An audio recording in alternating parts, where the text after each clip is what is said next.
Hello, Rocket League fans from around the globe. We are here in Fort Worth at Dickies Arena. This is Wildcard Week, day 3 of the action. I am James Bott, joined by Corelli. Corelli, has Wildcard Week gone the way we expected so far? You know, I think for the most part, unless, you're a V1 fan, I think you might have thought you might take that Space Station series, but for the most part, I think we've gotten what we expected from the Wildcard. I certainly agree. And that V1 SSG series, if you haven't seen it, was a phenomenal series, an incredible match. And honestly, I was talking with some people backstage who were just here working makeup, and they're like, I am going to have to go home and download Rocket League and play this. So shout out to Amanda, who's been helping with the makeup all week. But Corelli, let's go ahead and let's talk about the contenders that are still in it, that have come out to Wildcard Week to play and try to make it to the main event. We mentioned V1 SSG went head-to-head. NA in Europe, both performing quite well, except for Dignitas. I think you could say they were a little bit lackluster according to people's standards. But what about the other contenders? Yeah, I mean, I think Sam and OC are also kind of vying under like the EUNA rivalry as well, and they'll be facing off actually against each other today. Renegade Secret and Pioneers, the club. As you move down to the right of your screen, though, you see the APAC teams that we've become accustomed to over these splits. MENA in particular, those are the teams that a lot of people have just kind of thrown in there and said, like, yep, they can upset some teams, and that's exciting to see. And then, of course, Sub-Saharan Africa teams, Orlando Pirates and Bravado, they've been a lot of fun to finally see them on this international stage. And that's kind of the beauty of this wild card, is bringing everyone together and seeing how they all do. And so SSA, Sub-Saharan Africa, their first international land appearance. They don't get to play at the majors, so they're trying to make the most of it here, and maybe they can pull out a win. We have some O2 series. Those are on the mainstream, but today we've got some excellent matchups as well. But Corelli, let's go ahead and take a look at the format, which will also show us where the teams stand in this Swiss journey that has been a slog for some and a breeze for others. Yeah, I mean, this is the Swiss format. You got to win 3 series, to get through the top. If you lose 3, then you're out. And the top 8 teams from here qualify to that main event. You can see right in the middle of the screen, 2-0 teams there, Semper and Space Station taking each other on. Optic, the green wall, taking on Carmine Corp, the blue wall. That's a fantastic matchup there. The battle of the walls. Yeah. I mean, someone's got to go out and try to break down the other, though. So, but it's certainly unexpected that Semper and Optic are 2-0, but the way they're 2-0, they're undefeated. They have not dropped a single game. It's been remarkable. SSG has had a pretty tough go about it. They've had to battle through to get their 2-0. K-Corp, on the other hand, another team that's been looking ferocious. Yeah, K-Corp, you really got to look at that one as one of the favorites there in that top group. If you take a look at those 1-on-1 matchups as well, Veloce having to take on Version 1. That could be a trap game for Version 1. We've got Renegades and Team Secret up first here, and then Dignitas is 0-1. You can see that's another series that could be quite interesting, as 0-1 has taken down Dignitas before. So they're at the bottom. O2 matchups, as you can see, Gladiators, Pirates there at the bottom as well. You're seeing that APAC SSA matchup there. And those will also be exciting because those are going to be elimination matches. Yes, and those elimination matches, that's your tournament. That's your season, your year. And now that we've switched to this annual format for the World Championships, there's so much on the line, so much pressure in those games, and so it's going to be a lot of fun to witness. Make sure you don't miss that. But Corelli, let's go ahead and talk about what these teams are playing for in terms of the money. Oh my, first place, walking away with 600 grand. That's a lot of dough here at the World Championship. And even if you don't finish first, you're still walking away with a good chunk of change. Second with $400,000, all the way down to last there, 13 through 16. Still walking away with 20 grand, James. A huge amounts of cash. And then once you make that top 8, look at the increments that are going up. 100K from 5 to 8 to 3 to 4, and then you double up, making it to the finals, and then 200,000 more for first place. And Corelli, we've been doing this for a long time. I remember back season 1 at the Avalon, what was the prize pool, like $75,000 so for the whole thing. So we've come a long way, tons of money, but also this is the first ever year-long season that we've had. The winner of this tournament, without a doubt, is going to be in the history books a name that will be a household name for Rocket League fans moving forward.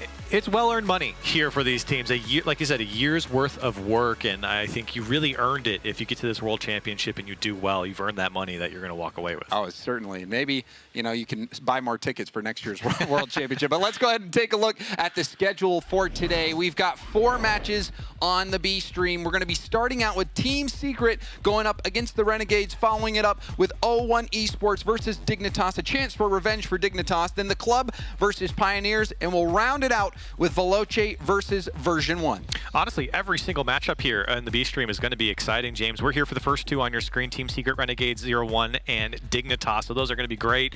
The Club and Pioneers, 2 teams that a lot of people look at and say, there's potential in these squads. We've really seen what Pioneers can do on an international stage. Of course, if you go back to the Spring Major, the Club new to this stage, but a lot of people picked them to have that big upset, so that's kind of a battle of, I think, 2 contending teams there from their own regions. Today is going to be a huge battle in this South America versus OCE war that seemed to have been heavily won by OCE, mainly CJ and the Renegades. They have taken down Furia twice this year, a Furia team that allowed Sam that extra spot here at the World Championship by finishing top 8 in points. So this will be a really interesting day to watch. And then also you can't understate too that Veloce V1 matchup. That's not a free win for V1, who struggled late. You saw the way it ended for Version 1 yesterday, and you wonder if they're going to be able to bounce back, but you expect them to. You look, if I'm Veloce, I'm looking at that Space Station series that they played against Version 1, or what Space Station did against Version 1, and trying to take some of those notes, because guys like Beast Mode, when you shut them down, Version 1, they just don't have a lot of offense. So a lot of exciting matchups here for our four streams here.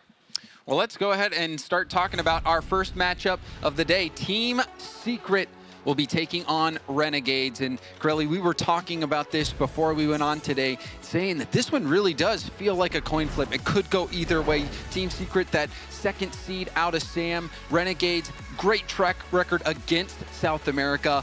But we saw Team Secret take down Team BDS in London. I was filming that moment when they put them under, and now Renegades, can they keep that success up against Team Secret? It's tough to say. It's tough to say. It's tough to say. It's tough to have a quality take here either, too, because both teams have really been either sweeping or been swept. Team Secret, I think a lot of people look back to what they did in the Spring Major, as you were just alluding to. Are we getting that same Team Secret here? I'm not exactly sure. The way they played against Semper was not very convincing, a little lost in that series. And I think for a Team Secret going up against a team like Renegades, you got to really turn it around. Let's take a look at Team Secret. Team Secret, a team that's coming in here trying to buck that trend of getting beat by OCE for South America. We got Sad here, Math in the middle.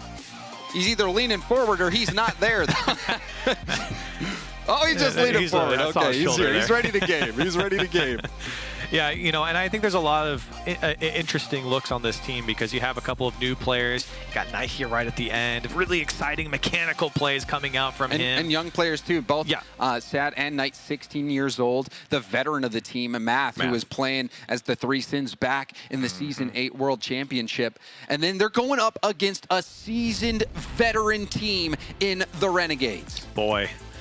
And you can see CJ shaking his finger there, and they're excited to be here, obviously, because a World Championship appearance for these guys means a lot for them, especially as you're alluding to the veteran Steve from here, CJ. Of course, if you don't know his name, you're going to know him by the end of this. Is there anything else going on with CJ today? You know what? I think it's his 24th birthday today.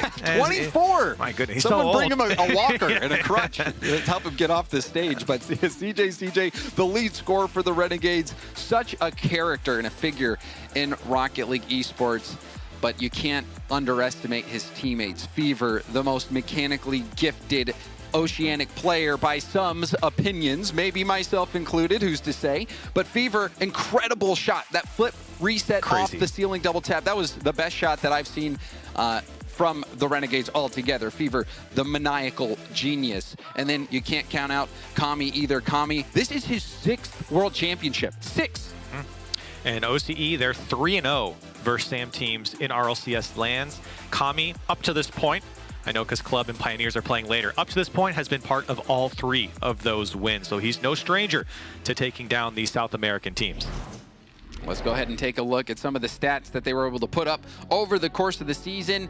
You look at goals per game, that's in favor of the Renegades, and that's led by CJ. CJ, such a scorer, and we've seen them have that ability to put in a lot of shots on net and quality shots as well as coming from Fever. Kami kind of the glue for the team, but then you look over at Team Secret, a tough region. I don't know if you can really say it's a tougher region. I think Sam definitely has started to inch ahead of OCE in terms of depth, and you can see the amount of saves that Team Secret's been able to put up. So they're used to getting a lot of shots on net. Well, and it's something to note because when you go and you look back against Team Secret when they played BDS at the Spring Major, they felt a lot of pressure. They had to make a lot of saves, and they were great saves, mechanical saves even from Team Secret. But they're going to feel that similar type of pressure here. You see 9.3 shots coming out from Renegades. I know Team Secret's just about 9 as well, but they're going to feel a lot of pressure coming out from that man in the middle there, Fever, and of course to the left, CJ. Those boys are all over the shooting department for Renegades.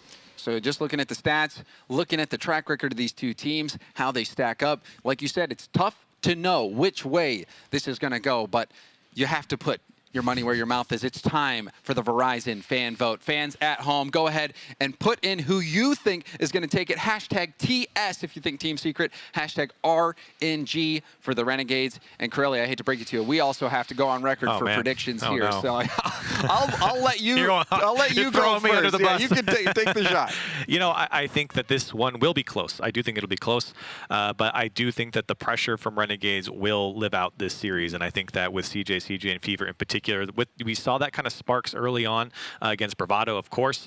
But even in their when they got swept, I think that they had that pressure there. They just didn't have the shooting on target, and I think they're going to find it here against Team Secret. And I think it's going to come from CJ and also Fever. Fever had a few solo plays yesterday that were blocked out, but they were really quality shots. And if Kami also can get up in the air and pre-jump and deny some of the aerial options, because we saw Team Secret, they like to go up for those aerial solo play options.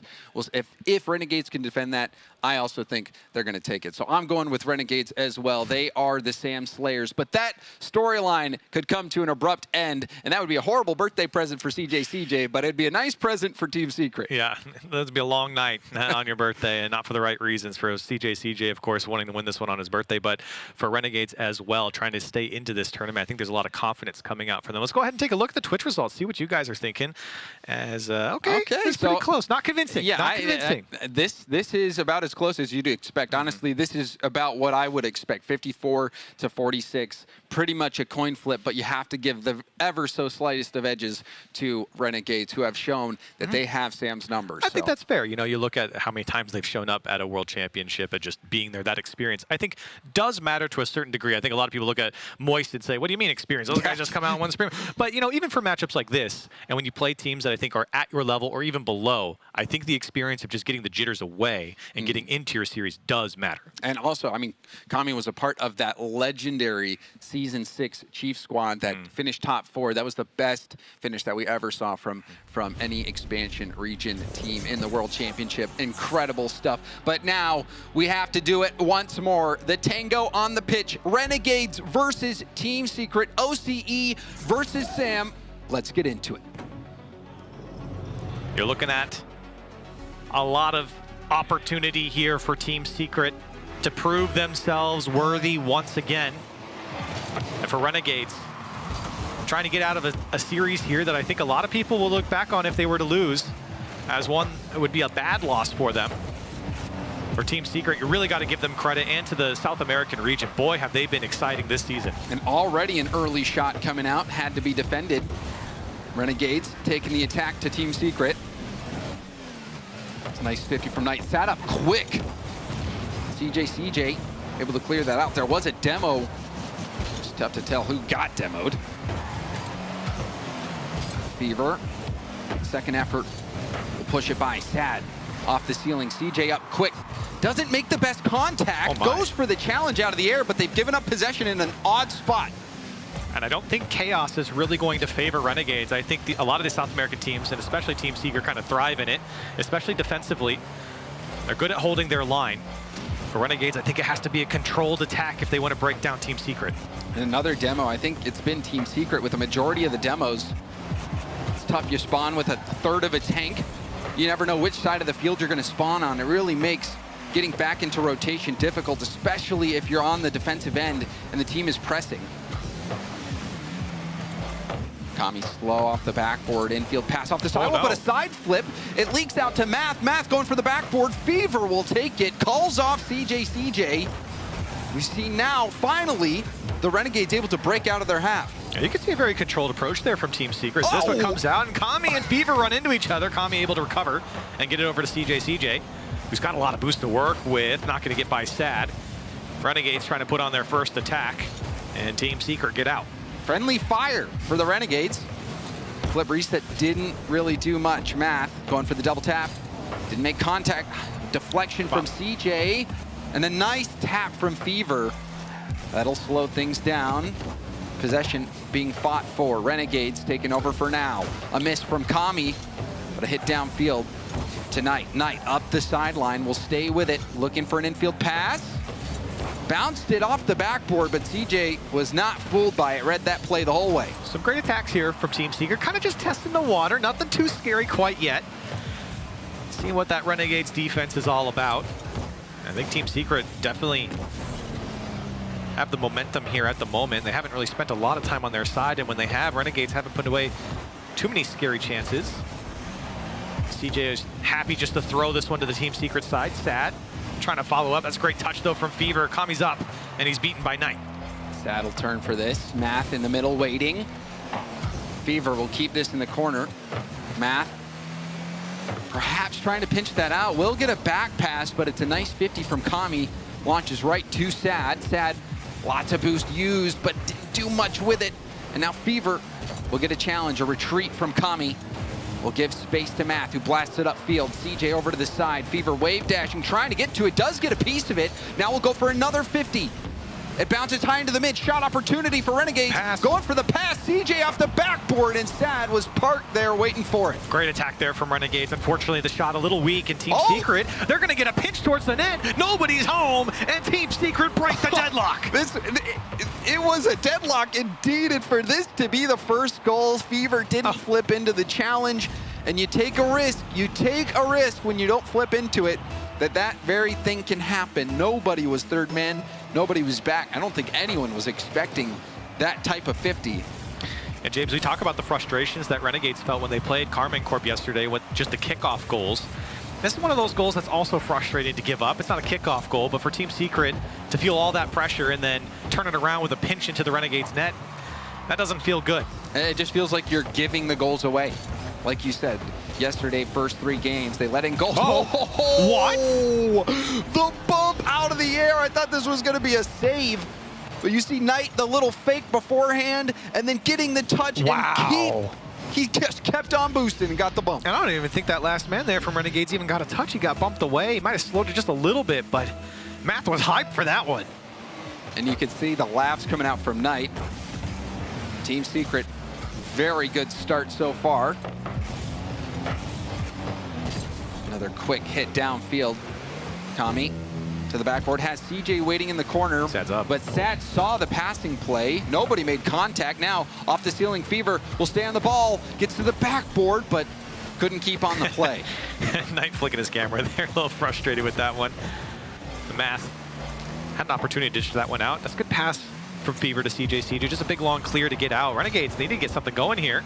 CJ not able to get over Knight. Still just lobbing it towards that Team Secret defense. It's going to take a lot more than that to break them down. BDS learned that lesson in the spring.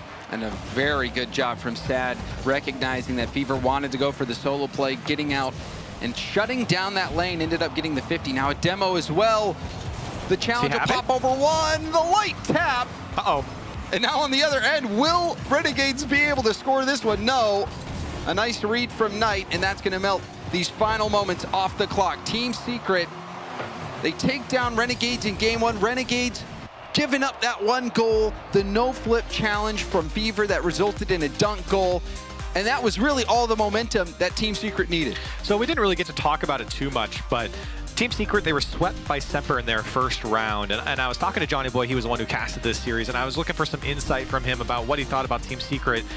And one of the notes that I wrote down was they needed to manage the pace of the game. They needed to control the possession a lot more, and I think this game's a great testament to that. The pace was in their favor. It was exactly the pace that I think Team Secret wanted to play in, but that possession, the control on the ball, and knowing when to go is such an important decision-making thing that Team Secret, I think, has learned over their international matchups and really shined here in Game 1. Yeah, and not only knowing when to go on defense when you're on your back wall, but also with fakes. Sometimes when you know, oh, this is a ripe opportunity for a fake, and we saw that by Knight on the sidewall where he didn't go for the ball when a defender from Renegades thought they were going to go for a hit, and then was able to get that scoop into an air dribble, or into a bump out of the air, and that put the game pretty much out of reach for the Renegades, who offensively weren't able to get much going. They were trying to attack the backboard, but it seemed like Team Secret was there every time. There was the one play where Sad was right on the backboard when it was maybe the Renegades' best look on net, and they didn't really get close to scoring. And it's really been a dual-edged sword for any South American team, is their willingness to go for that ball and kind of chase after it. And a lot of these teams from South America have really honed in. Team Secret, no different. And you can see what that pressure does to a team like Renegades. They're not able to put anything together. I don't think they were threatening at all. And now Team Secret, they've got one off the wall. Oh, it's an own goal from Fever in the end. Sad with the credit. We'll get another look at it. You see Fever with the side flip, CJ flipping right by, and then Fever, you know, I don't know if you can score from that angle. Sad loved that one. He was laughing. Well, I mean, he was probably just trying to get that ball out into the middle. Yeah. You go for it, you try to score, it's going to be a pass, worst case scenario. But Fever, they're just a split second too late. There was only one way that ball was, or one direction that ball was going to go, and it was into their own net. And guess what, James? Another kickoff goal here for Renegades. That's true. The first one in this series, to be fair, but it's what's plagued them against Carmine Corp yesterday. Now Team Secret getting a piece of them early on in that kickoff. That's just not the way you want to start off your games. Another demo out of the air. CJ with the 50 will punch it down. Tons of boost for Sad. Solo play potential, but he does have math as an option. The tip over one. Wow. Rebound out, and it's safe. Fever keeping Renegades in this one. It was a nice effort from Team Secret, and they're still on the attack. That one bounces off the elbow and in, and it looked like it pinched off the ground. Something happened here. He got a little help there from the inside post. It came off Fever. It came off Fever again. I mean, that time more very understandable, but then he also got help from the inside of the frame there as well. 2-0 here in the first minute, and Team Secret rolling. Tough break for the Renegades. Team Secret not letting their foot off the gas. Sad. Mac trying to set it up, and you saw it kind of baited in the last man. Now it's a numbers advantage briefly for Renegades, but Team Secret launch it right back downfield. Kami preventing the clear. And they just give up possession again. Renegades, we haven't seen them be able to get a very hard shot on net, not really getting any team passes. The shots they're getting by themselves on their solo plays don't have enough juice to really threaten. Oh, what a pass. Just cutting it out there from Sad all the way back to Knight when Renegades can't get a touch there. And Team Secret really impressed with their control right now. Feels like Renegades are certainly playing from the back foot, having to just keep up with what Team Secret is doing. Even on their own side, Team Secret holding a lot of possession, like that back pass that we just saw. Renegades struggling to find any offense. And Sad particularly has been very good on defense, but now we see Fever. The goals in this series, Corelli, they're not the usual ones we see. Fever blasting this one off the ceiling, and that is such a smart hit. Wow. It barely got underneath that crossbar. Just missed that crossbar. I thought for sure it was going to come back out a little bit more perpendicular there. Instead, went right in for Fever, and that's one that, for Renegades, they really needed. They finally got an attack going. Now coming for the back post. It's just a bit too wide. Got Team Secret to dive after it, but a big clear from Sad will put an end to the attack. And that was such a smart hit from Fever. You go for it off the ceiling. Sometimes it can just go in like that. Other times it's a beautiful pass to your teammate. It's so hard to defend that. As soon as that ball gets underneath the crossbar, bouncing down, you know, it's such an easy goal to score, such a difficult ball to defend. Especially when it's not coming off the back wall as well. Tough one to position yourself for. Team Secret still in the lead though, as we just passed halftime. Renegades looking for more and some space here for Kami, but he couldn't hold on to it. Knight will poke it away and get a demo. Free ball here for Matt Fever. We've seen his free jumps earlier in other series. Gets a good challenge, but it's still in the hands of Sad. Sad, the double tap off the sidewall to get this ball deep in the Renegades half. Math tipping it up off the ceiling. Fever challenged by Knight. Math takes possession. Knight with a demo. Not much boost for Fever to work with. We'll try to get it to Kami, but it's not enough on the ball. Sad gets shut down by CJ. CJ who will leave it to the middle. No one's there to help, so Sad will take it into a dribble, and the flick stopped by Fever. Minute 40 left on the clock here, and you're seeing these balls just be thrown out into the midfield from Renegades. Team Secret will take advantage. Sad, weak shot, turned away by Fever. How many times have we seen Renegades trying to play out from their own corner? Seems like Team Secret got him locked down. A couple of good challenges here from Fever. Gets him down the field. Kami, a second touch. It's going to go in for him. Another interesting goal from Renegades, and Team Secret couldn't keep up with it. And again, it's off the ceiling. Kami going straight for it, bouncing it off the roof. And I'm not sure what happened to the last man there from Team Secret. I think they were a little surprised that that one came towards the net. And of course, we saw CJ kind of streaking across there, but it was well before that last man could make contact. So we're all tied up here just before the final minute in game 2, and Renegades starting to ramp up. Both goals using that ceiling. Sad missing the ball now. Kami getting challenged by Math. Math so quick on that follow-up, but this could be a moment. Kami waiting downfield, 21 boost. Tried to go up the wall, but it was cut out by Sad. CJ to the sidewall, second effort. Hit it off the bounce. Kami, double tap pass to the corner. Sad back out to the middle. A demo on the goal line. Sad will have to clear it and gets a big boom past the half-field mark. A welcome clear for Team Secret. Probably the most pressure they've felt throughout this series, but they're on the attack now. Tough one for Fever here. As he makes the touch, got to go again. Sad keeping him honest there on the backboard. And a great pinch from Fever. Gets over that first man, buys a little bit more time for his team to get around it. CJ, quality challenge from him to thwart the attack, but now Math, another weak one. Renegades having to come across their net a few times, but they're out now.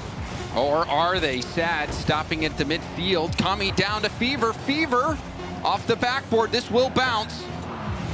CJ waiting for the hit. Gets over his head, but CJ will now knock it down. An overtime, game 2 on Aquadome. This is a big moment for the Renegades. Certainly is.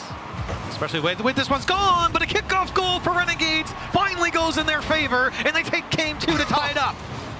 The Renegades, these goals they have this game, not your standard goals. 2 off the ceiling, 1 kickoff goal, and we've seen that very same kickoff goal haunt so many teams. You have somebody cheating, they just can't predict that slow roller out to the right or the left, and your net's wide open. The person going for boost back corner can't get back in time, and an easy overtime goal for the Renegades, now tying up the series at 1 apiece. That was a welcome kickoff goal for Renegades. We had been harping on them yesterday, and we started to here. Puts an end to that. They get one back here, and it's the game-winning goal. A much-needed goal for Renegades and a much-needed game. You didn't want to see them kind of fall apart because it felt like game 1, it was all Team Secret. And that was a scrappy win for the Renegades. Yeah. Fever getting there. You saw him. And Fever has started to show some willingness to go all the way up to Team Secret's corner boosts. We saw on that play now coming from behind the challenge. It's so difficult as a defender to pay attention to where those players are that are on your side or behind you. And Fever getting to that ball, putting it up off the ceiling, caught the defense by surprise, just went straight in. And we've seen Fever use a lot of his point man pre-jumping defensively, but when he starts using it offensively, good things clearly happen. And of course, some unorthodox goals coming out from him, but that's what happens. When you're just downfield, you give a chance for that ball to go in, and it's so important. Team Secret really got to look out for him because he's playing so far off the line right now. And Fever picking up the pace for Renegades, who are outpaced in game 1 without a doubt. Game 2, that goal sparking something. Then Kami also getting that shot off the ceiling.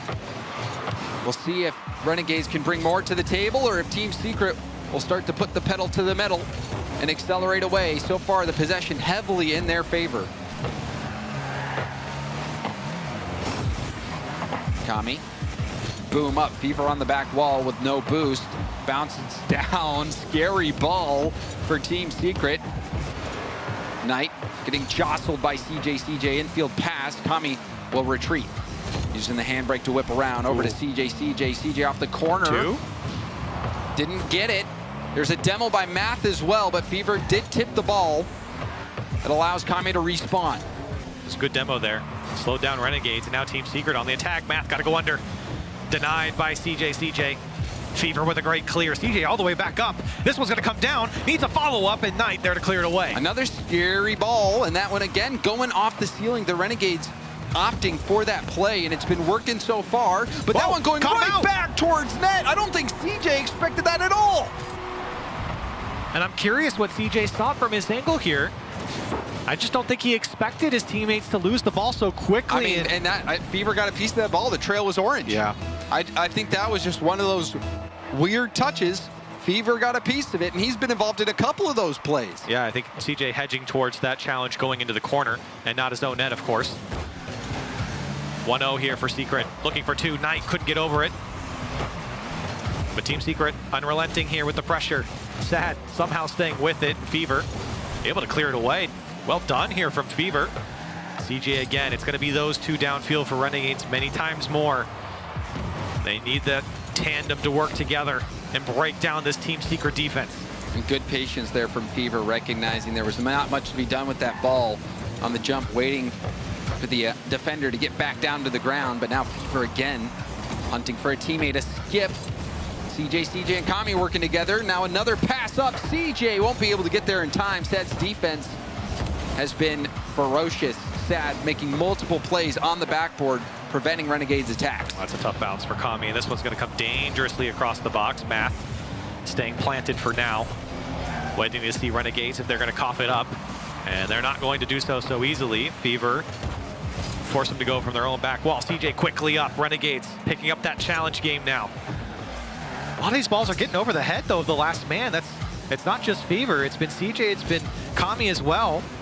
Some poor touches have led to Team Secret keeping the pressure on. And that is a mark of not being super comfortable either. Anytime you have to kick it in reverse, and when it's going over your head like that. But now we see a shot opportunity. Wow. Fever going top shelf, but Knight able to stretch to make the save. Young man's got the reactions there from Knight.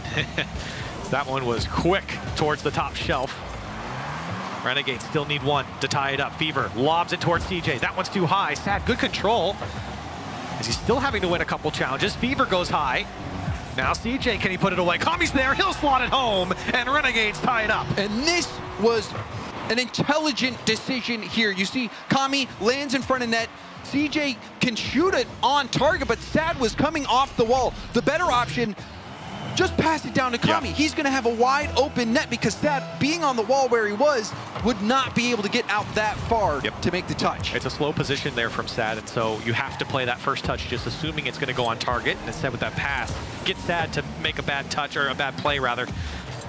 Great work there from Renegades. And that was the best team play moment that we've seen, maybe from either team. You kind of feel the pace speeding up here from just Renegades alone. Team Secret starting to feel more and more pressure. A few times now we've seen all 3 of Team Secret sitting on that goal line. Renegades really starting to scramble them. Sad first touch trying to possess, but Fever shuts him down. Fever will flick it to the opposite corner, trying to go for a 50. Hoping a teammate can come and help. CJ bumps him out of the way, so I don't think that was the help Fever was looking for. Luckily Team Secret couldn't hold on to it. Math also letting it go. Fever quickly up. That's a great beat. Trying to keep control, and he does. And unfortunately, his wheels made of glue there, stuck to the wall.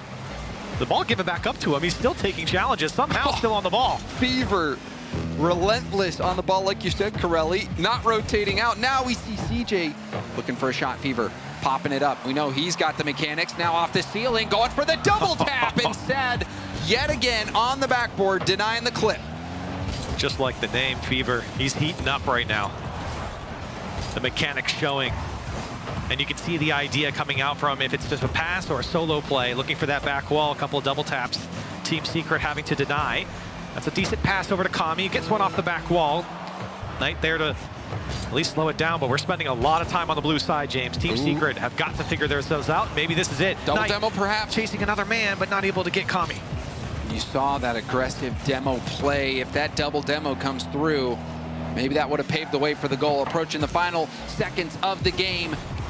Sad tipping it towards the Renegades backboard. Now in the corner, off the ceiling, out to Knight. Knight into the middle, The shot will be wide, kept alive though. Wow. Kami keeping this ball in play. Going for the musty, and that one didn't have much juice on it. Falls to the ground, and we've got back-to-back overtime. That was going to be a highlight goal if he hit it. And now the kickoff going in favor of Team Secret. And happy for Renegades to not give up one here right off the kickoff. CJ, that's a great read. Kami's up, uncontested. A lob towards the net. Math able to turn it away. Team Secret defending that top shelf quite nicely. But now we see the team passing plays start to come out for the Renegades. Fever with a nice block. Tough ball for Math. Only 5 boost as well, but handled the pressure wisely. The defensive stand still holding up. See 2 people tangled up, Sad and Math, both in the same spot. How are they going to get out of this one? Kami, the shot. Math had pre-jumped and was floating right in the lane. He was dodging the Kami faked a demo on Math, and so that's why he was floating there. He wasn't even paying attention to where that ball was going to go because the shot hadn't even come yet. Great work there by the last man of Team Secret. And Kami throwing in a fake demo there to make him jump. Oh, we see a cool, calm, and collected dribble off the goal line, then the bump. CJ, critical play here. Didn't get much on it. There was a bump as well. CJ also getting a piece of the defender. Kami, the read. Did he get the flip? Kami! Someone finish it for Renegades. It's Fever! That play, Kami, double tap flip, reset, got a piece of it. Saturday night, we're both thrown off in Fever. The perfect 50 on that goal line. Wow, my goodness. You got to score that one quick so it shows up on the replay there, because Kami with a fantastic control off that back wall with a flip reset, keeping it in the box, keeping it dangerous for Renegades. And this was the type of game that I expected out of. They're finally reaching their form here, I think, in Game 3. The control, the possession from Renegades, that's what chipped away at Team Secret. And we're starting to see a lot more confidence, it feels like, coming out from the Renegades. Team Secret, they were playing much more defensively. Now we've got confirmation. Time out for Team Secret. They won that first game, gave up back-to-back now, both overtime losses to the Renegades. But you had mentioned it, Fever. Yeah, Fever has been oozing confidence, and he has really sped up the pace of play. The Team Secret in Game 1, they were so much faster than the Renegades. But then Fever, with his plays, refusing to rotate out, like the one play where he was low boost and just decided to turn, turn, keep pressure on the ball. And that pressure on the ball has really allowed Renegades to get back in this. Yeah, and I like the timeout here for, even if it's just the simple reason to just cool off Fever, because he's on a different level right now. That guy's going crazy on the pitch, just like what you were talking about. And I think for Team Secret, there are some things to talk about. They're getting really bunched up on their goal line, and credit to them. They're protecting their goal, but my goodness, every single time you see Renegades attack, all 3 are just sitting on top of each other, not covering enough area to slow down Renegades before the dangerous attack or shot comes on. It definitely seems like there needs to be some adjustments, because before you saw Team Secret just jumping in the lanes, preventing the passes, preventing the solo plays. You saw a couple times where, you know, CJ tried to pop it, he gets demoed. Fever tries to take it into an air dribble, they just play the ball and force it out of Fever's hands. But now we're starting to see Fever just go for 50s. They're trying to get these 50s, trying to pepper the backboard, trying to get that boost out of Team Secret, and also putting shots on net where Team Secret have been getting tangled up. So we'll see how Team Secret makes these adjustments. But, you know, it's surprising, I think, to see in so many instances in these last couple of games where we've seen 2 people in net for Team Secret, and then sometimes both are jumping for the ball, like on that last play. Yeah, and it really hurts them too when they try and break out, because they just don't have enough boost, because they're not taking their own boost. It's just Renegades coming and swarming. And who are you going to pass to as well? Exactly. Don't have a point man downfield, and that's why you've seen the attack really dwindle from Team Secret, because Game 1 is a completely different Team Secret than we got in Game 3. Well, the timeout's over. We'll see if Team Secret can make any adjustments. Game 4, Renegades have won 2 straight. Can they keep that streak going, or will Team Secret get one back? And a quick goal, 7 seconds in. Kami, he had that flip reset pressure that resulted in the goal, and then you see that pinch from Fever. What a play from Renegade. I mean, that's an easy shot there from Kami. It's really Fever getting that flip into the ball and on the wall to pinch it across there. So creative from him. And Kami, that's one he can knock down every day of the week, uncontested. Team Secret, nowhere to be found on that one. Everyone was in the goal again, but nobody was able to get up to it. And a kickoff goal going in favor here of Renegades. And we saw that exact same thing happen with the Renegades yesterday, where they call a timeout. The next game, they got scored on in 3 seconds. So, timeout not working great just yet, but still time to see if any adjustments have come out. We saw a lot more demos from Team Secret in Game 1. It's been kind of quiet lately. And I think that one goes back to just not having the boost. I think Renegades have really been swarming all sides of the field here. This is opportunity for Knights. Wide open. Math, he blocked it. Way. He blocked the shot. Way. But the shot also went right at him, but oh, that is a tough break for Team Secret. Things go from bad to worse. That was an open net. And the only thing that stood between them and a goal were themselves. Yeah, you really wonder who's at fault there. Or maybe it's a little bit of shared blame. Yeah. But for Team Secret, that's a heartbreaker. Still plenty of time in this game, but I mean, boy, you would love to get one back as quickly as they had the opportunity to do so. And now Renegades trying to carry on. Ooh, Fever going for a flip reset, masking it to the very last second. And now Kami getting bumped into the mid boost, but Knight has tons in the tank. Nice challenge from Kami. And speed from CJ will blast this back down to the Team Secret corner. Rebound out, Fever waiting, that pinch will go back. We've seen a couple of those dunks and pinches not go in the favor of Renegades. Team Secret, you mentioned Sad early on, and hold on a second. How about we mention Math as he puts one away and lobs it to the far side.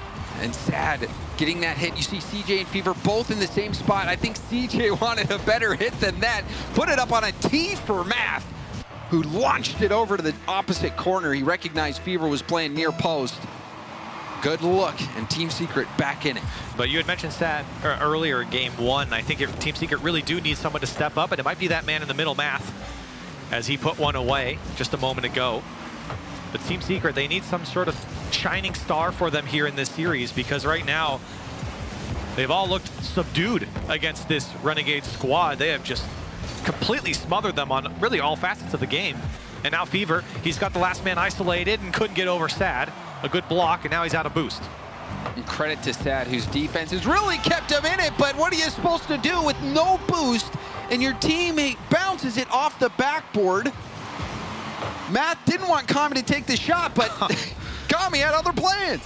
I don't hate the idea there, but unfortunately, yeah, the last man with no boost isn't able to quickly read that one. And Renegades forcing the air. And some good wherewithal there from Kami to kind of stay with that play and recognize where it was going. He recognized that Math was cutting off that lane, gets back down to the ground and says, thank you very much for bouncing that right to me. He's only got one option when he goes towards his net. Tough to go any other way. Now Renegades back up by 1. Fever dishes off to Kami, backboard. Kami still up. Can he drop it down? Yes, he can! And it's Renegades up by 2. And Kami's heating up, about to break out in a 5-alarm fire. Look at that crispy shot. We saw him get flip reset passes. We saw him get reads off passes from Fever, that pinch, launching it right in, and that goal right there. If Kami's not on fire yet, man, he is about to ignite. I mean, really, everyone from Renegades, you can point to all of them. They've been shining so far, and that's what I've been talking about with Team Secret. They need someone like that. Fever in the previous game looked great. Kami in this game, he's really been so consistent for Renegades. When you throw that ball up to him, he's been knocking it down. Now Sad, he gets a couple touches, looking for follow-up. The shot directly at Kami, he was just floating there. That was a breakaway chance. CJ won't be able to get around it in time, but still, perhaps a shooting opportunity. But in even that play, the defender had already had to jump. Maybe it was from a bumper demo attempt, but floating in the air, the shot right into him. And that's 2 now. That Secret could have scored. Have slipped away either by themselves or unfortunate shooting. And I think that's really the issue right now, is the shooting is not away from the defenders or cars, if you will, in the net. Math did have that one that he was able to place, but I mean, this game very easily could be 3-2 instead of 1-3. Team Secret letting a few by him. There's a miss. Last minute of Game 4 after the timeout from Team Secret didn't seem to help him much. Sad, trying to take advantage of that touch from Fever. Fever got back to it, and you see Renegades happy to just sit there for a moment. I think they were deciding who was going to take the boost. CJ wanted possession and the boost, and he got it, but it was too late. Team Secret still on the back foot. 40 seconds left. One more from Renegades would put that out of reach, and we need to see one right now for Team Secret. We've seen quite a few kickoff goals this week so far. Math able to block that shot out. Fever with the boost will stay in the play. Kami now streaking back. Rotation's thrown off a bit. CJ beat to the ball. Math with the 50. That one pinches hard off the sidewall. And Fever with the read will slow things down. And CJ with that miss will melt even more time off the clock. Kami doing a good job, but that's a great pinch. Team Secret needs something left on the clock. This one's going to come across. And unfortunately, time will expire. And Renegades hold off Team Secret again. And that is 3 straight wins for the Renegades. They looked sluggish in game 1. Team Secret, they came out swinging. But now we see 2 overtime wins for the Renegades. This one was a clean regulation win. Kami, a hat trick. This was his game. He was lights out, Corelli. Some spectacular goals from him. That double tap is really the one I remember the most. And for Renegades, having him step up like he did, I mean, he's been playing great, really, in all of their games. There's been no complaints from me when I've watched him. Even their losses, he's been fine. But here, when he can just go berserk against Team Secret, that's really a lot of fun when we've been pointing out Fever and CJ so much with their offensive prowess. Kami stepping up like that, love to see it. And on the other side, Team Secret, they had a couple moments in this game where the net was vulnerable. The shot was there. You're thinking, all right, it's time to score. 1, they shot it into their own teammate. 2, they shot it into the floating defender of the Renegades. Could have been tied. It could have been tied. And so the shooting has to be better for Team Secret. They've had the looks, they've had some possession, but now you wonder if they're going to be able to get back into it. This is such a mental game, and that was a tough loss. Coming off a timeout, giving up a kickoff goal, shooting it into your own teammate, shooting it into the floating defender. How do you overcome that? Yeah, and they've already taken a timeout, and they're having the same issues that plagued them against Semper. It was exactly the same type of talk that you heard from the casters in that series. Team Secret, they're generating chances, but the shot selection has just not been very good. Not away from that last man when they isolate them. They have not been putting away their chances, and that's what's really plagued them here in this series in particular, and in series before so far here at the World Championship Wildcard. Fever, pinch. That pinch pass out to Kami worked nicely before, and now we're seeing it kickstart an attack, another block. The high shots from Renegades have been defended from Secret quite a few times. Sad in particular, the one who's been great at keeping them out. Oh, CJ, that's a great pass. And can he get it over? He almost did. Sad had it right all the way. I think that one was never going to go in. Team Secret saw that pass all the way across. Another one lobbed to CJ, a second chance, but this time Knight smart to get up quickly to that one. Can Team Secret put something together? Fever instantly on top of Math and throws it back to the Team Secret side. And lob back downfield, no possession for Team Secret. Kami blasting it upfield. Now a pass off the backboard, and that one's going to be cleared downfield now. Fast break potentially, but Fever smashes that 50 by and kills the counterattack in its tracks. Something's needed here from Team Secret. You'd love to have that first go-ahead goal here against Renegades in a series where Renegades have just gotten better and better. You've got to step up. Like I said before in the previous game, James, you've got to find that leader who's going to poke out in front. Sad, he gets bumped. That one's going towards net. Matt's got to make a save. And he does so. Now Sad streaking across, and Team Secret getting out of a dicey situation. We're seeing a lot more bumps come out from the Renegades. It started out in favor of Team Secret in the aggression category, but Renegades have been going for multiple bumps this game, and it almost panned out. Fever has been destroying Team Secret on the 50s. Quick shot, and now CJ infield to Kami. Kami shot blocked by Matt. CJ returning to the play. 50 on the wall. We'll stick with it. Knight off the side. Sad trying to kick it out, but it's right to Kami. Kami, flip reset, goes for the 50. Tried to stay on the play, but wasn't able to do so. Still dangerous, as Renegade's very happy just to keep lobbing this one over the Team Secret net until something breaks. And CJ trying to poke it through now. Fever, I think he was looking to drop it off, but no one there from Renegades. And Team Secret still not able to break out. I thought maybe that was the opportunity for them with low boost. Fever's chasing the last man, and the last man can't make the save. CJ will put it home. And CJ was so patient. He sees Math getting harassed, catches the ball, doesn't take the shot right away, and that really threw off the defense. CJ showing so much comfortability, so much composure.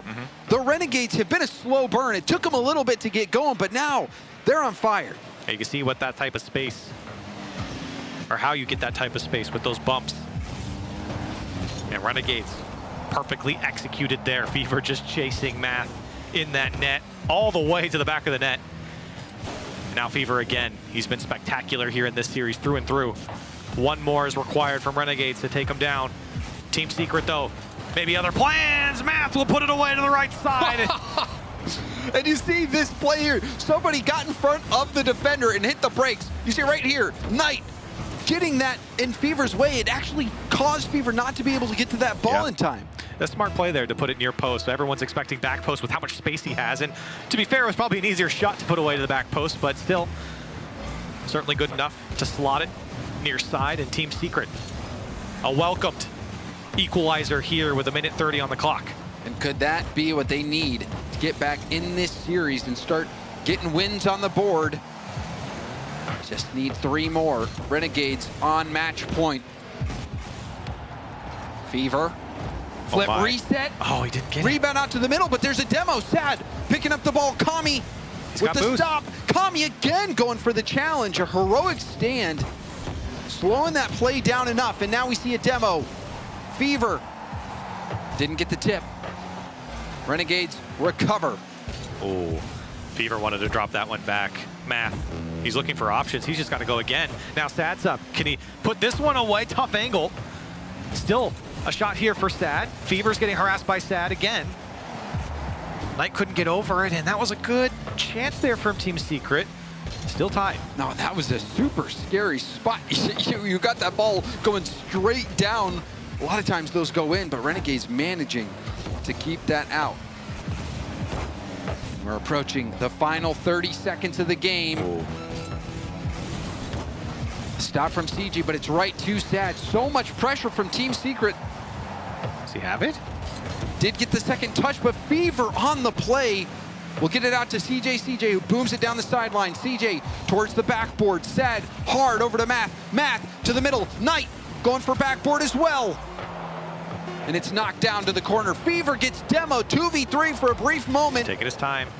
Math, a high hit, a nice tap from Kami.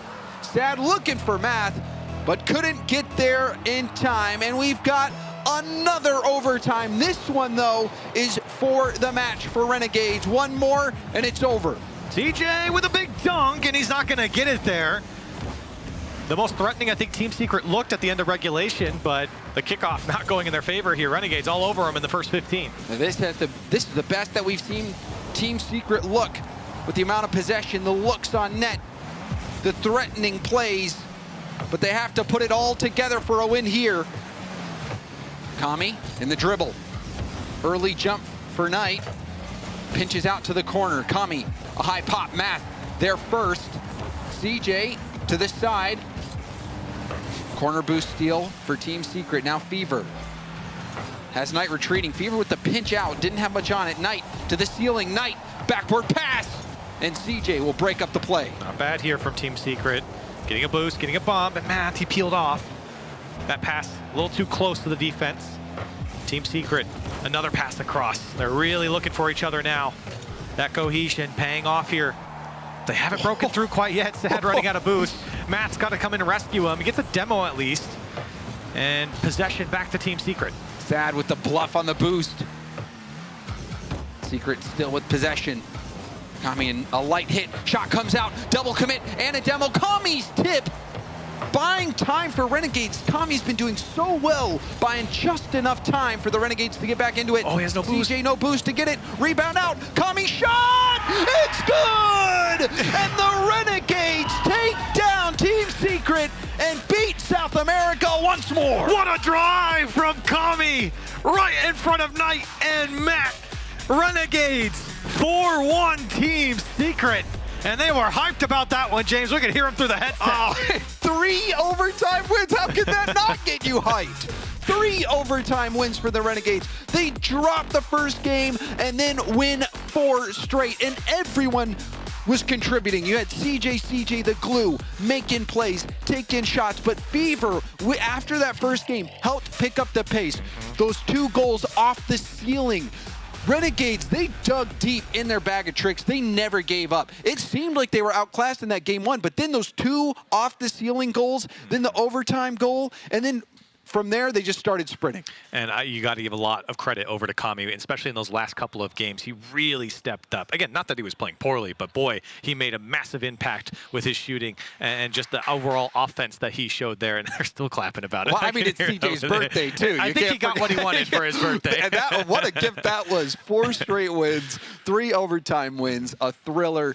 Clips abound, but I have to agree. I mean, it's kind of tough to pick an MVP, but in that last part, Kami, he was starting, Fever started the job, and it felt like Kami finished the job. Kami now 4-0 against SAM teams here at RLCS in LAN, overall in RLCS LAN, so good for him. And for Renegades, still able to take down a lot of these SAM teams, and for good reason. You could really see the control that they had here. This was the game plan that I expected to see from Renegades earlier in this tournament, really finding their form here against Team Secret. And it just felt like they had a game plan. And that experience came in as an invaluable resource. 4 world championships for CJ, 6 now for Kami, and you can see it out there on the pitch. But Corelli, we've got to go to a break, but there is more Rocket League coming up after this. We've got Dignitas taking on 0-1 Esports, a revenge match for Dignitas. How will it go? You'll have to tune in after the break.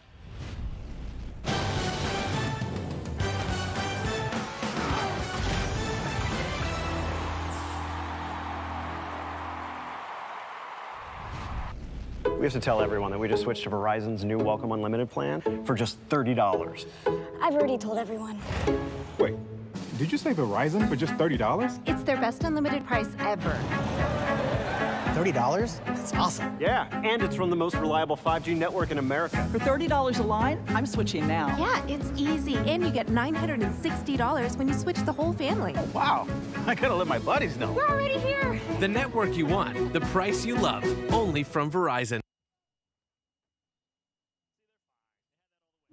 This might not be your car, and this might not be your engine. Maybe this isn't your morning routine, and maybe these aren't your coworkers. Perhaps these aren't your standard driving conditions. Far from it. But this is your oil, which means you're one of us, doesn't it? For serious engines, on and off the track, upgrade to Mobile One. The Bronco Raptor was built to climb pretty much anything. Dunes, rocks, even ranks. The Bronco Raptor, Rocket League Edition.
Welcome back to the B Stream. I'm James Bott, joined again by Corelli. Corelli, we're coming off the back of a crazy series. Renegades, they started slow, but then they finished hot, taking down South America once more, 4-1.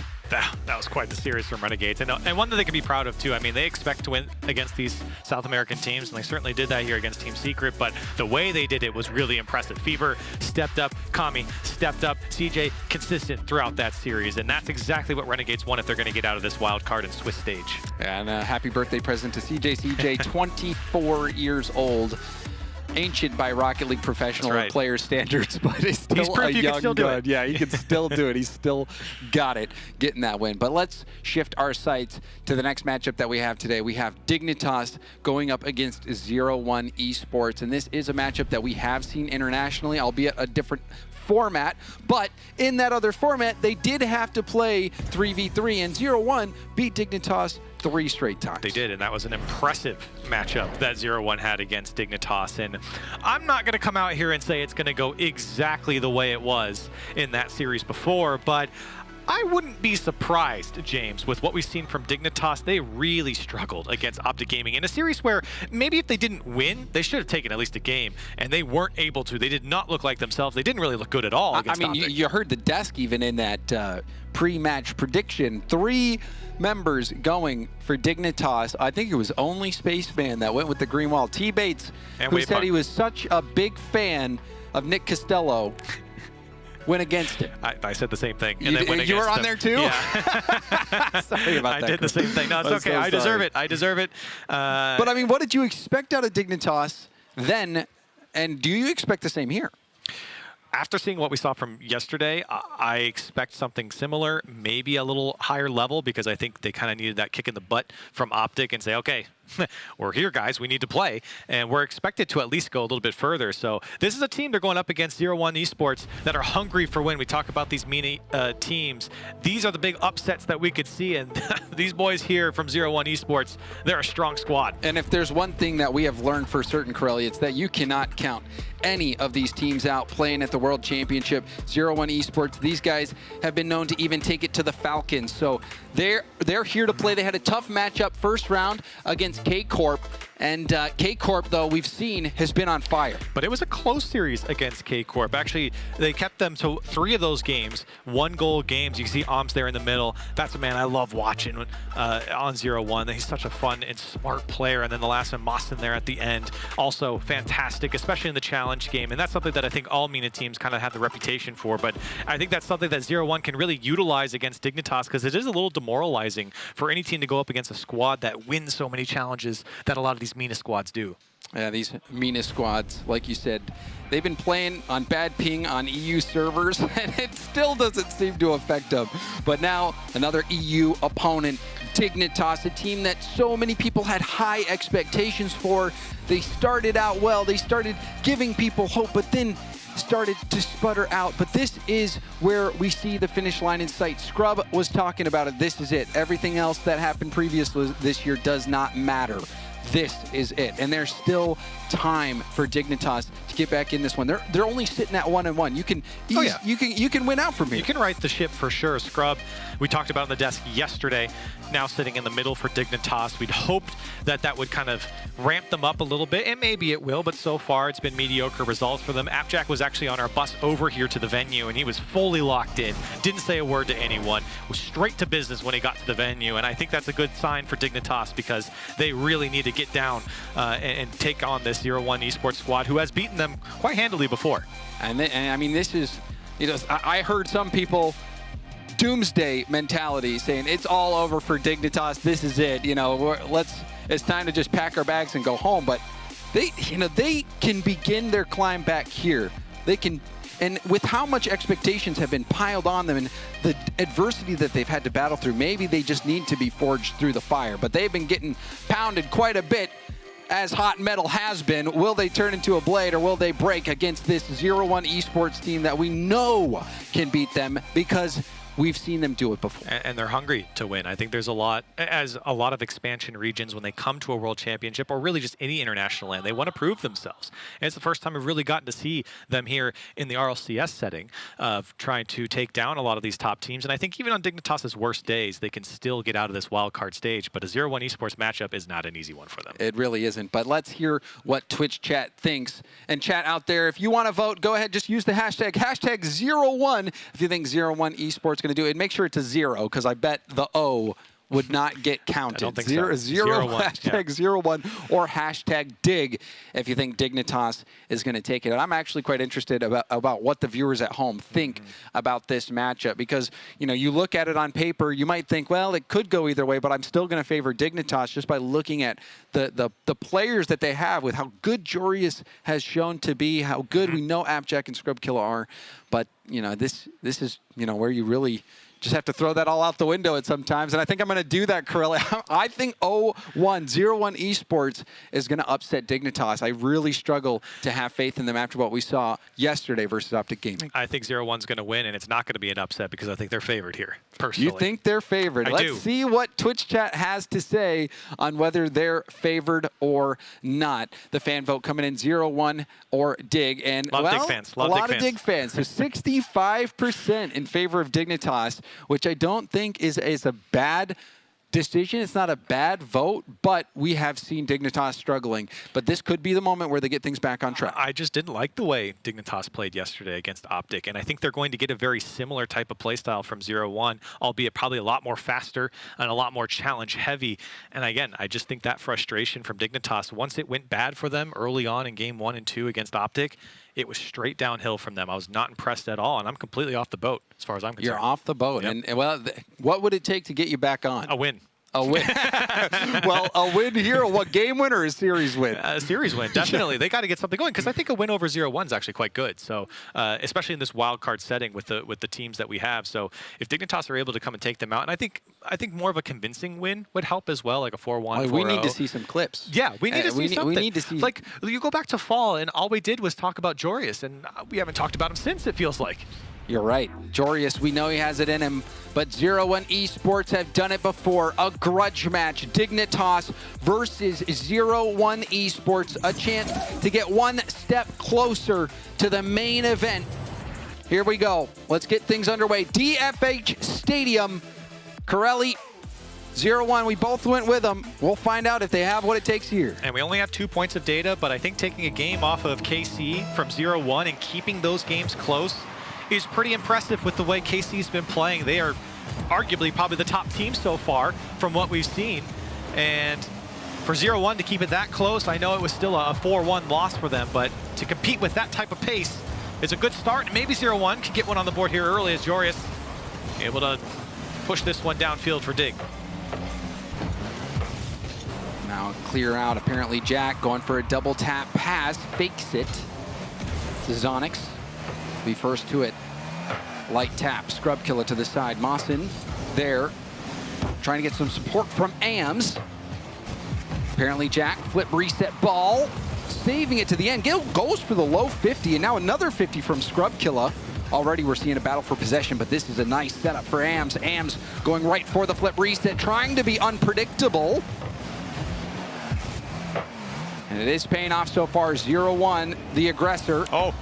No boost. Couldn't really get the double tap unless it was a perfect hit. He might have been able to get a piece of it there had he not get bumped away, but you're right. It would have been incredible for him to actually reach back to that with no boost. And now, apparently Jack doesn't get a piece of it there. I think he had free reign on it. And Mawson there to clear it out. AMS beat to the ball. There was a demo off the ball in favor of Dignitas, and the fake from Mawson. We're seeing a much more confident 0-1 Esports than we saw play on the main stage. Yeah. I think they got just a little taste of victory against KC, and I don't think Dignitas, well, I know Dignitas does not play at the same type of pace, and I don't think Dignitas are coming in with a lot of personality here in their gameplay, as we saw from Optic in their series. And so 0-1 certainly taking advantage here. Mawson to push this one off the back wall, and an easy clear there for Scrub. Joreus looking for two, but it's Zonics to boom it back downfield. Scrub having to play it off his own back wall. Interesting there from Joreus, opting to go for that back wall when he saw Zazonix there defending. Now that shot post and out. AMS with the challenge, can't do much with zero boost. Zazonix, the boom up to Mawson. Mawson towards the backboard, awkward ball for Jack. He misses, but Scrub Killer tries to Scrub Killer, did he just not see Zazonix? I think he thought he could just beat him. But Zazonix, look at the angle he takes. He took the back boost. So there was no way that ball was getting through him. And it was just given to him in front of the net. And 0-1 Esports on the board first here as we approach halftime. And Zazonix reading Scrub like a buck, really covering that angle because he knows Scrub has to hit it to that corner. He's got to hit it to that corner. Maybe he can go for a dribble, slow play it, but it's got to go that direction. And Scrub passed it right to him. And this is where we look for differences in Dignitas. Or rather, maybe the resiliency from them, as we didn't get that when they played Optic. Got to find a way to break through here. It's Joreus. That one's going to go wide. Apparently Jack, very patient. So he'll go all the way back. He's actually getting chased around by AMS all the way up the wall as well. He still gets a piece of it there. Apparently Jack doing his best as the last man for Dig. Off the ceiling, Scrub. Back to the corner. Apparently Jack cut off by AMS. Joreus will kick this over to the other corner and has to follow it up because he's got no support there himself. Low boost situation as well. Pressure starting to mount. There's a bump off the backboard. Apparently Jack can't do anything about it. That has to be heartbreaking for Dignitas. And look at this bump from Zazonix, just slams into Joreus, and I think apparently Jack, of course, hoping that Joreus was going to make the play as he should, but with that bump, created so much confusion for Dignitas, and a tap in, I mean, it was going in either way, and 0-1 Esports 2-0 now. And it started when Dignitas was trying to clear it out to the corners. They had no support there. They are struggling to get into the play and kickstart the counter. Now we see some passing. Apparently Jack shot, bar down and in. Dignitas, stop the bleeding. There you go, and you can see Scrub in his face cam landing back into that one. Happy to see that one drop through from his teammates. Joreus combining with apparently Jack. That lateral pass is so strong and well struck there from apparently Jack, getting some help from the crossbar. Dignitas able to get one back here, and that's what you want if you're a Dignitas fan, seeing them get back into this game one. Glancing at the clock, over a minute left. Plenty of time for Dignitas to get back in this one. 0-1, looking to put it out of reach. Scrub quickly back to the ball. Will stay on it. Setting himself up. Has apparently Jack in the middle, but had to stay on the play. Bit of confusion there for Dignitas and what Scrub was going to do there. Some monster challenge wins there from 0-1 to slow down Dignitas. Here's a chance for Jorius. A hard shot on target. Mostyn there trying to clean it up. Apparently Jack, clip reset, running out of boost. Gets the touch. Zonix stops it from going in, but Jorius there, he'll slam it home, and we got ourselves a tie ball game. Jack almost hitting that clip. You saw the demo in net as well. Zonix getting a piece of it. And then it looks like Jorius might have even stolen that corner boost. Maybe not. However, had just enough to get back to that ball and put it in. Dignitas roaring back. And that's great work from Dignitas, showing off that mechanic and getting themselves back into this game. I mean, that's the most important part here. It doesn't matter how they do it. And now they want to keep rolling. Apparently Jack pokes it by the last man. Zonix racing back, saves it off his back wall. 30 seconds left. Dignitas certainly momentum in their favor. Second touch is not going to come. The defense from 0-1 able to get out. We're starting to see Dignitas come out of their shell a bit. The play from apparently Jack, the flip reset double tap that led to a goal. And almost bouncing off Zonix and in, but then you even saw Jorius on that play showing off the mechanics. Wow. Zonix launching it downfield. Apparently Jack with control and boost. Rolling it off the ceiling. Now back to him. Apparently Jack will keep it airborne. Now off the corner to Scrub. Scrub trying to pass that in field. It was on target, but didn't have the height. Now we've got overtime in our first game of the series. Wow, and apparently Jack wins that kickoff hard. Top spot here for AMS. And Dignitas quickly off the kickoff. Almost took away game one here. 0-1. Very slowly have been out pressured here as this game has gone on. And Dignitas starting to ramp up. There's some bumps on Zonix. Apparently Jack pinch play potentially. And it does pinch out. That one I don't think he was looking for. All the way back to Jorius, who launches it over. Mostyn, the backflip, no boost for Zonix. This could be a chance for Dig. Jorius right to net. Lower corner! Jorius sniping that lower edge, and they get the win in OT. That's some good vibes there from Dignitas. And Jorius, he's been a shooter here for Dig. And 0-1, they started off so strong. But it was really the possession and control that you saw from Dignitas. They really kept the sides really closed off from 0-1. They were never able to break out through the sideline. It was always just lobbed clear straight back in the hands of Dignitas. And they really clamped down once they got into this. They certainly did. I mean, it started out more of kind of what we expected. You know, we both predicted 0-1 to take this series because of how much Dignitas was struggling, and they were struggling out of the gate. Scrubkilla passed it right to Zonix. Yep. And you thought it was all over, but then that goal with a minute 28, a minute 29 left, that was enough to give him hope. And then you started to see the mechanics come out. Apparently, Jack, the double tap, that shot almost went in. Jorius cleaning it up. The precision shooting from Jorius. I mean, that was from the last years. We were talking about how Team Secret couldn't seem to find their mark. That's what finding your mark looks like. You saw the defender streaking in from the backboard, trying to defend as much of the net as possible. You shoot that in the middle, it's an easy save, but Jorius picked out that lower corner in OT. That's what it takes. Great placement there from Jorius, and that was, he had a few more that were saved, but great shots coming out for the stretch that defense. That's what's so important. Force them to use the boost, force them to get to the sides of the net so you can open up space, and he really did a good job there. And I think Dignitas as a whole, their attacks were very creative, which I think panicked that 0-1 Esports side, because you could really see them kind of start to back up. Yeah, and start to lose that boost, you know, and you've got players that can take it up, threaten the flip reset, threaten the double. You know, you don't know what to expect. You play a little bit more timid, and you can't go out and collect that boost that you need. And this is good from Dignitas. We're really starting to see the form that I think people expected from them here in the wild card, at least from that game one. They look a little bit more like themselves. See if they can keep it going. Still, of course, a best of 7, as all series are. And a long road ahead if they're going to win this series. Mostyn in the corner, controlling it out. The pass out. Oh, it's gorgeous, but a save. It looked like Scrubkilla might have gotten to that ball in time. A goal line save. I thought that one was going in, Corelli. Good patience there from Dig. Staying with the play. Now the attack's on. Looking for this one across the box. Mostyn makes a good clear. 0-1. Trying to get some offense going, and they were shut down halfway through game one. And they're showing it off here a little bit. This is Onyx running out of boost. And Dig.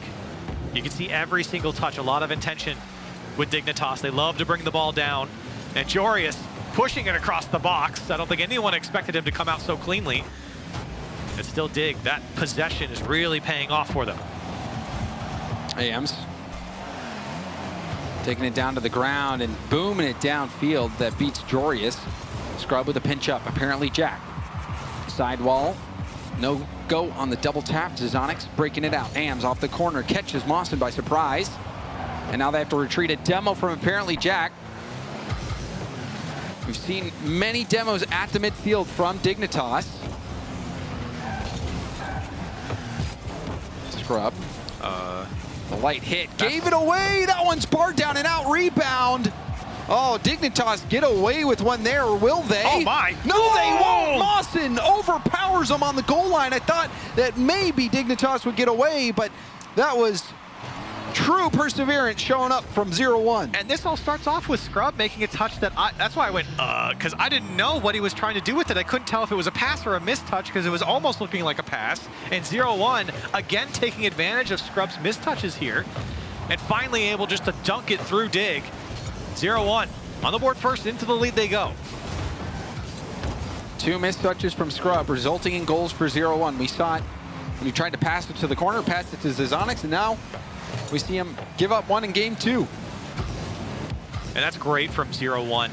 Dignitas, they're not perfect. They're going to make mistakes. And for them to take advantage and turn them not only into scoring chances, but to score is fantastic from them. Another scoring chance. AMs, light shot, rebound opportunities. Zizonix has that one bounce up to go. Apparently Jack and Scrub both jumping for it, but Scrub is able to get to it. 51. Now Jorius tipping out to the side. Mawson, a touchdown, but that demo from apparently Jack prevents the shot. A good dunk there from Scrub to keep this one dangerous. Jack's got boost. Can he go all the way? He gets bumped into it. It goes over the net. Scrub trying to keep it alive. Bump comes out from Jorius, but this one going back towards the orange side. Boost for Zizonix. He gets over 1.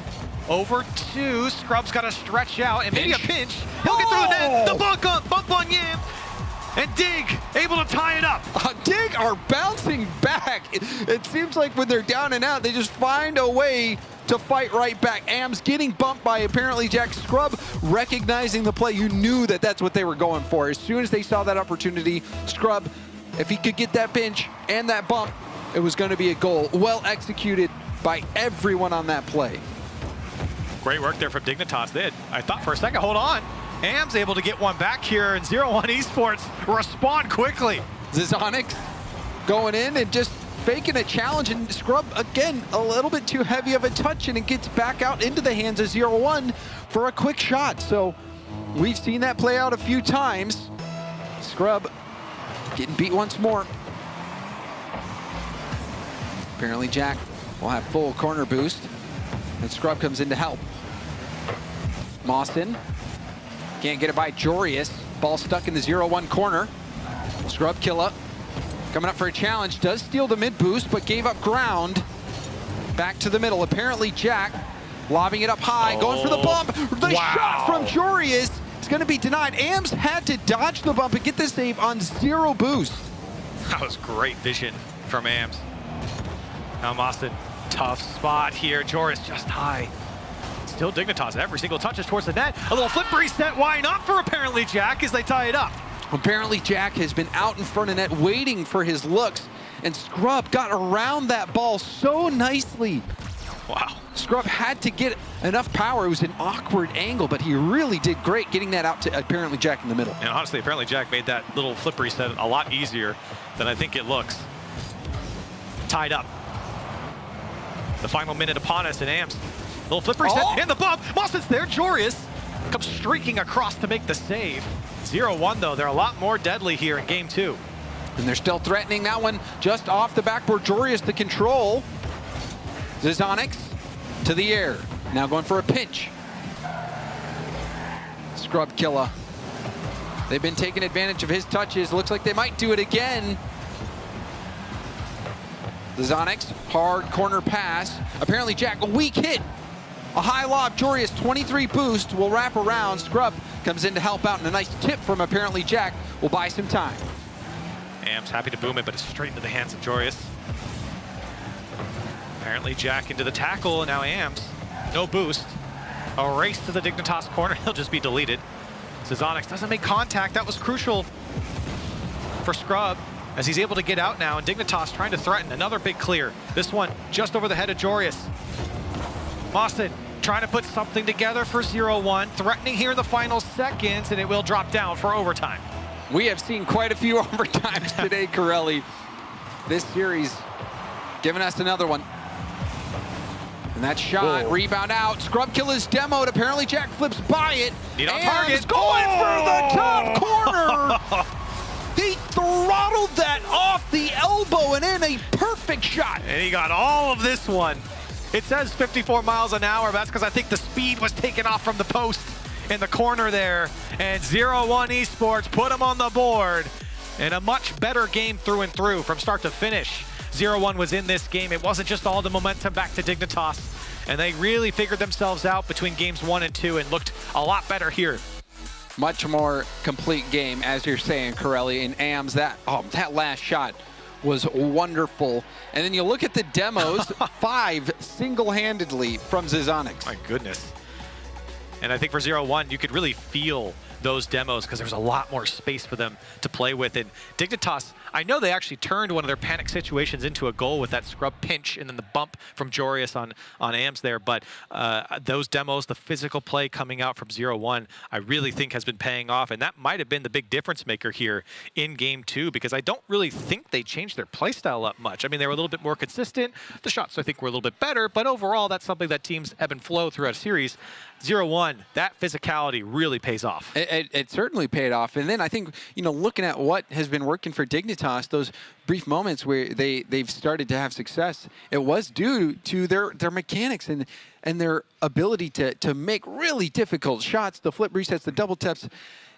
They haven't been able to put that together, at least in that game in those final moments. But in the game 1, they took it out a little bit late. They were in danger of losing game 1. They weren't even in it until the last, minute and a half. So we'll see if Dignitas, who's been shaky, they've been struggling to get their feet under them. It still seems like that's the case, but we have now seen glimpses of what they're capable of. It definitely a little shaky from them, but I think that was a decent game from them. I don't think anyone's going to go back and say that was horrible from Dignitas.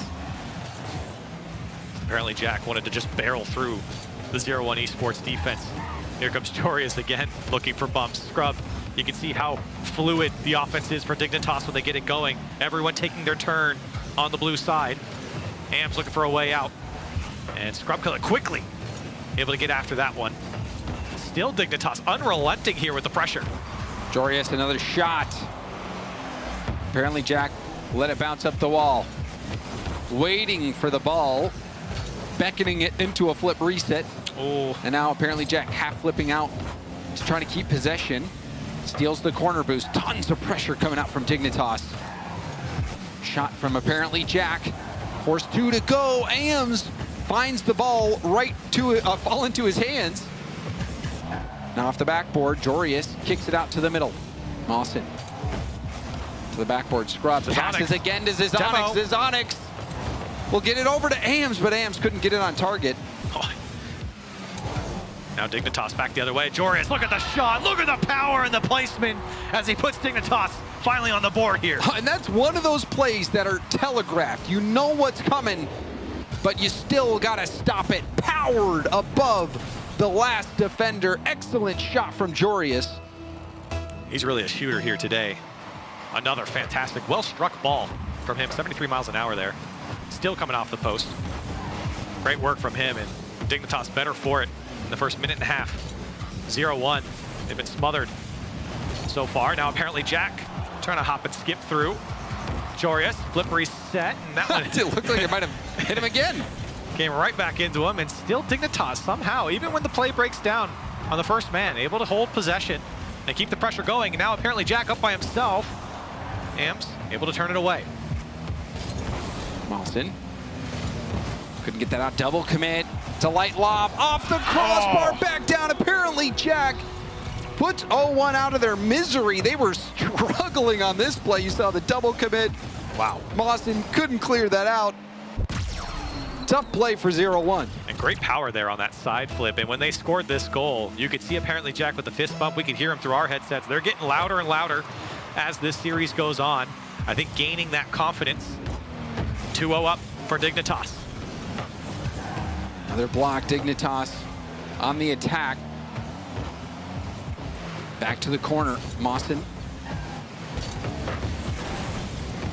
And now Zazonix pinches out across the field. 0-1 have been stuck in their half for what seems like this first half of the game. Ams getting bumped on 0 boost.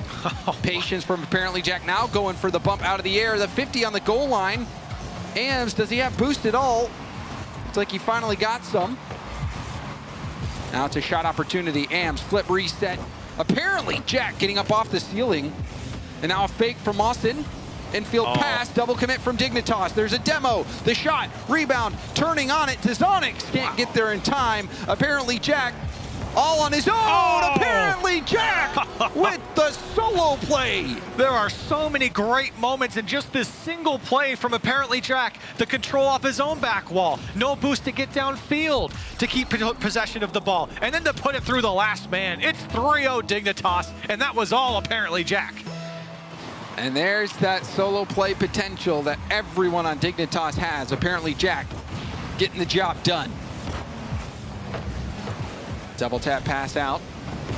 Apparently Jack was jostled by Zazonix, and Jorius getting up in the air, getting the redirect. And he's looking good. We've talked about him so many times. Just the shooter today right now, and another great touch there. It's 4-0 now for Dignitas. They've really just ramped up the scoring. Comfortable spot for them to be in here in game 3. Comfortable indeed. We saw Dignitas come back when they were down with about this much time left, but they only had 2 goals to come back from, and now Jorius puts in a 5th. He slotted that one this time, and 0-1 are really struggling just to hold on to the ball from their own side. I think they're trying to keep possession, but we've seen from both sides really so many fake challenges, so many fake touches that are coming out. It's really a crazy mental game happening here of players on the ball and the unpredictability that they're trying to throw. Unfortunately for 0-1, I think they just need to go. I think they just need to get downfield, take a challenge. You're down 5-0. Got to make a difference. You can't just play defense the whole game. And they've been just struggling for boost, Corelli. It seems like even when Dignitas has low boost, they find ways to get that extra flip reset, get that extra 50 to push the ball downfield and force 0-1 to use that boost for defense and have nothing left on the offensive side. I mean, this scoreline is really uncharacteristic and not really showing of what this series has been so far. I mean, blowing 0-1 out, Dignitas, that's not been the case. Dignitas has been quite shaky. Just everything's working here in game 3. It's such a stark difference between games 3 and 2 here. We might see a 6th put in. Scrubkilla taking this up to the sidewall. And you're right, Corelli. We've kind of looked at Dignitas to be the sleeping giant who's been, you know, perhaps sleeping too long. Alarm not waking them up. You wonder if they ever would. And then they have a game like this, and it just makes you wonder. And we do see one back, one on the board for 0-1 Esports. They prevent the shutout, and they do get one for next game. A feel-good goal here for 0-1 Esports. They needed one.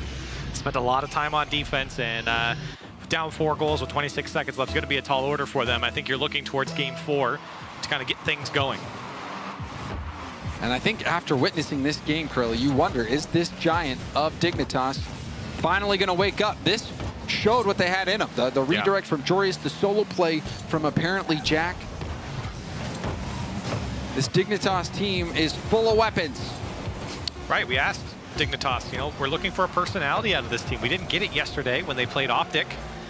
And I don't think we got it early on here in this series, but as it's developed through 3 games, as this ball will eventually touch the ground, I think Dignitas really showing off those mechanics that I think everyone expects them to have. Apparently Jack with a couple of good flip resets to put one away. Jorius with just great redirects here so far as well in this series, and just the power behind his shots. That's a mechanic in itself, and I think for Dignitas, everything's working. And smiles for Scrubkilla. I mean, he's used to this World Championship stage before. You know, he's won it all. He's got to the finals another time. You know, he's a gamer. He's a gamer, and he came to game, but Jorius and apparently Jack, I think they stole the show. Oh, definitely. 5 goals between him, Jorius with 3, and 6 shots, actually, for both of Jorius and apparently Jack. And one stat that we pointed out for 0-1 Esports was the physical game. Only 3 demos across the board, 1 for each player. They didn't really have a chance to. I mean, they were just so pushed back the entire time, and that unrelenting pressure and control that Dignitas showed us, that's the scary kind of sleeping giant that you're talking about. We got it here in this previous game. And now, I think this really is the series for Dignitas to show whether they're going to be hot or cold. Yeah. They showed us what they're capable of. This is a chance for them to get revenge against a team they struggled with against Gamers 8 or at Gamers 8 when they were playing. Different format, but still it's an international tournament where you're really trying to bring your best game, and they weren't able to rise to the occasion. And there's been so many doubters for this Dignitas squad, both of us included, with our prediction taking 0-1 over them. Right. But now, I mean, these games, they make you want to have hope in what this Dignitas team can do. Yeah. You want to have hope, but they've got to close out the series, and that was a great single game from Dignitas, and they've had a couple wins here. See if they can string a couple together as Scrub. Can't get over that one, as 0-1 already having a little bit more space to work downfield than they did in game 3. See a little bump attempt as well. 0-1. Oh, that, I'm not sure if the defender got a piece of it, but that second touch sending it wide. 0-1. They didn't have much possession in game 3. Game 4, Dignitas, they're threatening. Jorius blocking out that ball in the midfield, but it bounces out to Ams. Oh. Ams rebound to Mawson, and Mawson will get the early goal for 0-1 Esports. And finally a good look here for 0-1 Esports as they play that one off the wall. Ams with a great drive towards the net, got apparently Jack to jump, and it's a tough save to make. Unfortunately for Dignitas, it was shot right at him, but still weren't able to make it. And 0-1 breaking through first here in a crucial go-ahead goal when they were, struggling in game 3 to even generate offense past the halfway line. They were beat down 5-1. And now Scrub, bar down, is it gonna go in? Rebound, cleaned up by apparently Jack. Scrub knocked it off the crossbar, and apparently Jack has been playing cleanup crew. Wow. What a touch there from Scrub, and great touch by apparently Jack, as they're saying, cleaning that play up, and you can see all the confusion happening from 0-1 Esports. I mean, that's just a great play from Dignitas. There's not much more you can say. Putting away, or getting that first touch, and then putting away the shot. 0-1, you got to roll with the punches sometimes, and another big save forced to come out. That was a double commit, and they're able to push it away. And it needed to be. One of them wasn't gonna make it. Tip back, Ams. Now Jorius pushing this back towards net. 0-1. They're playing on the back foot once more. Finally, a clear comes out. Ams, shot opportunity, goes for net, and it's saved by Scrub Killer, who hits it out to the side. Demo from apparently Jack, has Scrub in the middle, but apparently Jack going for the solo play, and Mawson will break that up. Great work there defensively from 0-1. You've got to stop those plays early as that one skates across the goal line. Mawson just gonna punt Jorius downfield. Zazonix there to take a challenge, but here's Dignitas whipping back around. Ams, his only choice to pop it up. Jorius, flip reset, looking to go down. Oh, Jorius how was that saved? puts it away, but saved by 0-1. 3 minutes left to play. And apparently Jack Hill just redirected in. Dignitas into the lead. Dignitas has been cherry-picking these games. Jorius had the redirect, Scrub had the one that went off the crossbar. Then you see apparently Jack faking out Mawson. Mawson thinking he's gonna have a clean hit on the ball, and apparently Jack tipping it right back into net. The cherry-picking play works once more. You look back towards that Jorius flip reset shot that he had, and Dignitas happy to see a goal come through. Now 0-1. Danger here for Dignitas. 0-1, someone's got to get there. It's played off the back wall, and unfortunately, a lot more innocuous than I think 0-1 wanted there. Seemed like that was going to be a goal. Looking at Jorius's camera angle, had to just sit and wait for that ball to bounce off the ground. Another demo. Zazonix, the one committing it. Jorius towards the net, surprising Mawson. I don't think Mawson was expecting the shot. Just caught him out here. Jorius, again, he's just sniping the 0-1 net. Well played here. And Scrub, I mean, if Mawson stayed on the ground, Scrub was going to punt him out of the way anyways. But he needed to jump even earlier. Yeah. Jorius, his shooting has been pinpoint accurate. And every single one of these goals, I'm looking at apparently Jack. Doesn't matter who's scoring. He's hype. He's screaming. He's looking at his teammates. He's saying, come on, let's go. Trying to get them amped up. We've seen Com have big success doing the same thing for his version 1 team. Got to get in it mentally, and right now it seems like Dignitas does have the edge in every category that you can think of so far. It's been a better game from 0-1, but a lot of these goals from Dignitas have just been spectacular as well. I mean, defensively, a lot of teams would give up some of the goals that Dignitas are putting away.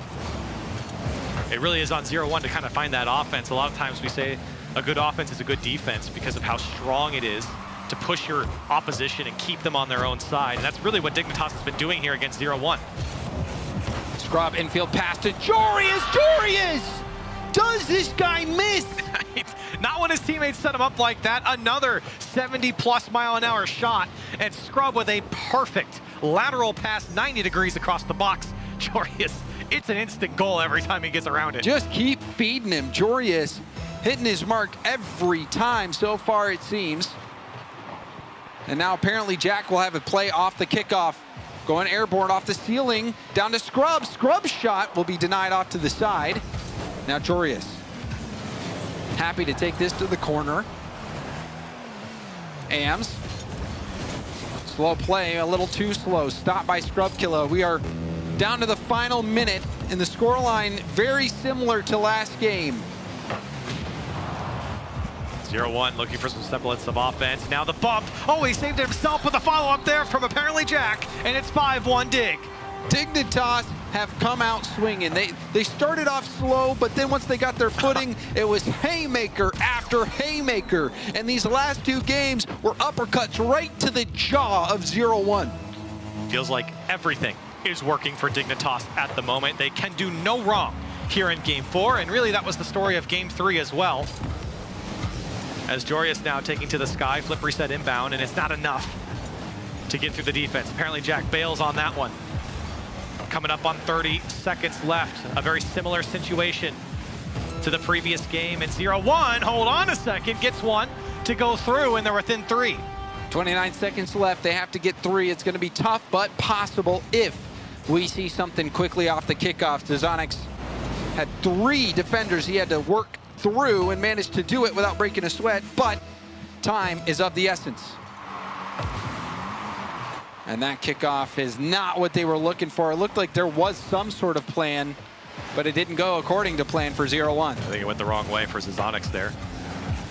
Time ticking down, 0-1.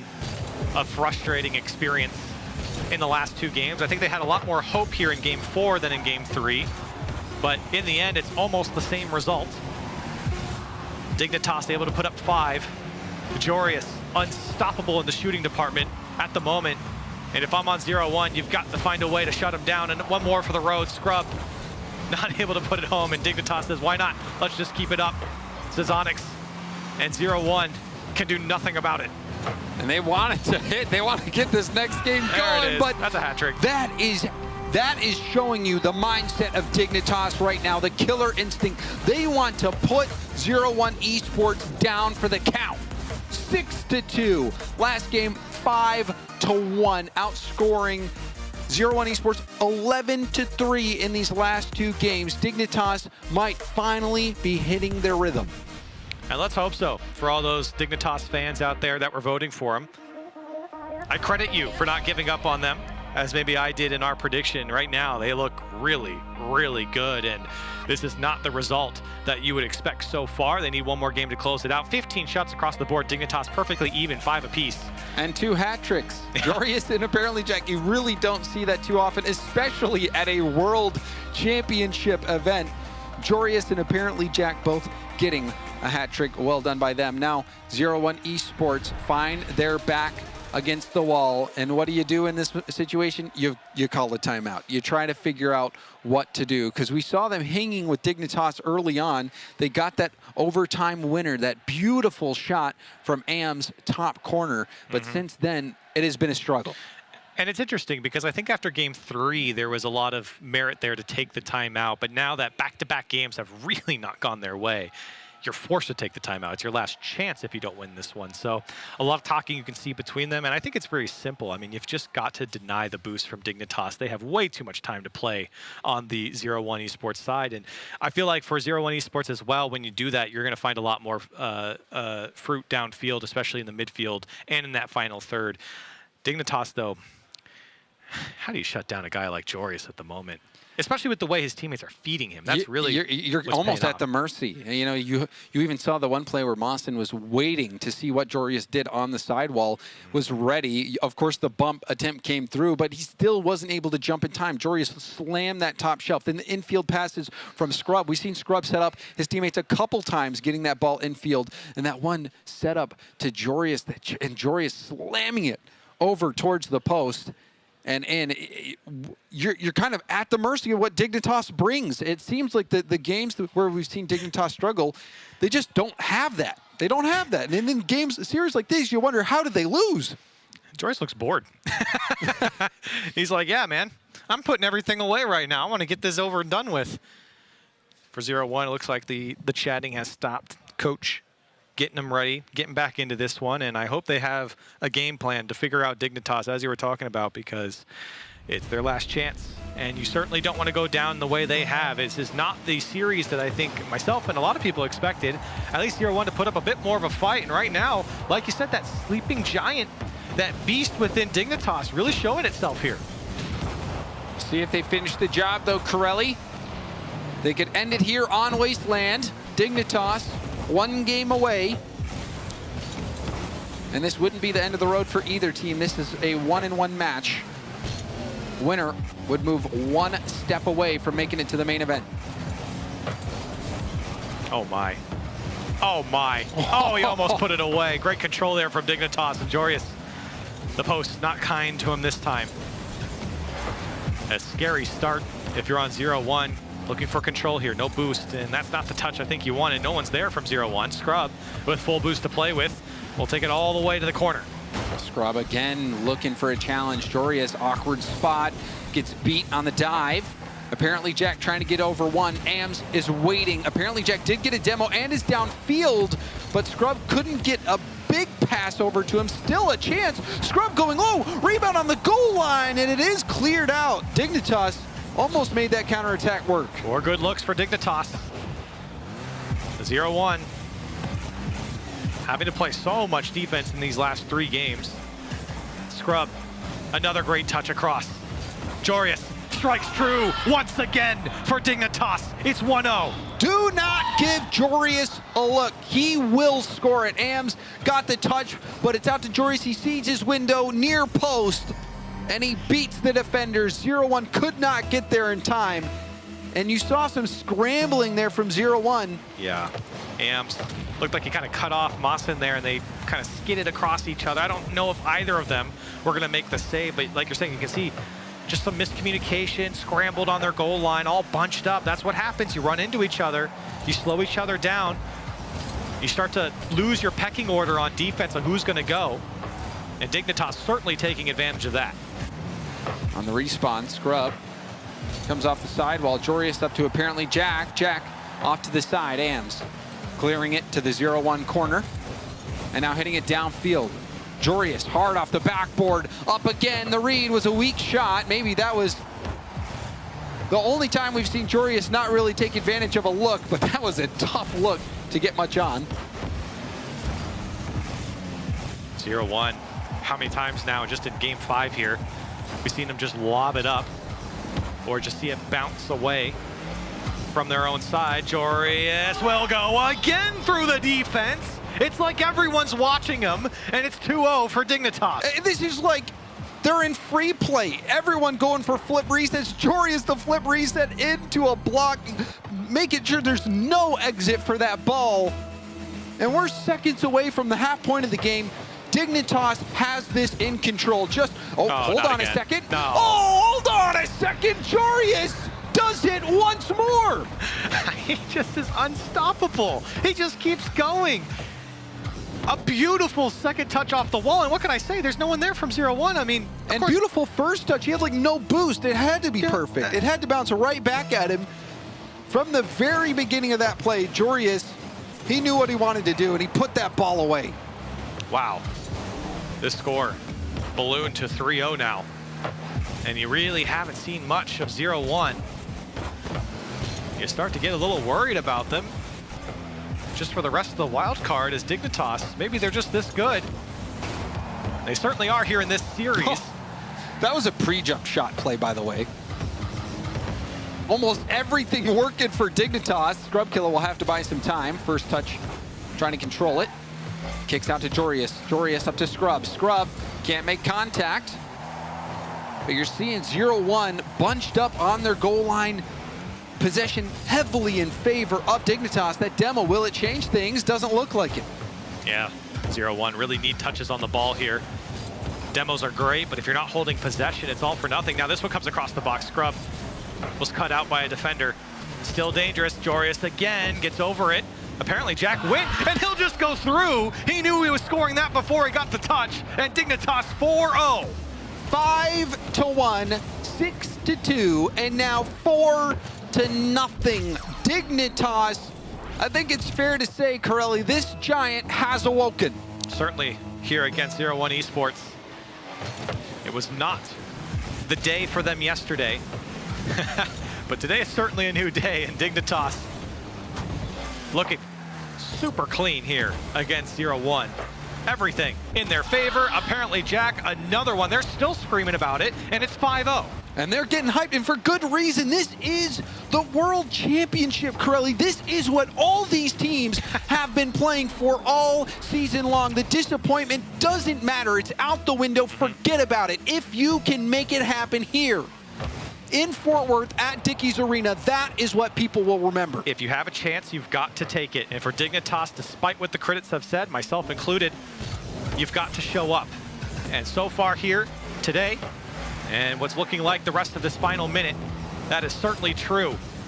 And it bodes well for them as they move deeper into this wild card Swiss format. 0-1 though, you got to go back to the drawing board right now. Completely blown out really in these last 3 games. And I mean, how do you take it? It seems like they were playing well at the beginning. They were hanging with Dignitas, but then when Jorius just wasn't missing, they just got behind and couldn't find a way to fight back. Again, I think Dignitas really showing off what they're about when they're having a good day, when they're on.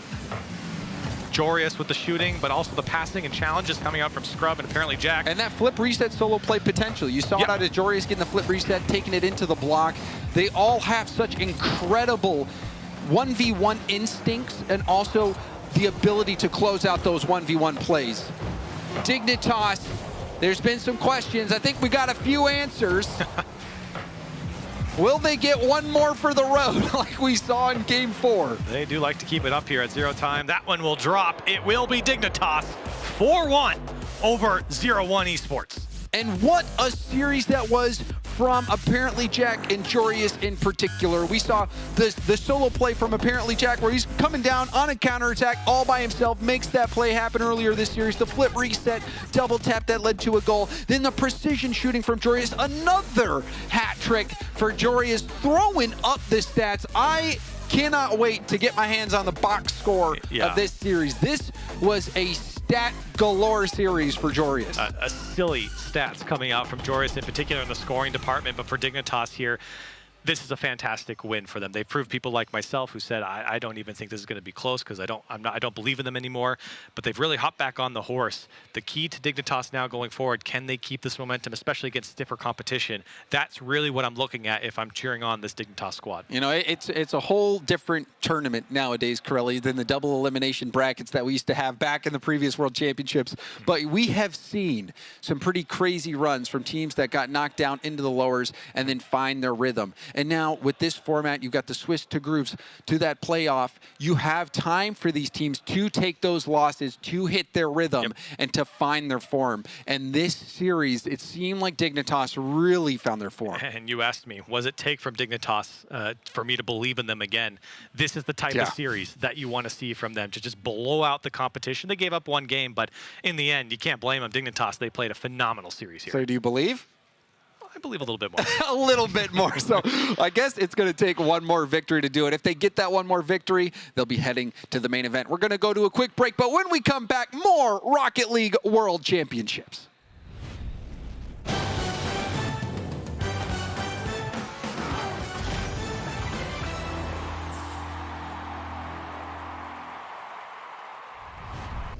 We have to tell everyone that we just switched to Verizon's new Welcome Unlimited plan for just $30. I've already told everyone.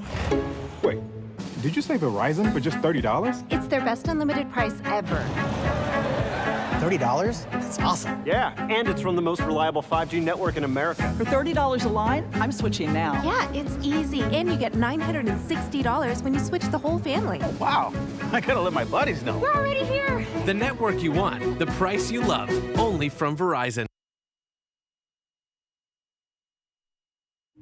This might not be your car, and this might not be your engine. Maybe this isn't your morning routine, and maybe these aren't your coworkers. Perhaps these aren't your standard driving conditions. Far from it. But this is your oil, which means you're one of us, doesn't it? For serious engines, on and off the track, upgrade to Mobile One. The Bronco Raptor was built to climb pretty much anything. Dunes, rocks, even ranks. The Bronco Raptor, Rocket League Edition.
Big transition. It's past one, but Exotic, the shadow defense, always behind him.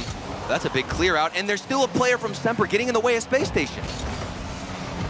60 seconds to play here in game number 5. This best of 7 could go to Champions Field. I would love for that to happen. I just want to say Champions Field. I would love for that to happen. Where we're actually on Champions Field in the series. Certainly this has the potential to be a staple for the wild card. Looking for that change. Long clear. Rattles can't find it. Better takeaway from Semper. Into the corner. What'd your Space Station put up on the bar, on the plate?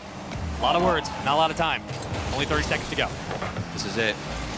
Space Station Gaming, one goal to even the playing field. Reynolds up early, Shawset, the accuracy still standing tall. That one just given away. Reynolds looking for a player, trying to connect some passes, but Exotic harassing him on the offense. Yeah, Reynolds made the right play. Exotic just made a better one. Yeah. At the end of the day, there's only so much you can really do. And Semper are going to take those easy bounces and convert it to either a goal or a chance. Off the kickoff, you need a goal within the next 5 seconds of your SSG for this to be realistic. The ball is in SSG's court. Semper were in this exact same position. Almost got it, actually. Or at least between one or within one. Final 10 seconds. We'll see if it goes down the other end. Otherwise, we're looking at match point for Semper, who have turned this series around. I mean, granted, both teams are 2-0. Yeah. Neither have to worry about being eliminated today. If you do lose, you try again tomorrow. If you win, you move on to the main event. Thumbs up all around, though. Exotic with 3 epic saves, bumped everybody off the pitch. And Semper won this one handedly in the end. And now we have a 3-2 scoreline. And I'm going to be honest with you, Spaceman. Even if Semper were up 3-0, I wouldn't count Space Station Gaming out, let alone 3-2. Space Station Gaming have reverse swept at best of 7 before, okay? They can 100% bring this game around, and they had it close there in that individual game. Now with their backs against the wall, maybe Arsenal gets unleashed from his chains, and we'll see something special. A lot like what we heard the desk talk about, where Space Station won't come into this series underestimating Semper. Yeah. Semper now up 3-2 in this series. Guarantee you they will not be underestimating Space Station. They know how important this series is, the opponent they're playing, and what a way to win to get into the main event than to beat a team like SSG. Granted, it's Swiss, not Double Elam, but still, you're taking down a team that feels like they can make a championship run, and Semper, who a lot of people have doubted. And we'll see Space Station Gaming get bullied around on the field, where somebody like Shawset is bumping them or Cassio's messing with them, as we do, in fact, have a timeout for Space Station Gaming. This is critical for them to change that play style. And what I want to see when I mentioned Arsenal, more demos. I want to see that physicality come out. Yes, he has been pushing forward, taking some boost, but they're getting beaten up on the field, and they're trying to slow down the pace even more instead of matching them. And Space Station Gaming are one of those teams that I think can match any level of aggression here. So are you changing the order of the offense now for SSG? Are you looking for physicality, then mechanics, then spacing, or are we moving these cups around? The thing that I've always liked about Space Station Gaming is they know how to balance things perfectly. Maybe not in the last 2 games we've seen out of them, but previously they have this perfect equilibrium state where they're able to balance demos, balance aggression, figure out who's being forward and the most forward at any given time. And it swaps between Arsenal and Reynolds. Those two have been more passive. Send them forward. Let Daniel have some space to do what he does best, make some magic, and damage that defense. I mean, that's what makes teams like Moist so impressive, where they take like what SSG do well, which is the passing, the mechanics, the spacing, the intuition, and trusting one another, and they take it to the next level. And that's kind of what you're looking for right now for SSG. And like, they can hit that level. They can hit that ceiling, Spaceman. Certainly. They absolutely can. Hey, listen. Shout out to Bob's Ramen. He looks so happy. He's Let's happy. go hang out with him. He's happy because we're 1 game away from a Game 7. Hey, he's smiling. You got to give him what he wants. Or he eats the foundation under your house and you go underground. You look at us. We'll see you there. Or an Aquadome. But we've already passed that point. Let's get into it. Neo Tokyo on your screens. And Semper are 1 win away from a 4-2 series win against Space Station. But here comes Arsenal and SSG trying to orchestrate the offense early on in this game. Space Station Gaming. What is the change that comes out into this game after the timeout? Were they just trying to take a break, or were they purposely implementing a big change and shift in their strategy, their approach? Reynolds, the demo, that's what I wanted to see more. And look at the space it opens up for Arsenal to go for a flip reset. Here we go, Shawset on the dribble, looking like Valencia Shawset. Gets stomped out, and we've still got a back and forth game. I mean, the boost management has been fantastic from Semper, but a double tap that sets it up to Arsenal. Oh my. That's a knuckleball in the front of the net. Here comes Daniel, trying for a second challenge. Exotic deals with it again, and Exotic and Cassio defensively have been flawless in this series. Cassio has been able to read where Space Station Gaming are wanting to go with these midfield passes. After game 1, he's like, all right, I completely dissected your playstyle. I know where you're trying to go, and I will slot the shots and put myself in the position between those passes to really get a good transition. It's a booming clang off the backboard. Still around for Space Station. Here comes Arsenal looking for a pass. Quickly down, but Daniel's ready for the extension, and there he goes. How much Oh, he's boost does getting he have? A bit, a bump. There we go. Reynolds around, but Casio clears. Back to SSG, back to the front of the box. Reynolds slots it, almost a redirect, but I like what I'm seeing from Space Station, trying to get creative in that offensive third. And they needed to do that because that save would have come out from Semper. It's not enough to have one early shot from the midfield. The defense from Semper, too strong. Need creativity if you're Space Station Gaming, and they're going for it. Daniel's just one or two key plays away from a breakaway. We've seen Reynolds be fantastic at midfield. Arsenal often overextending. Semper have done a great job of isolating a lot of players, keeping them in the zone, and funneling them through the corners where they've won these 50s in the first touches. As Exotic again will get it around one, maybe two. There's the fake. Here comes Casio. Shotset as well, working in tandem. Guardian Angel behind in case the shot did land through, but it won't for the moment. Exotic with a bit of boost to burn here. Arsenal has to play the 50 and Shotset pops it. Here comes Reynolds back to midfield. And it's getting messy on the field. Demos and bumps more often from both teams. This one popped out for Reynolds. Doesn't find it. Look at that 50-50 all the way down the other end, and Space Station Gaming are going to have to go back to step number one. Some games go slow, others go fast. This is the latter. We've burned 2 minutes, and it has been lightning quick. Looking for that first goal for both teams. Exotic a long clear downfield to Exotic. Does he center that back out for a pass? I think he might have been looking for Casio, but regardless, the transition begins. Semper have to fall back, and with that, they will grab boost. Up to SSG now to make the play. What do they call? Where's the ball?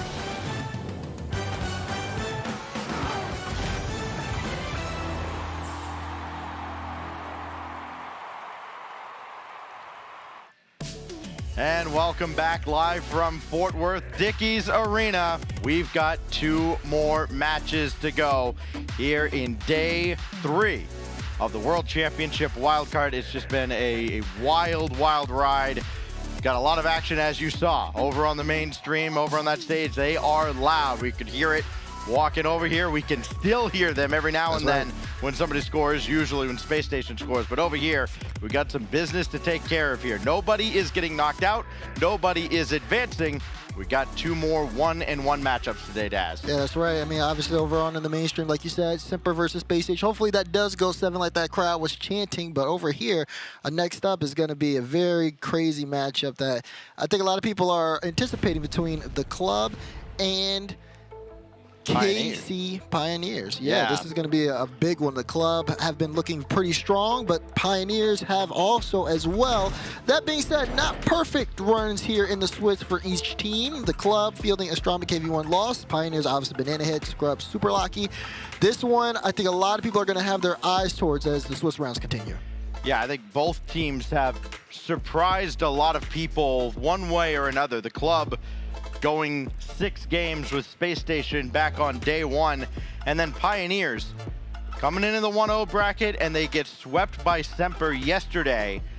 And while it was a sweep, those games were still close. I mean, especially the first couple of games could have gone either way. They didn't go Pioneers' way, but you see the club, a very confident squad, and they had to be confident. I mean, they drew a tough draw. Space Station picked them to be their opponent in round 1, and you saw how that went. They gave them all they could ask for and then some. KV1 kind of leading the charge with assists for the team. He leads the team with 8. And then over here, right in the middle, Astromik, you have to imagine he's going to be the rock of the squad. Yeah, Astromik definitely is going to be that player that a lot of people are going to look at when they see the club. It's the first player that comes to mind when they think about this squad. Everybody all around this roster, though, has had spectacular performances. You see Lost here earlier on in the Swiss stage. Lost definitely had some moments of brilliance, and I am expecting for the club to really be able to show their stuff when they do get out on the field. But let's take a look at Pioneers on the other side of things. KCP, these guys have been fantastic. They came into the spring major, showed absolute brilliance on the field in some moments. Obviously, they took down Team BDS. That's one of the things a lot of people are clinging to. But here, it hasn't necessarily been as easy. They definitely have to put in a lot of work here. Super Lucky there on the screen there. And him and both Scrub, they come together in some really solid ways. Scrub definitely being a factor in a lot of these matches. He sits in the middle. But, of course, a lot of people are looking also at the OCE MVP himself, Banana Head, who has had, even in every moment KC Pioneers have done well in, Banana Head's been at the head of it, so to speak. Yeah, he's the leading scorer on the team, but only 5 goals so far through the first couple of rounds. They struggled mightily to get anything going against Semper when they were swept. They had the 4-0 sweep over Veloce, and you see the comparison head-to-head. And you look at the demolitions on the Pioneers side. They don't demo very often, and even worse, they have been demoed a lot in their tenure here in Fort Worth. That could go against them when you look at a team like the club, averaging 4 on the season. They're averaging just over 5 demos a game at this wild card. They have to find ways to avoid demolitions, talking about Pioneers. Otherwise, they could give up a truckload of goals. Yeah, I think this is going to be a battle of aggression, so to speak, because you know what the club can do. We've seen them be able to like kind of smother teams offensively, but also Pioneers, that same level of aggression works as well with them. Someone is always able to make a play on the ball when they're in that offensive front. So that's really what it's going to come down to. Can the club demo Pioneers into a corner, or will the charges be too much for the club to handle? They also have to avoid getting hemmed in their own zone, as they have been during this event. Super Lucky and Scrub both with 20 saves. They are near the top in saves per game. That is not a stat that you want to lead unless you're able to turn those saves into offense on the other end, which unfortunately they have not been able to. Only scoring 12 goals in their 8 games so far. So yeah, we will see exactly how that pans out. Let's see what you think at home. Probably the vote that matters the most, because the fan vote has been pretty accurate between the two streams. Go #club if you've got the South American squad, #KCP if you back the Pioneers coming from OCE. Daz, club, Pioneers, do you have any inkling as to how this might go one way or the other? I think I would go Pioneers on this one. You got Pioneers. I'm feeling very confident in that. I think, obviously they didn't look as good as we wanted to see from them yesterday. I feel like they go to the lab, they come back, and then they kind of continue their march forward. See, here's the thing. I go by the numbers. I'm a numbers nerd, and while the Pioneers have looked like the better team throughout the season, club, I think they've got it here, especially with their physical play. I don't think Pioneers are going to be able to avoid them. I'm going to split it up here. I'm going to go with the club. Let's see exactly what the fans have decided here with the Verizon fan vote. I imagine it's going to be a Pioneers-heavy crowd. No, almost right down the middle. 51, now 54, back and forth a little bit. But the chat going with the club. I knew you guys were smart. Stacks fans don't agree. I don't agree. What? Sorry. Okay, well, we're almost ready to get underway here. Again, club and Pioneers, both teams 1-1. Club with slightly better record, 6-4, aided greatly by, of course, those 2 games they took over SSG on day 1. 4-4 record for the Pioneers. They go 4-0 versus Veloce. They go 0-4 versus Semper. And now it's time to put a team 1 win away from potentially making the main event. Also to put a team 1 foot in the grave and out of this wild card stage. Yeah, I think the biggest thing here, looking at this particular matchup, is the ability to adapt over time, right? Because I think looking at this on paper and also looking at what we've seen from these teams, their play styles have definitely been ones that you can easily kind of note, so to speak. It's just about adaptation. Can KC Pioneers adapt over the course of time? That's going to be the big question. Well, here we go. Sam versus OCE yet again. South America has struggled against Oceania. Can they get a dub here against the Pioneers, a team that has become ever so popular, especially after their performance in London just before the crowd got there, taking down BDS? I think that's kind of worked against them to some extent, with teams having, or people having, unrealistic expectations for them. Maybe they can prove them right here as this waterfalls downward, and we are underway. World Championship Swiss Stage Round 3. Both teams sitting at 1-1. Now looking to see if they can get to that final round, if they can make the extra push to the main event and keep their world's dreams alive. Already a solid start for Pioneers offensively. They've been able to move the ball downfield very effectively. But you see Lost, solid touch, be sent to Super Lucky, who will get a clean piece out. KV1. Lots of space in the air there, and very awkward for Banana Head. Goal line save is not enough. Astromic with the first goal. Just shot after shot after shot, and Pioneers forced to play far more defense than they would ever want to. And it leads to a very early goal out of the club, just over 40 seconds gone by. See if Pioneers can get any semblance of offense going now. It is KV1 trying to keep them beyond the midfield line. Banana Head saved away by Astromic. And here we go. Pioneers finally getting some offensive flow going here. Shot on, easily saved away by KV1, and unfortunately for Pioneers, it's looking like one and done on the offensive end. Yeah, they are. Seeing this one continue on, you gotta wonder what kind of adjustments can be made here mid-game. The club definitely set the tone here, and you can see them building off of it too, momentum-wise. Super Lucky to the corner. And nothing doing there. Here comes Lost. Couldn't get a second touch. As Astromic has that in the corner. Trying to get across midfield again. He has, only as far as Scrub. Something's got to give for Pioneers. This is a team that, sure, they do kind of live and die by the counterattack, but we know that they can be aggressive. They had to be to take down BDS. Ooh. Can they regenerate just a little bit of that magic? Banana Head, good ball out, but it's lost in the way. So Scrub has to come in, and KV1 will guide that out to the corner harmlessly. You see Super Lucky on top of that. Astromic, big dunk out, and it's been really tough so far for Pioneers in this entryway. A lot of these drives have been kind of felt into the corner.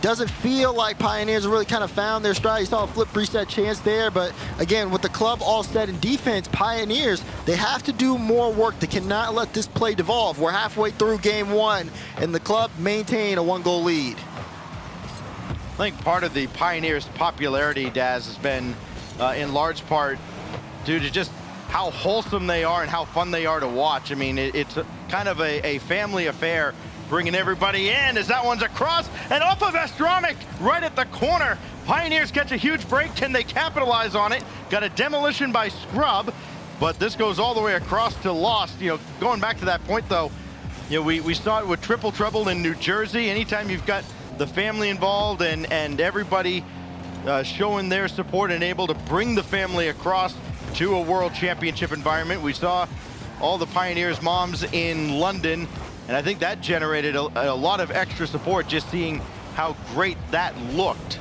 Yeah, they definitely have some extra support, but the family can't play the game, Stacks. No, they can't, and they can't really help them here. That's when they're not playing in front of any crowd at all. Demos come through, Banana Head in trouble. Alone there, another demo comes through. Banana Head's gonna have to, you make the most out of all that boost. Does drop that down for Scrub, who ends up sending it away. Trying to play this high, looking for the double, but not able to find that extra touch just because of Astromic. So in front of the ball. The club have been all over things, and it's been really hard for Pioneers to generate opportunities as they're trying to, I mean, essentially dodge someone who's pre-jumping them anytime they're in the air.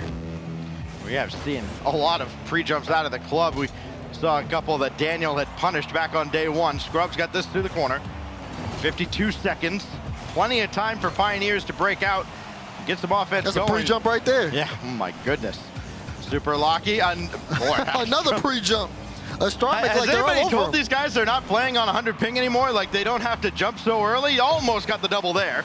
And this is well guided out towards Lost. Only one man forward, as it seems the club content to try and win this game 1-0. Not looking for an insurance goal. They may need one. 24 seconds left. That got around Banana Head though. And now here comes KV1 with Lost to his left. And Super Lucky makes the initial stop. They got to make a stop here now for Pioneers and get out of the zone with now 10 seconds left.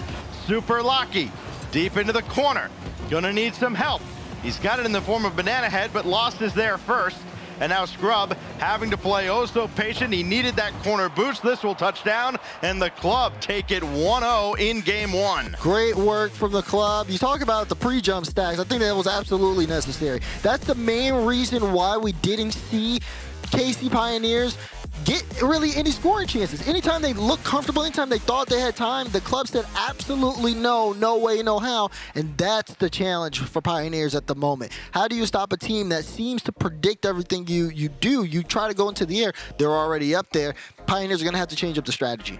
Yeah, they got to find a way to get around a team that is trying to play ahead of what the game is actually dictating. And so how do you do that? I mean, do you control a little bit more? Do you go for more fakes and try to draw them out, make them burn their boost, burn their resources, and get them out of position? I think if you throw the ball up to the backboard a few times, you might be able to catch these guys out. Now, this is exactly why going into the lab, doing the replay reviews is important, because again, the club did the same thing against, like you said, SSG, and SSG found a way around that. You know, they punished those overcommits, they punished those pre-jumps, because it's very inaccurate to do. You're taking a guess at what your opponent's going to do before they even do it. All KC Pioneers have to do is take a breath, an extra step, and next thing you know, you have somebody who's just in the air from the club, completely out of the play, and it becomes a 3v2. Pioneers are a team that have been lauded for their preparation and all the analysis that they bring to their pre-game preparations, but it doesn't matter. Everybody's got a plan till they get punched in the mouth, and KV1 has added another goal for the club, this time only 11 seconds into game 2. Beautiful goal there. The club back on the board, and it just in such a quick fashion here. Already setting the tone. First goal of game 2 in the first 12 seconds. So now Super Lucky. Got to get something going for Pioneers. 5 goals for Banana Head, 4 for Scrub, 3 for Super Lucky in this event so far. And the sea has just parted for another, and Super Lucky had to get back to make another save. Him and Scrub averaging 2.5 a game. That is not going to get you anywhere other than a quick exit, unless they can turn things around. Banana Head up to the ceiling, and again, sent right back once it came. First minute's gone by. It's been pretty quiet after the club had that initial start. Good shot, though, coming in and immediately blocked out before it gets in front of the goal line. Pioneers trying to make the most of this. You see Banana Head here playing it very close, gets pinched out to the side. It's long bomb downfield from Astromic, forcing Super Lucky up. Now, Super Lucky low on boost, but Scrub with plenty gets bumped initially. Low boost 50, KV1 does end up winning that, but will have to pull off. Gets a bump in neck, and Astromic get the goal. No, great recovery for Banana Head. Well, by the narrowest of margins, but they're not done yet. Banana Head with another save, repelling that effort. And Astromic denied by Super Lucky, now lost. Well, actually, fortunately, had that go to KV1. Good pass to Lost. And again, another stop from the Pioneers, but something's got to give, and it eventually does. Second goal for KV1 in this game and series, and the club are just bombarding the Oceanic team's net. It's a barrage of offense. KV1 finds the back of the net, and the club making a statement early. If Pioneers won't adapt, then the club will take over. Banana Head can't control and get the pass away. It just seems like they're playing a little bit slower than the club in every facet of the game, but especially on the defensive end. There's a demolition across midfield, so now Astromic has all day to play that. Nobody could follow up in the corner. Banana Head, enough in the tank, but still not able to center this ball in any fashion. Super Lucky making sure to grab that corner boost, avoid the contact. He needs one more big win here, and KV1's all over it. Talk about being all over it. I mean, the club has just been all over the ball possession-wise. It's been pretty simple for them. They just rush down Pioneers, force them into the defensive end, and then try to force a mistake. Astromic didn't even go for that ball. He was low on boost. Look at that, immediately into a demo. Banana Head has to race around, gets a touch, loses control of the ball, and then Pioneers have to spin boost just trying to fix the play. This is a breakdown all because the club, again, just so aggressive, willing to get those demos in, and Pioneers just look very uncomfortable. Can they get this goal? They can. Scrub able to pull the team back in.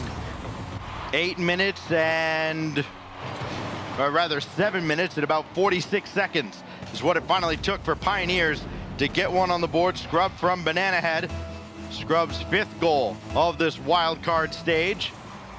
And now, a sign of momentum for the Pioneers. They got one. They need another to at least force overtime. This goes right to Super Lucky. He's got Banana Head up ahead, and he scores right off of Lost. Here come the Pioneers. Banana Head putting this one in. The initial 50 is great. Super Lucky puts it in space, and Banana Head goes to get it.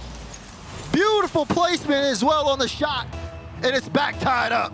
And you see the nod there from Banana Head. He's starting to feel it now, and this Pioneers team starting to believe just a little bit more in themselves. As Super Lucky, they got a demolition on the weak side, and Astromic there to make the save after taking out Scrub. Another demo, this time in front. And Banana Head just a little bit late, trying to beat Lost, but nobody else to follow up the play, so here's Super Lucky. Good Why touch. not? KV1 couldn't stop it, but Lost could. 2 in the net there, preserving the tie for the club. But now the club have kind of been sent the message, right? This team is not going to just lay down for them. They've got to take the fight right back at Pioneers again. Yeah, now you start to see what it looks like when the Pioneers push back. But speaking of push, Lost. Push Scrub out the play. Astromic looking for the top right, won't be able to find it. Follow-up chance, KV1 doesn't go. Lost plays that low, and now KV1 turns into the corner. Play starts to slow down here from the club when it looked like they could have had a counterattack drive. Almost looked like nobody told Scrub that he had all day to play that ball. Nobody was charging in. You got to at least communicate that you've got time so you don't just flop around like a fish and maybe give up possession in the long run. Banana Head was screened off the play by Lost, but there's Scrub with Super Lucky coming in as well. The save made, and the club trying to hang on for dear life now. They've watched their 2-goal lead vanish into thin air. Looking to take one back. KV1 for Astromic, and that's right there for Banana Head. And a good ball ahead intended for Super Lucky, but led him a little too far. Banana Head, you see Super Lucky going off the ceiling there. Tried to get that read, almost was able to. Would have been a great chance, great solo effort. Here's Banana Head off the ceiling. Is Scrub going to be able to get a piece of that? Does, tries to throw things off here. They're taking to the skies. It's working out. Final 10 seconds on the clock. Super Lucky looking for a bump. Banana Head, can he get this to Scrub? It does go up, but Scrub doesn't want to commit. Now, Scrub will have to turn. Low boost gets demoed.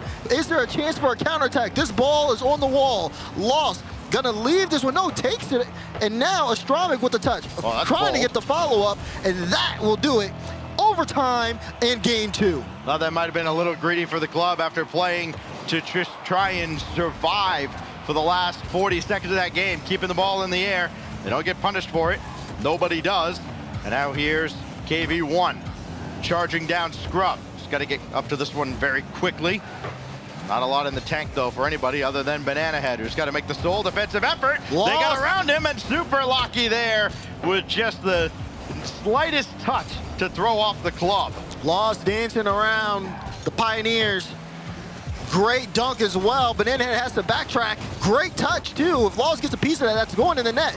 Astromic tries to do everything and gets blocked away. KV1, not a lot of boost, but still enough to get past Banana Head.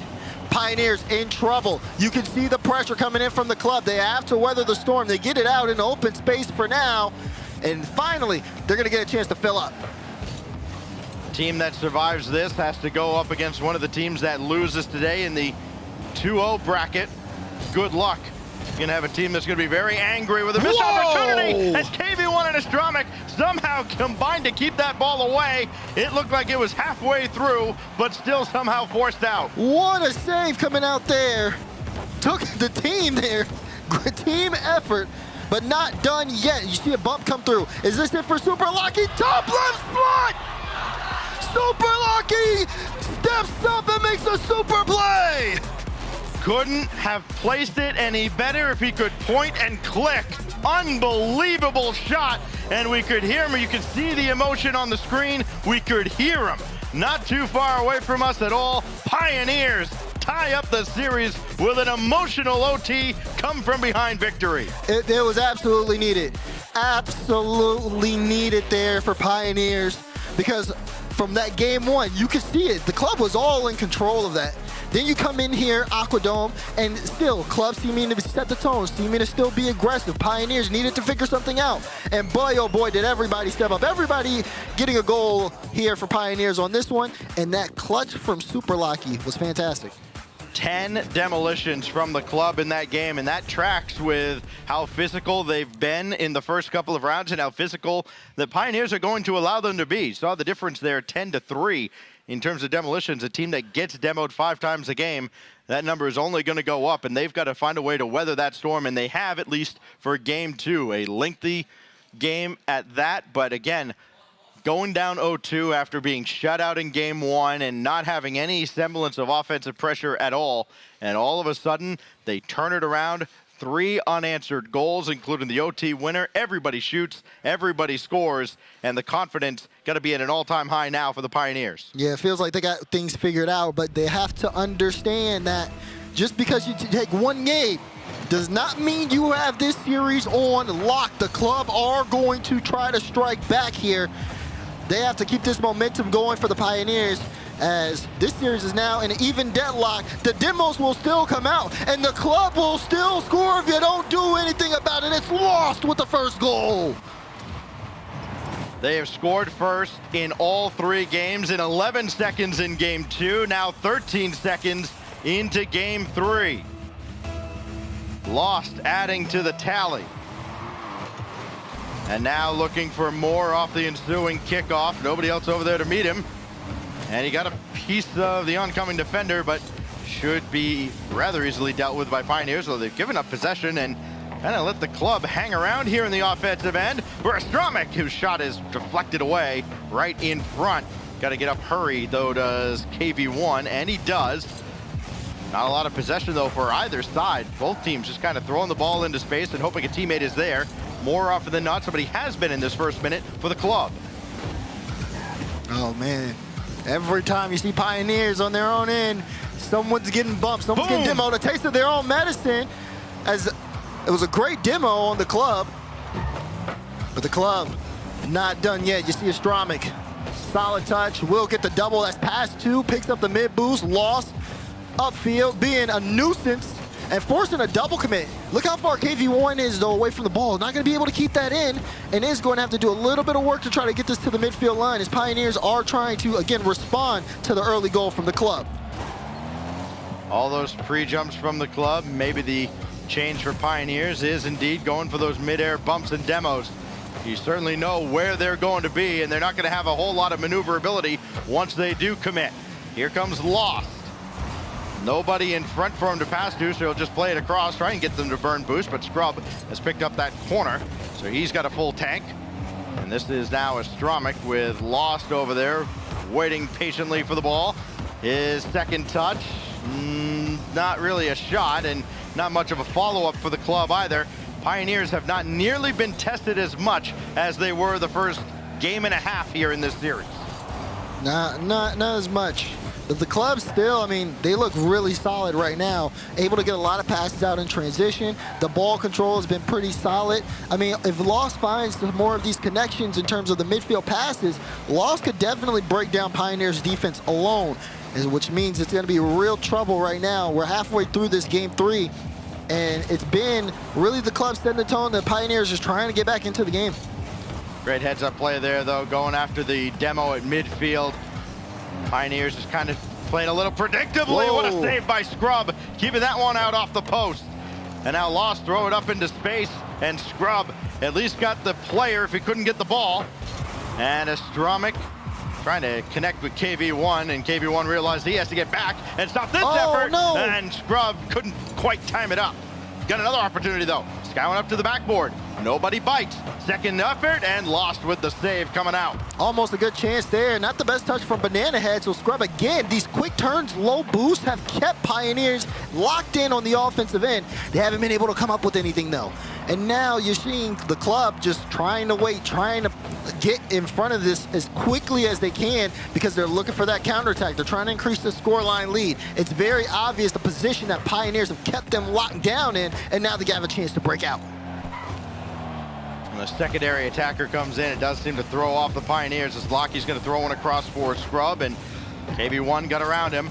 More time burning away from the clock in the pool that Pioneers have to draw from. Out of the corner again, Astramic has it, only as far as Scrub. Banana Head still very far forward.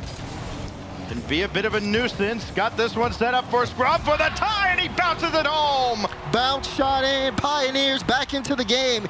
The way they had things locked down, it was only a matter of time. It's a low shot from Scrub. He won't get any style points, but he gets the point that matters, and that's the one that equalizes this game. Exactly where it had to be, just like the overtime winner. Now Scrub. Couldn't get this to the backboard. Looking for Banana Head to come up. He'll have to come to the side and at least slow down Astramic and slow down the club. Scrub coming in. Pioneers getting bunched up just a little bit. This could be costly.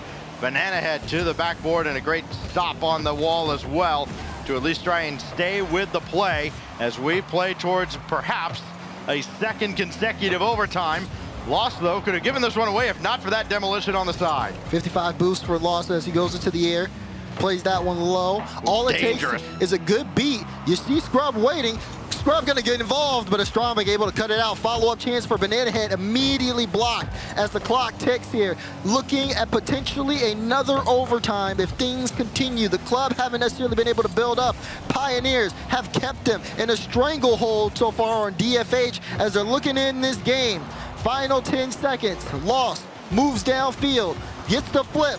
On target. Saved out. Banana Head picks this one up. It goes on the wall. It hits the ground. And we have OT. Well, well, well. Club and Pioneers to another overtime. And perhaps another come-from-behind victory for Pioneers. Lost, though. Got around 2. Super Lucky easily has this. And plenty to play with. Up to the sky, and KV1 there to meet him. Have to be very careful if you're Pioneers, even though they're super aggressive. All it takes is a good beat from the club and someone to follow it up. And Pioneers are in the same situation they have the club in right now. The defense has been really solid from the club, though. They've been limiting the shot opportunities from Pioneers so far. But that being said, I'm sure they don't like playing defense for this long top left blocked out by Astramic.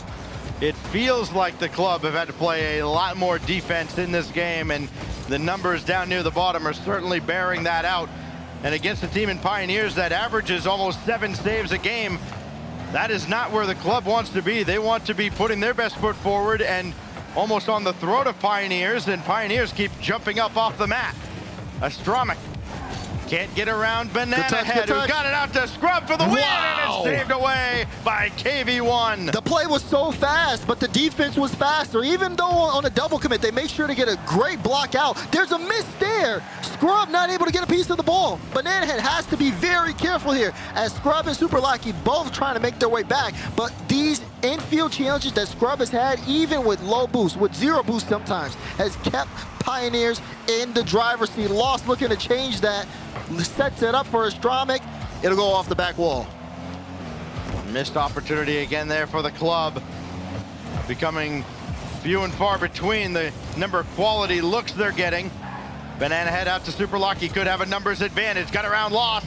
And there is Astramic from the back to keep them alive, as does KV1, and the demolition ensures there's no follow-up. To the backboard here, it's a free ball and a free goal! Astramic right between the eyes! It was the counterattack they needed. Lost, cut apart the defense, left the lane open, and Astramic right down the middle. The club take game 3 with a stagger of a counterattack. That miss off the backboard could come back to haunt Pioneers as we continue to tell the story of this tournament, this wild card, these Swiss rounds.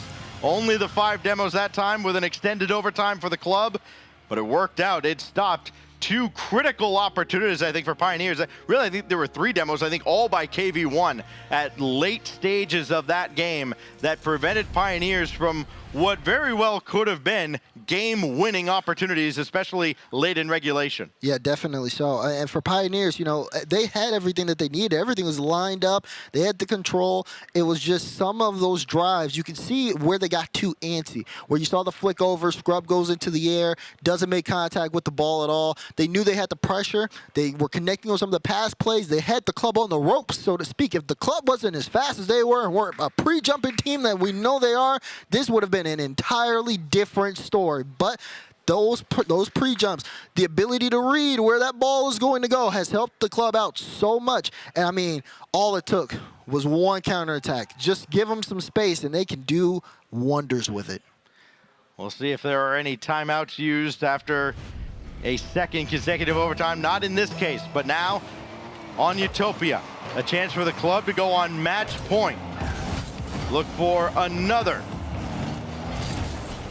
opportunity between OCE and Sam, and maybe a chance for South America to finally win one of these. And Super Lucky with his shot sent away. Banana Head up against Super Lucky. He'll try again, but this time it's not the defense, it's the post, and actually just the frame of the goal. Not wide enough for a shot that really should have been better. I mean, even if that shot's better, I think KV1 saves that. Looked really close, obviously, but had the speed there to try to get there back in time. The club have been phenomenal on defense, been shutting down Pioneers, but can they stop this play? Yes, what Lost is saying is he gets that touch out. And again, trying to get this into open space. Pioneers' offense cannot break through the club so far. It's like a bouncer at an actual club. You can't get in. Club have had the opening goal in all 3 games so far. The last couple of games, they scored within the first 13 seconds. Whoa. Almost added one here outside the first minute, but the crossbar says no, and now Scrub will pinch this all the way across. And Super Lucky can stay with the play, but so too can Lost. And there's nothing further out of Pioneers on this effort into the club's side of the field. Maybe something there from Scrub. Super Lucky had to drop down towards Banana Head. Second touch required. He's got around one, but there's Lost again to make sure he gets no further. Good boost steals as well. Club doing a good job of maintaining that. They're low right now, but even then, Pioneers are also low. That's a high shot. Great follow-up. It's going to roll it. No! KV1 gets back in time. You thought that one was going Pioneers' way. Do like what Pioneers are doing, though, on the offensive end. They're utilizing angles. They're playing the ball indirect and trying to get the club to kind of jump at some early efforts and maybe get them out of position with some of those pre-jumps. Here goes Banana Head. Again off the ceiling. KV1 couldn't react to it. He had plenty in the tank. And now a shot's just going to whistle wide here. The opportunities are there for Pioneers. They're becoming more and more plentiful. And the club having to work increasingly harder to keep the Pioneers off the scoreboard. Lost has almost given it away, but he held with it to stop Super Lucky from dunking it in. We're halfway through game 4. 9 shots on the board here for Pioneers, and they still can't get one. Even that one, they sit in the house, they come up empty, they got no boost, and there's no one in there to stop that goal! The club take the lead again. I mean, it's like watching a Mayweather fight. You just let the other guy punch himself out, and then you come in with one shot. Boom, 1-0 to the club. 2:16 to go, and they score first again. You saw the offensive attack. Once the ball got out, all you do, look to the top right corner of your screen. You see no boost on the side of Pioneers, and the ball going the opposite direction. They sent the house, and they came up empty. Now the club using this momentum to try to get an offensive foothold. Banana Head and Super Lucky were jammed up there between each other on the post. They've finally broken free, and now Scrub right at Astromic, and the club seem to be back in control in this series after it looked like Pioneers were getting a bit of a second wind here at the start of game 4. They only find themselves down a goal, a familiar position in this series, and well, more often than not, they found ways to battle back. World Championship. The club trying so hard to get to the next round of Swiss. Now, obviously, there's another round for both of these teams no matter who wins. But of course, they're looking for that main event. They're looking for all of the fans, you all. They want to show you what they can do on the world stage. A double commit here. Astromik plays it off the back wall. Superlocky's there to deny. But the Pioneers trying to do exactly what the club is. It's just they cannot get a read on this team from South America. 1 minute remaining. The club in control. Up high for Scrub to send across.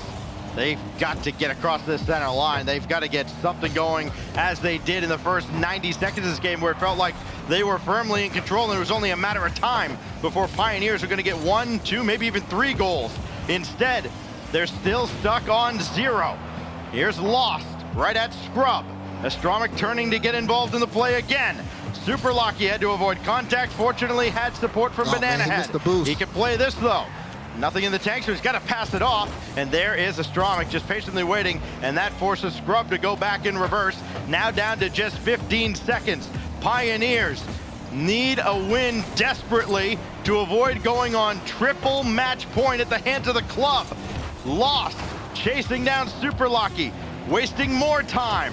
Now there's no time left, got to keep it in the air. It is Scrub who can't get there, spiked into the ground, and the club are 1 win away from a 2-1 record. Very well done from the club here. But now they have to close out the series. A very solid performance. They get their goal, and I mean, the wall, that is that defense. I mean, 8 saves. 8 saves coming out from them. Only a couple of, about 4 demos, so they're still on par with their average. And for me, Pioneers, we talk so much about their opportunities because they've had a lot. But when you can't fail to get that shot in, you got to rethink the strategy. And that's exactly what they're doing with this timeout. Yeah, they're going to take a timeout here. Pioneers, I think they looked the best offensively that they've looked in any game so far. Yes, I know they've had a game where they've scored 3 goals, including an overtime winner. But that was only really about 2 minutes of offensive pressure that they finally put together. That there, I think they deserve to win that game. But unfortunately, they don't. Club does. And now imagine the club 5 minutes away, well, 6 minutes when you factor in this timeout, away from getting a win for this region over Oceania, which has been nigh on impossible. It has. It's been pretty tough, but a lot of people have had a lot of support in this Pioneers roster. That being said, I mean, this club defense is no slouch. It really isn't. They are so fast, and they recover faster than a lot of teams we've seen, and they've had to because, yes, they've been beaten on some of these pre-jumps. They've tried to predict what Pioneers are doing, and they still manage to recover, or somebody else manages to swoop in and help out on the defensive effort. Pioneers just got to play a lot more physically to counteract that. Yeah, the speed has been really solid from them. It just feels so locked in, and I think honestly it is that demo stat that you start to look at too, because the club has been so comfortable and so fast that at this point you got to just take them out. You have to be able to just kind of get in front of it, disrupt it a little bit, and that's been really tough for Pioneers because they've been able to, they're playing the ball a lot. They've been very good at turning in low boost challenges. That's worked out really well from them. At this point, they talk it over on the timeout. You know, I told Coach Keller, he was, we were talking as I was walking into here, and he says, "You better give us the cast of your life, Daz." I said, "You better put on a show." Well, they better play the game of their lives. Otherwise, they're going to drop down to 1 and 2 and have 1 foot out the door here at the wild card. As Lost, contested by Scrub, Pioneers have to begin this long journey back to try and force us towards Champions Field. KV1 going to collect this on the backboard and try to bait in the Pioneers, and they're not interested. They're just like, no. You bring it to us. We'll bring it right back in. And Astromik will just pop this away. Not interested in that game. Banana Head. Nice control here. Looking to see if they can force an extra game. That's a really good touch, and almost with the follow-up. Scrub a little slow there. The club had plenty of time to recover. And look at this. They play it right over Superlocky's head. Pioneers will have to take this one from their own half again. Oh, boost is going to be so important. Lost was able to steal some boost out of the corner because 2 Pioneers gave it up. And he almost punished them greatly with that redirect.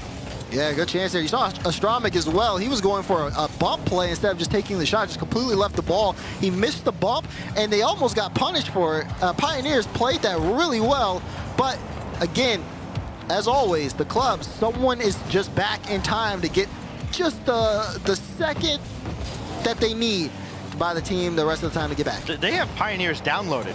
I mean, we've seen Pioneers try to slow the game down a little bit, try and bait out defenders, and it's worked occasionally, but we saw Super Lucky try to slow it down a moment ago right in front of the net. A lot of players would have jumped at that, and nobody was interested. Goes Super Lucky again from the wing, right at Astromik. Easy save. Follow up, stuffed right back into the Pioneers half of the field. And now here's the club again. Shot is just a little high from KV1. And a big sigh of relief got to come out from Pioneers and their fans. Flip reset. Left a little bit to be desired there by Scrub. And here comes Lost in the club again. Solid work here from Banana Head. Forces that one off the back wall. It's a miss. It's a follow-up. And oh, no! The shot's off. Super Lucky had a chance there to put Pioneers in the lead. And unfortunately, couldn't find the mark. They did everything right except finish. And we remain scoreless as that's just a little wide and Astromik will send it away. Super Lucky keeps this in. They're doing a lot right, but not enough at the end. Banana had to slow it down. All these missed opportunities and the club just waiting to pick their spot and maybe break their backs. KV1 gets through with the demolition. Full boost on Lost. Yep. Flip reset over Super Lucky, but there is the support from Scrub. Backboard defense very much needed there on Pioneers' end. You got to think, even though the club, it looks like they've been in dominant fashion, this is how most of the games have gone. Very close chances. There's another close chance there from Super Lucky, but again, blocked out. Lots of one-goal games here. Lots of overtimes as well, Stacks. Yeah, every game has been decided by just the one goal. We have had a couple two-goal advantages, most notably erased by Pioneers in the one game they won. The club has scored first in every game. Here's Scrub. Oh, KV1 all over it. That took a little too long to develop. 2-on-1 back the other way, and Banana Head jumps in front. That at least forced KV1 off the play. That was so awkward. Yeah, and here goes Lost. Astromik going after Banana Head, couldn't hit him, and they couldn't hit the shot either. A lot of opportunities left on the table in this closeout opportunity for the club. Can they capitalize now? Astromik beaten by Scrub, and now Pioneers got to work to get out of the zone, and they do. Pioneers doing a little pre-jumping as well. You saw how early Scrub got up for that. If you can't beat them, join them. Lost looking for some demos as well. But Pioneers defense has held on even after this push from the club. It feels like they're trying to bring him out and then hit them with a strong counterattack instead of playing an aggressive game. There's a chance for a bump. Banana Head will find it. It works, and Pioneers, they take the lead at a clutch moment in game. It's not a demo. It won't show up in the stats, but Super Lucky, the lead blocker, pancaking Astromik with 42 seconds left. Pioneers have the lead, and it's the first time they have scored first in a game. Actually, I think it's their first lead, period.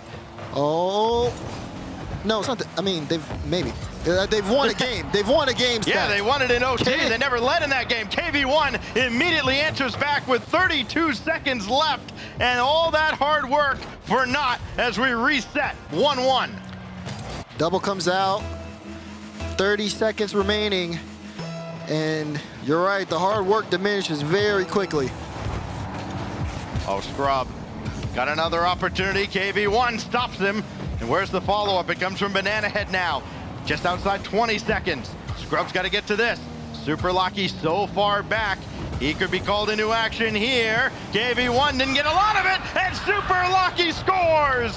Very well done. Super Lucky getting involved. Scrub forces KV1 to get that touch. Is very uncomfortable, and Super Lucky wastes no time getting in. They want that game 6. All of a sudden, we got some offense from the boys from down under. Astromik trying to break their hearts again.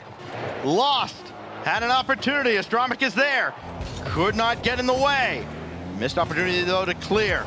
Super Lucky Can he bring it to ground? Yes, he can, and the Pioneers stay alive.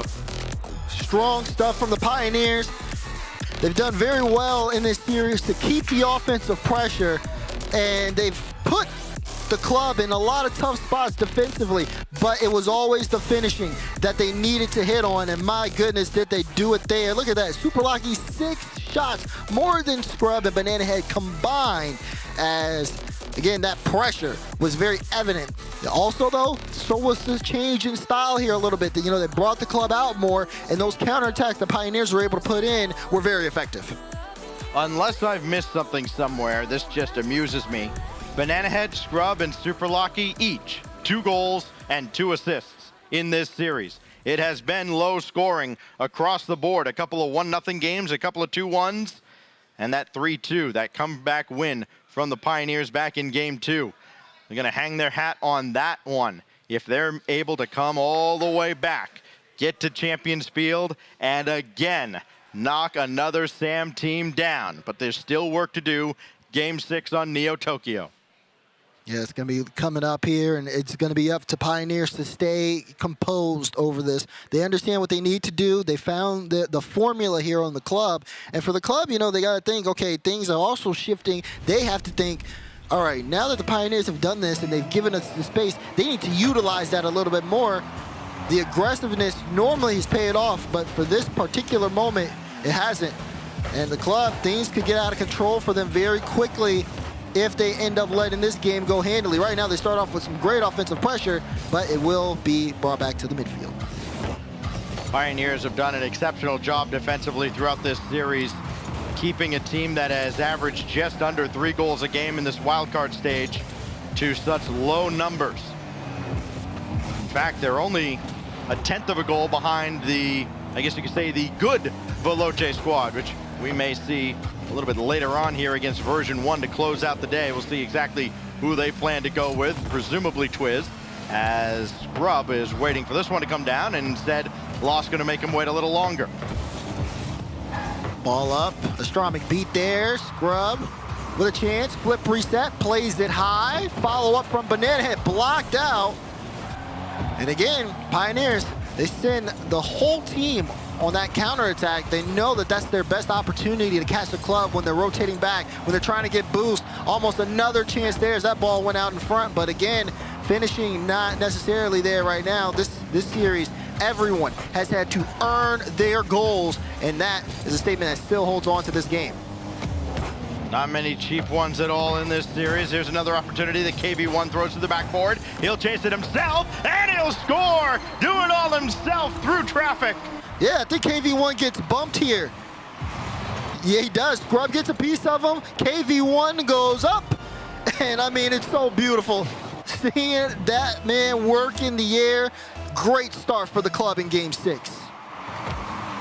The OT winner from the Pioneers going top left, and maybe what could be the series winner, the way this series has gone, going bottom left from KV1. His 4th goal of this series matches his teammates combined. Here goes Super Lucky, right at Astronomic. Banana Head, just a little faster than KV1. Opportunity out of the wing, bouncer, got around one. It's a great look for Scrub, but again, the defense might have altered the shot just a little bit, at least certainly altered his trajectory. See just Astronomic just waiting on that back wall, trying to get a piece of the ball. Still though, Pioneers are connecting on these passes. Finishing not there, but they know the situation that they're in. The club can hold on to this 1 goal for the entire game. Pioneers have to force the issue. They're looking to do so now, but the club always getting involved, always making it just a step or 2 harder for Pioneers to finally find the finish line halfway through Game 6. And a familiar sight if you've been watching this series. Pioneers having to work from behind again, but they have been able to come back time and time again. They have refused to die. As Super Lucky throwing up to Scrub, he's called off by Banana Head, and Astronomic will sweep this away. The demolition will slow things down for the club. It keeps the Pioneers on the attack, and this just bounces through. Banana Head never touched it. It doesn't matter.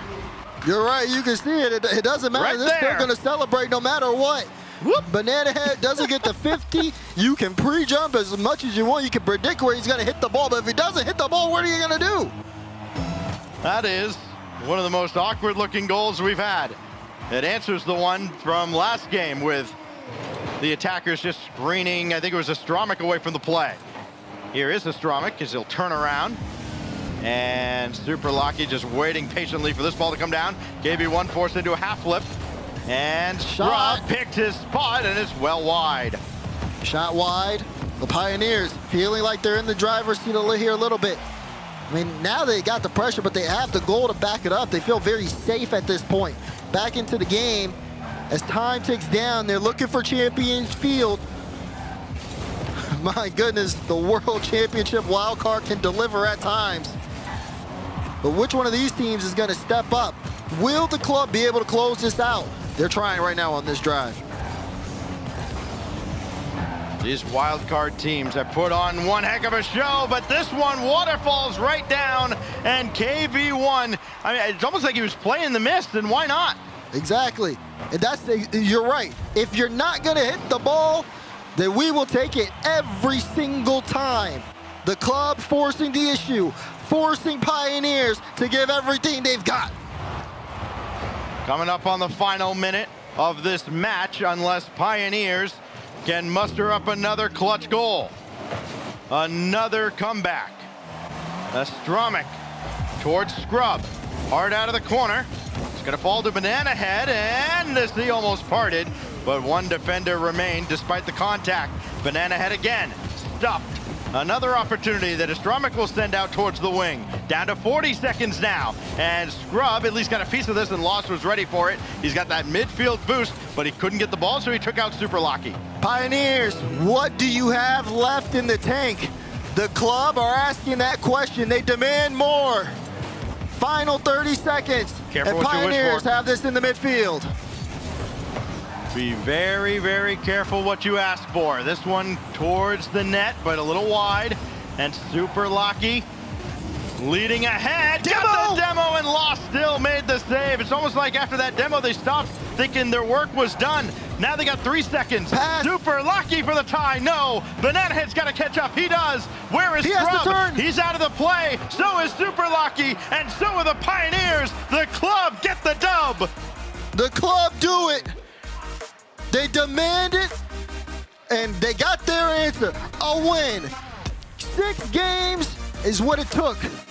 Pioneers, they left it all out there, but at the end of the day, I mean, the club, they showed up, and they played their game. And the Pioneers just couldn't play around it. They couldn't find an answer. They weathered the storm. Hey, the Pioneers gave him their best shot at the end. 11 shots, 8 coming from Banana Head, who had the overtime winner in game 2, and it looked like, all right, he's going to try and put this team on his shoulders and lead them to the finish line, and instead the club handled everything he and Pioneers threw at them, and the club goes to 2-1. Pioneers now drop to just 1-2 in the Swiss stage. They're done for today, but not for the event.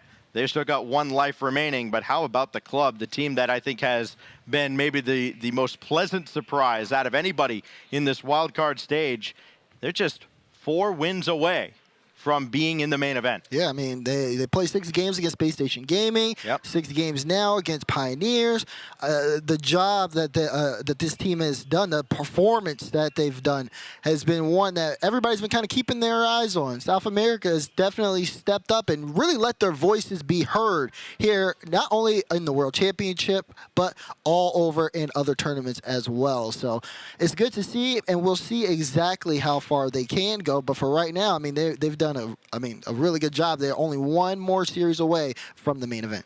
And 1 more series for us over here on the alternate stream as well. Another victory for the club. They finally beat an Oceanic team. All the games decided by just the 1 goal. When we come back, Veloce and version 1. Another team goes to 2-1. Another team down to 1-2. Our last match right after this.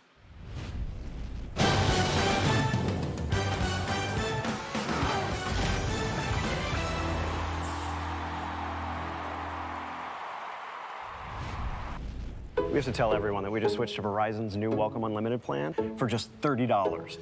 I've already told everyone. Wait, Did you say Verizon for just $30? It's their best unlimited price ever. $30? That's awesome. Yeah, and it's from the most reliable 5G network in America. For $30 a line, I'm switching now. Yeah, it's easy. And you get $960 when you switch the whole family. Wow. I gotta let my buddies know. We're already here. The network you want, the price you love, only from Verizon. This might not be your car. And this might not be your engine. Maybe this isn't your morning routine. And maybe these aren't your coworkers. Perhaps these aren't your standard driving conditions. Far from it. But this is your oil, which means you're one of us, doesn't it? For serious engines, on and off the track, upgrade to Mobil 1. The Bronco Raptor was built to climb pretty much anything. Dunes, rocks, even ranks. The Bronco Raptor, Rocket League Edition.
Carmine Corp, who have been up against it a little bit here, answering back very well.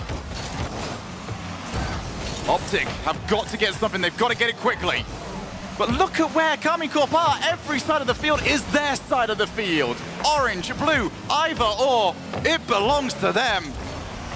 As Dries looks to clear Astral already right in front of it. They've got to go for the full send here. Nolly does clear. It's only as far as Dries. Tries to drop it back down, but Mist cannot turn on in time. And where's Astral? He's already sitting on the backboard, waiting for his opportunity. It's not going to come his way. But what is going to come Carmine Corp's way is points to Nolly. No way. Second hat trick. I mean, that is quite a great goal, even though it doesn't actually change anything. Nolly's up way before this, but it's actually backboards it to him. And he's there for the finishing touch. I mean, Nolly's striking today has been out of this world. A lot of them have been simple finishes, just that Predator instinct arriving at the right time.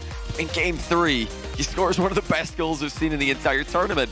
It was a ceiling double tap, reset, mind game, floor double as well.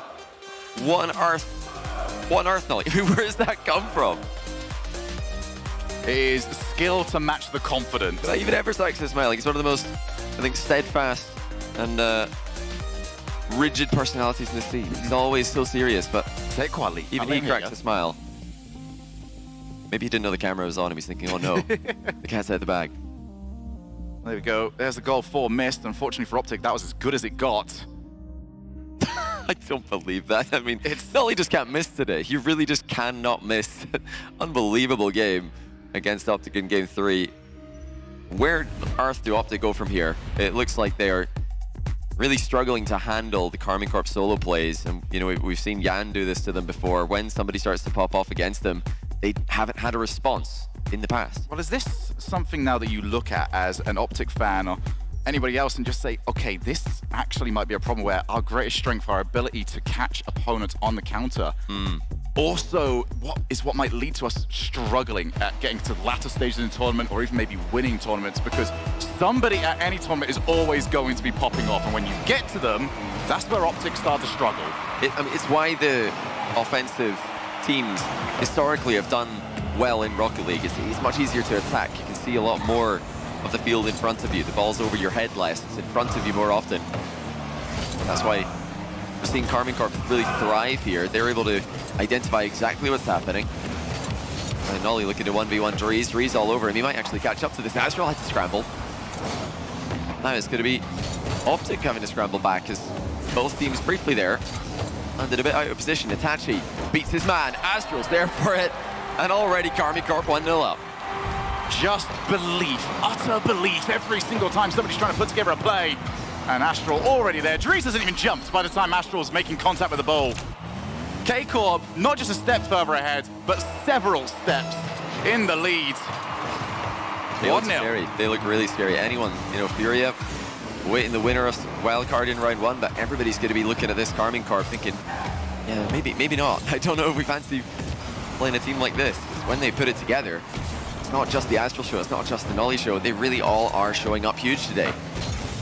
Karmine Corp, a team that recent results would not have indicated that they would have been in the wild card, but peaked at the latter stage of the season. Over in London really came into their own. Itachi, 50 boost, happy to stick around. And it's a new look from Karmine Corp. Just, this hasn't been part of their repertoire previously, but they just go and steal that 100 and stick around. Wait for the chance, believe that the other two have got them covered and can get the ball over.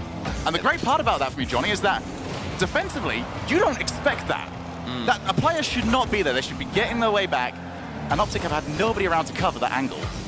Yeah, I mean, Optic have just very much struggled to read what Karmine Corp are up to. And Karmine Corp have never looked more like a team. It looks like they can just read each other perfectly. So when you're up against a team as mechanical and as fast as Karmine Corp, they're all synergizing perfectly.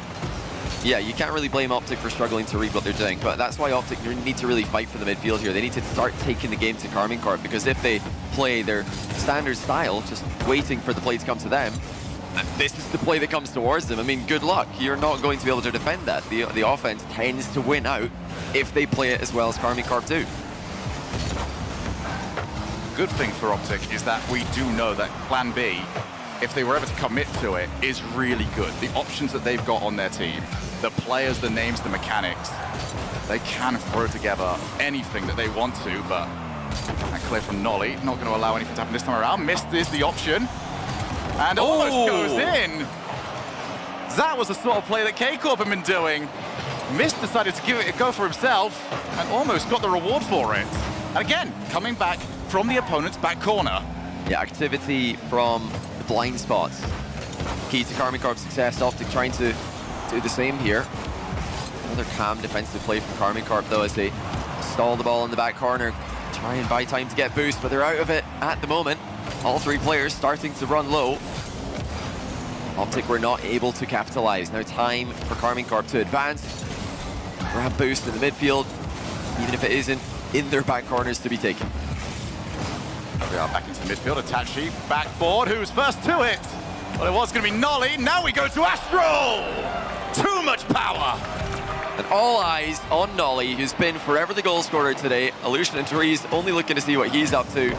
No one ready to contest Astral's follow-up. Optics, 8 straight game wins coming into today, about to be completely reversed. 0-4 against Karmine Corp, who are about to take first seed coming out of the wild card, and in stunning fashion as well. They've just completely rolled over Optic today. Blue Wall seems to be triumphant unless Optic have got any plans of late game heroics. You are right about that, Johnny. If this does end up as a 4-0, that makes Optic seeding in future rounds very interesting. As Astral towards the backboard, can't find anybody to bump. There is still time in this one.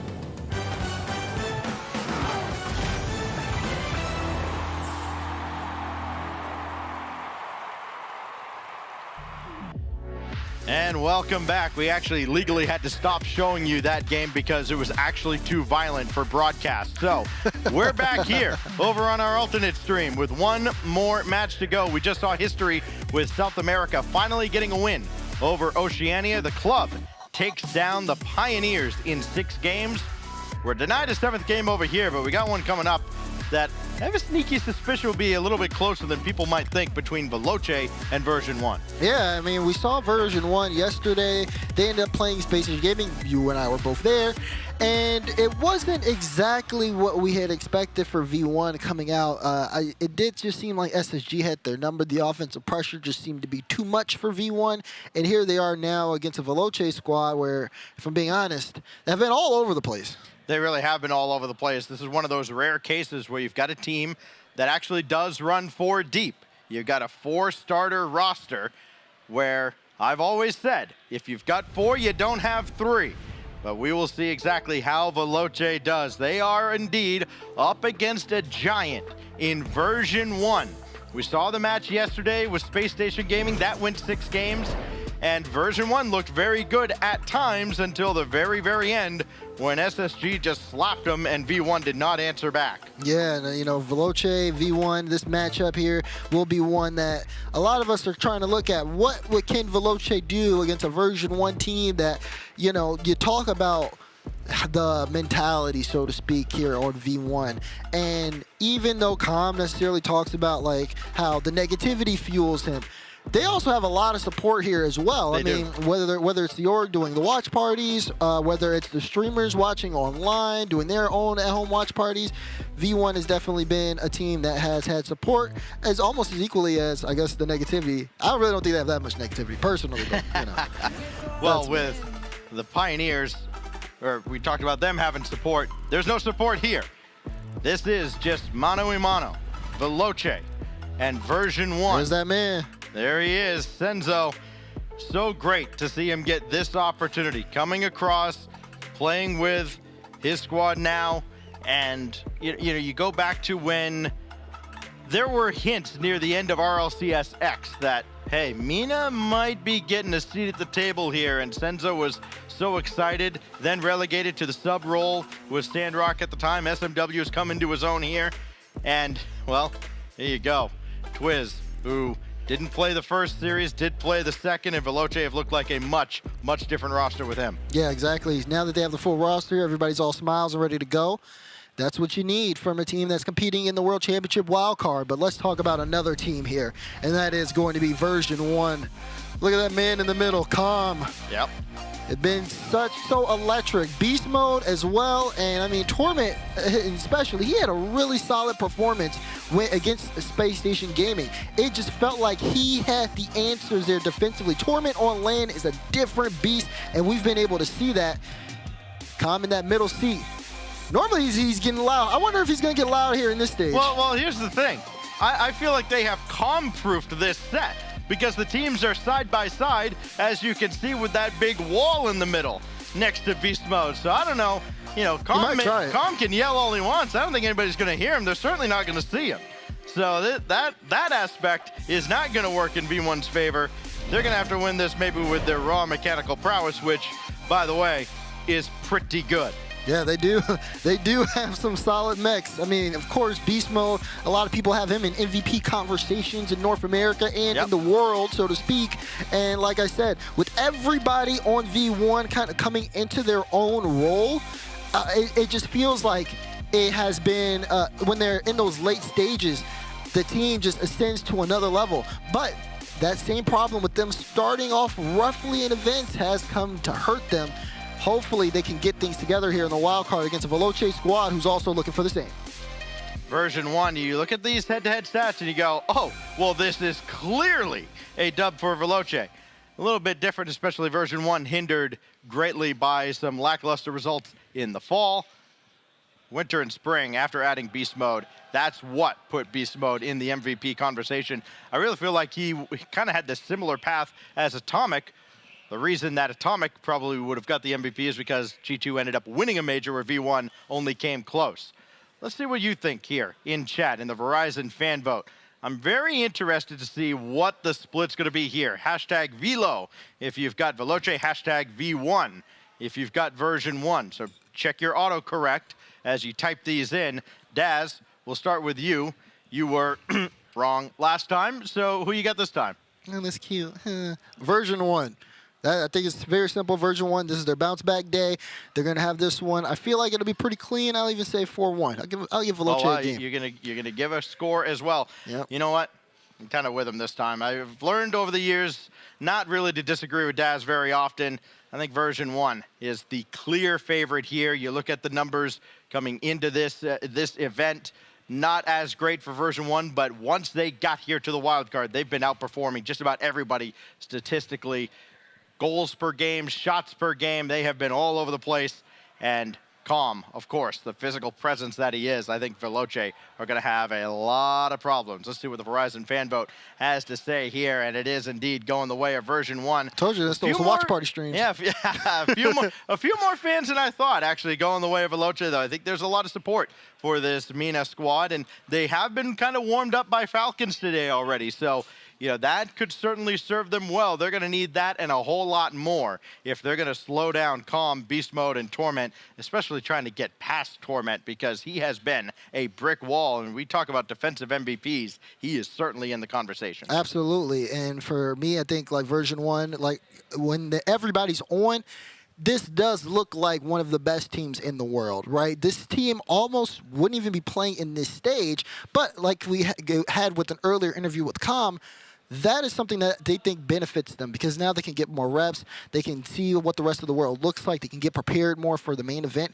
They're trying to get the best seed possible because, again, like we said, you guys have all kind of seen the groups. You know who's where.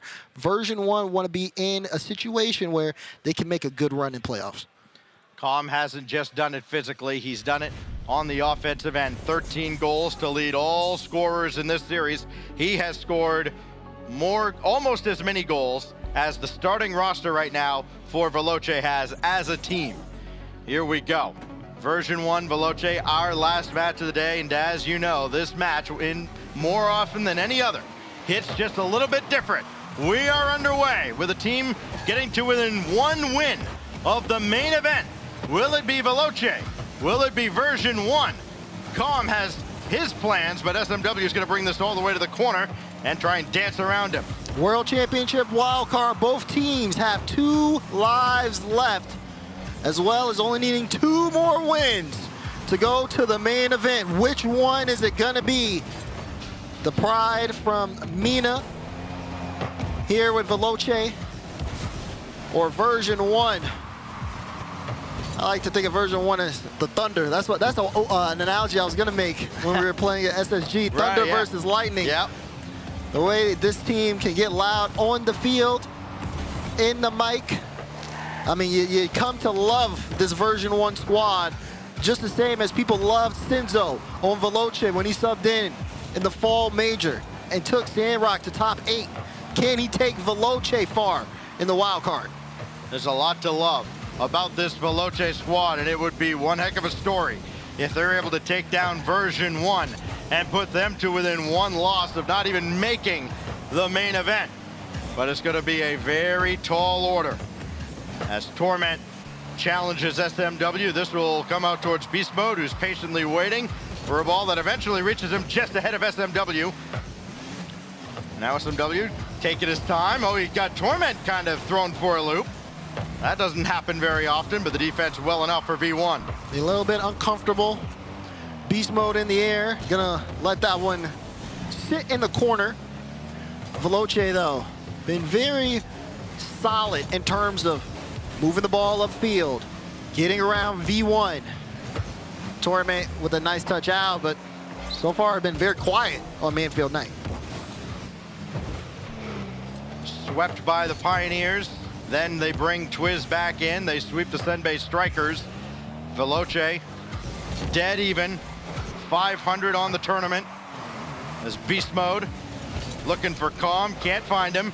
Now Twiz got an eye on Calm. Senzo shot easily directed away by Torment. For a team that picked the Orlando Pirates, swept them in round 1. This is dropped down, and Torment can't finish as it's just a little bit wide. And then, of course, that great series yesterday ending on Neo Tokyo with SSG. Here goes Beast Mode. Beast Mode has the flip. Yeah. No, didn't have the flip there. Calm gets a demo out, buys Torment some time. Torment has enough boost here. Calm can turn in, but Calm went all the way back. Will be needed here defensively as Senzo takes to the air, leaves it for Twiz, and the shot's off. Follow-up isn't on target. Could have been a great counterattack goal for Veloce, but it goes by the wayside. Oh, and Torment with the double SMW on the goal line, able to save that out. That was the best look for version 1 after Veloce had some high-tier opportunities, but both sides unable to convert. Across now to Calm, looking for his 14th goal, saved away just by the narrowest of margins. How is that not in? A great save. That one was set for the top left corner and blocked out. Good defense on Veloce so far. Minute 25 left. They're trying to get things on the offensive end, but this one went from a quiet start to a battle. Both teams sending haymakers back and forth, but neither side has been rocked. Beast Mode a little high and set across. The demo from behind by Beast Mode. That will slow down Veloce and let version 1 keep the offensive pressure on, trying to turn up the heat in the final minute. Calm with Torment lagging in behind. Here he comes as Beast Mode.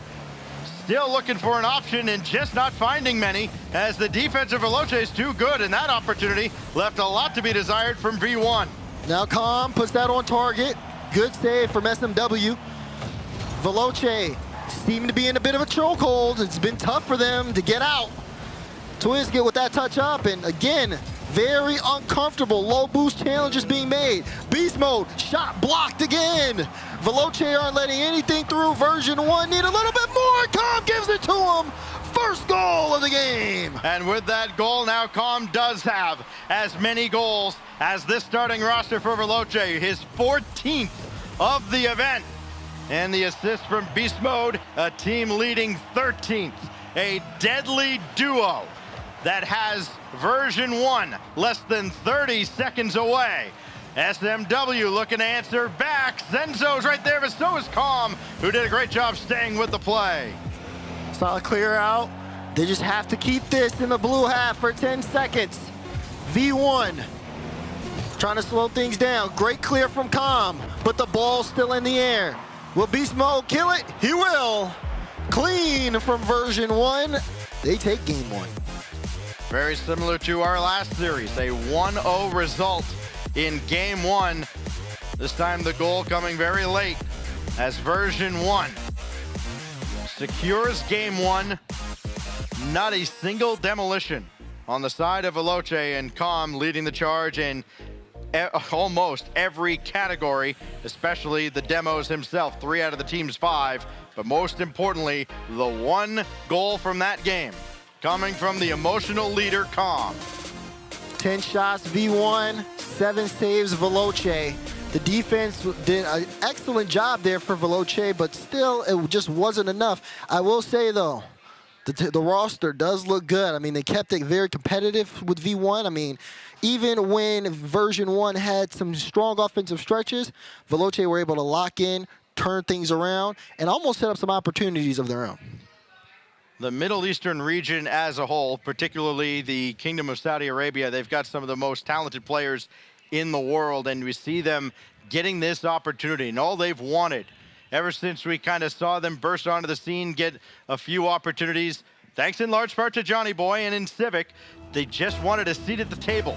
They've got that, and they're handling themselves very well. Not well enough to get the win in game 1, but only a 1-0 result against a team that people kind of assumed is going to walk right through this Swiss stage as Beast Mode flies right through uncontested. Look at this.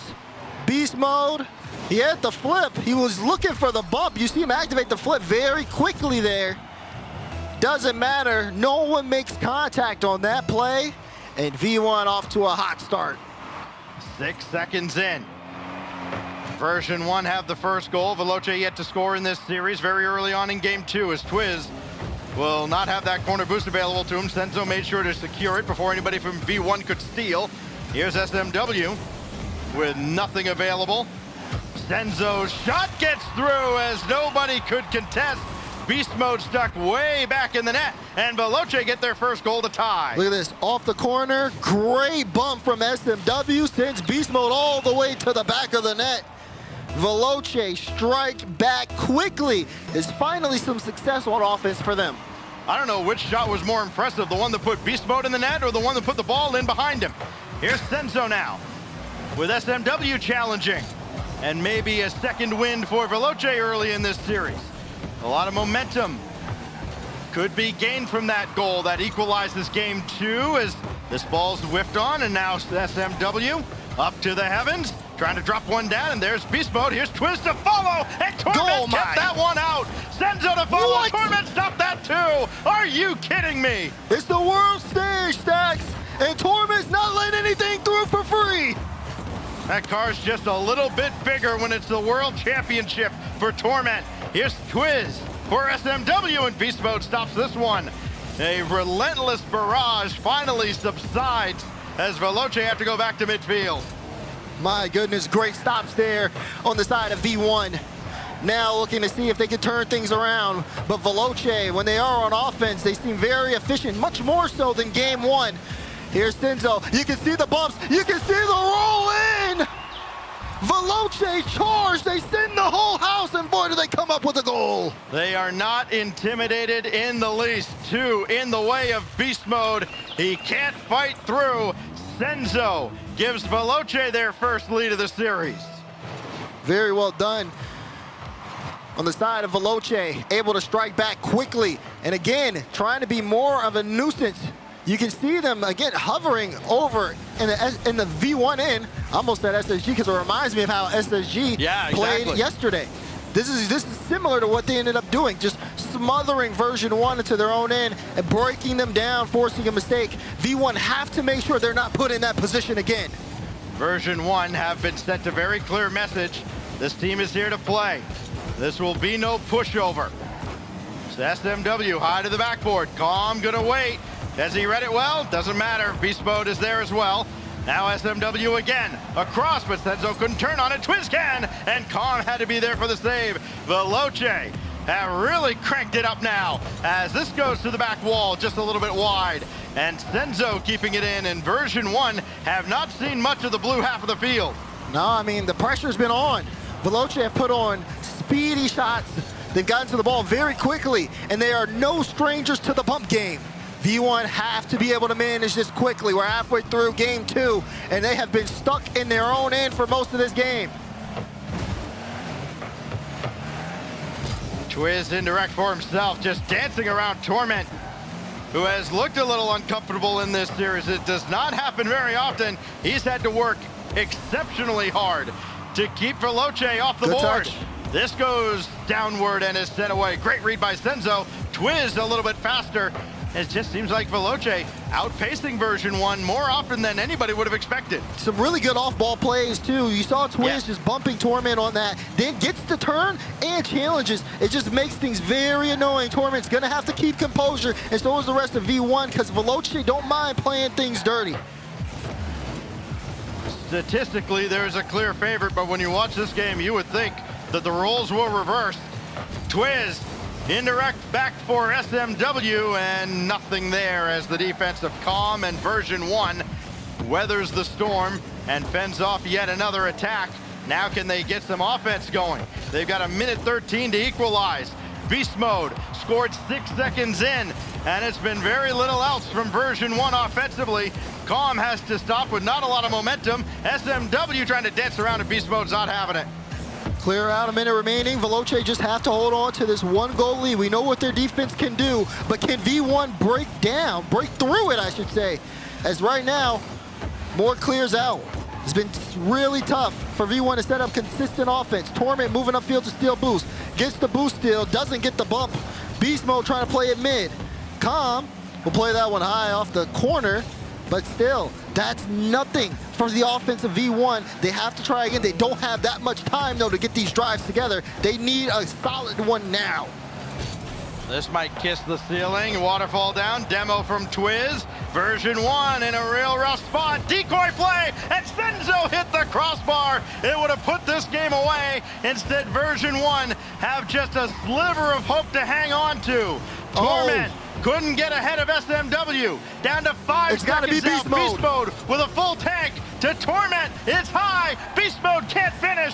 Calm gonna keep it alive, and he can't. Veloce ties the series, and that emotion from Senzo, a big sigh of relief. Huge sigh of relief. V1 sent the house. They charged forward stacks, but still, they come up empty on the press. Everything worked out. I mean, the pass plays, they were connecting with each other, but still, the defense blocking things out from Veloce, covering the angles, even though V1 was hovering around them, they just couldn't get in. What we expected to see, a lot of shots, and one team absolutely delivered in that game. Veloce, they averaged 10 shots a game. Version 1 averages a tournament best 11 plus, but they were held to just the 3 as they had to deal with a Veloce squad that's just buzzing around, a nuisance to deal with defensively, and this series all tied up. That's right, all tied up, and now it's up to V1 to be able to make those adjustments. Everything worked for them in game 1. It was still close, but you can see Veloce starting to adapt. And that's what we kind of come to expect from this team jumping in initially at the World Championship. But here they are right now, series tied up. I feel like they figured out the formula. You know, the speed has worked really good for them. They're able to get a lot of good beats on V1, and they limited the opportunities. Big game 3 coming up. For those keeping track at home, after an absolute massacre that was the series between 0-1 and Dignitas, as that series ended with a few blowouts in a row, we've had now 8 consecutive games here decided by just 1 goal between the last series and now this one. It's SMW. He's a fake. Senzo for real, 19 seconds in, and Veloce have brought the heat again. Gets the demo, net wide open, Veloce on the board. So efficient is this team. They know when they need to strike, and they hit hard. Senzo's got all 3 goals. SMW's got all 3 assists. Now Twiz trying to get involved, and he almost got one, if not for maybe the best defender on the pitch. Torment being in the way. Here's Calm, looking to answer back, and it goes in off of Senzo. V1 strike back just as quickly. Great counterattack. Torment, you gotta put a hand up to block that. They do so. Who's in the net? Senzo still on the way back, ends up redirecting it in himself. They just couldn't handle V1 when they turned it around. And look, if Senzo doesn't hit that, it's either going straight in or there's a player across that's gonna tap one in anyway. So 1-1 in the series and in game 3. Both teams are bringing it now. Beast Mode, all by his lonesome, denied. And then he got a bump, but still the save made right on the goal line, and Twiz finishes the defensive effort for now. But now SMW's got to work with Beast Mode waiting to turn on it. And he waits all the way towards the box before he finally deflects one away. And Calm and Twiz get tied up on the side, but it's, well, I thought it was going to be Calm that came away with it. Instead, Senzo got there first. Oh, Beast Mode double denied by Twiz. What a read. Follow up there from Torment, a little off. But once the Beast gets activated, you better be careful. He can't get too many more freebies like that, Veloce. But as they try to turn things around, they're looking for a way in. V1 able to get back in time. They shut things down for now, put the ball in the blue corner. SMW around 1. Now Beast Mode, Torment, or it's Calm rather, waiting at the back. But now Beast Mode through traffic. Trying to get through, and he almost did. The deflection made to the corner. Now Calm, couldn't stay with this. Playing the tank, but he wisely preserved half of it. Now Beast Mode around Twiz. Can he get around SMW? No, he can't. Torment's gonna turn on one. His shot's a little high. Bait the defense out, but there is no quality rebound opportunity. Twiz should have had it. And SMW in position as well after the demo on Twiz. Good offensive drives, though, from V1. They've been able to keep Veloce in their own half. They're getting demos, they're making them uncomfortable, and they're limiting opportunities. Now all they need to do is convert, as they're looking to do so again. But again, Veloce, they've been able to respawn in time, getting these crucial bumps like the one you see on your screen now, still keeping this game tied up. Bumps were critical for the club earlier, and they're critical there. for Veloce, keeping version 1 from getting too comfortable on their half of the field. Here goes Calm, met by Senzo. Not sure he was expecting that, as Beast Mode will have just a brief moment to collect and try and get this ball out of his own back line. SMW couldn't get the boost steal. That could be huge for version 1 coming forward as two run into each other for Veloce. Now Beast Mode going after Twiz, and he avoided him. Beast Mode gets that bump. Could have been an open lane for V1. Now looking the other way. Twiz plays it high. Won't get the double. Beast Mode read it, cut it out. Still a chance here, though, for Veloce, but they're going to have to turn around and go the other way. V1 looks for those passes in transition. It's been a battle for possession. That's a big miss, and the ball in open space. Twiz looking for the demo, but won't be able to stop Beast Mode. No dunk, despite their best efforts, as Calm will deflect this away from Senzo. Twiz has to come in instead. Yet to get involved directly with a goal in this series. They have no boost. Senzo across. They do have that boost advantage, but now finally version 1 able to collect some, and Beast Mode with possession. That relieves a ton of pressure. Flip reset just to throw off the defense there.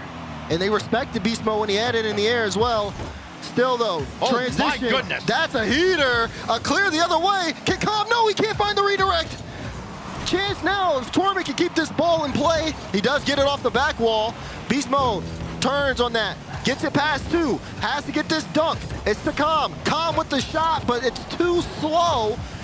And left and right, these guys are trading blows, but no one is breaking under the pressure. This has been complete non-stop action. It's been a track meet, back and forth. Senzo now for SMW for the lead, and no, led him way too far. Now Twiz to the back wall where Torment's waiting. You're not going to get a mistake out of him, so don't bother. Here goes Beast Mode. Good low challenge, and then Calm coming in to help out with 25 to go, but it's Twiz with a lane, but it's well wide. Torment there with less than 20 now, and again, almost like these teams are just kind of waiting for overtime to get a kickoff to reset. That is what it looks like, but final 10 seconds, still one more drive here. Potentially, can V1 get this out? Over Veloce, gonna smother them until the clock hits 0. Ball in space, ball in the air. Torment goes up, plays it high into the corner. Twiz will let it hit the ground. Big overtime here on DFH Stadium. Calm on the cheat up. Torment had a lane, and Senzo just got a piece of it. That threw off what would have been a game-ending effort. And now Beast Mode, 27 plus. And this goes all the way over. No follow-up from version 1 immediately. Here's Calm, bouncers, got through, no! And still off the post. Senzo keeps it away as well. Veloce get an extra life. It was off the post. Beast Mode looking for a play. Version 1 trying to come out with this OT. Calm trying to do it all. He forces the defense out. Veloce scrambling right now. Beast Mode, can he cut through him? Won't be able to get the dunk. They keep composure on the blue end and finally get this to midfield, but only for a moment as Calm tries to bring it back in. It's straight down. Again, Veloce, desperate to get a clear out. They finally get some space. Boost conservation there by Twiz was absolutely essential for Veloce. He didn't burn much at all until he absolutely had to at the end of that rally. And now here's Beast Mode, one-on-one with Senzo. Doesn't have any blockers. There's Calm on the follow, and version 1 take game 3. Great work from V1 on this drive. Beast Mode baits out. Senzo forces the 50 because he knew Calm was right behind him. Very well played. Calm scores to solidify the victory. And V1 take game 3. It feels like we've been playing a lot of Rocket League stacks, but we still got plenty more to go. Make that 9 in a row over here in this backstage area, decided by just the 1 goal as Calm adds another pair. And version 1 are halfway home, but they know they have a fight on their hands. Look at the shots, 14 to 12. A narrow edge for version 1. Again, these two teams combined for about 21 on average per game. If you love offense, great. But if you love defense, this is the series for you, because with any other team on either half, one of these sides is going to run it up. Everybody has to work. Everybody has to work. It's not free here at the World Championship, and boy, oh boy, it shouldn't be. The way we've seen these guys compete has been quite a treat here so far. That being said, I know V1 fans wish these games were a lot cleaner and a lot more in their favor. But Veloce, I mean, they're fighting. They're playing a scrappy game. We saw a little bit of that in Game 2 with them. Now we got to see what adjustments Veloce can make here. Game 4 on Utopia Coliseum on your screen. Version 1 fans have been wishing these games would be a lot cleaner since about 2020. They are just used to it at this point. Here goes Senzo. There goes Senzo, demolished by Calm, and then SMW gets nudged right at the center line, so he can't continue the play. And then one more demo by Calm. He's getting it in early here. This demo after demo trying to force Veloce to play a man down for as long as possible. And here comes, well, I thought Beast Mode was going to have that ball. Silly me. It's going to be SMW. Stopped by Calm. Expect the unexpected here, Daz. I'm expecting the unexpected. Trust and believe that. I didn't expect this one to be as close as it was in the score department. The way Veloce has been able to shut down V1 on some drives that also come in with their own offensive strikes has been, again, something that I've really loved seeing from them. But we still have lots of time here. Beast Mode lining up the double. Calm putting it in. It's a 1-2 punch for V1, and it works every single time. Oh, what a great touch by Beast Mode, too. I mean, Senzo has to be waiting for the shot because someone of Beast Mode's caliber is obviously going to try and just drop a little teardrop in. And instead, the pass back to Calm, and no contest for now Calm's 4th goal of this series.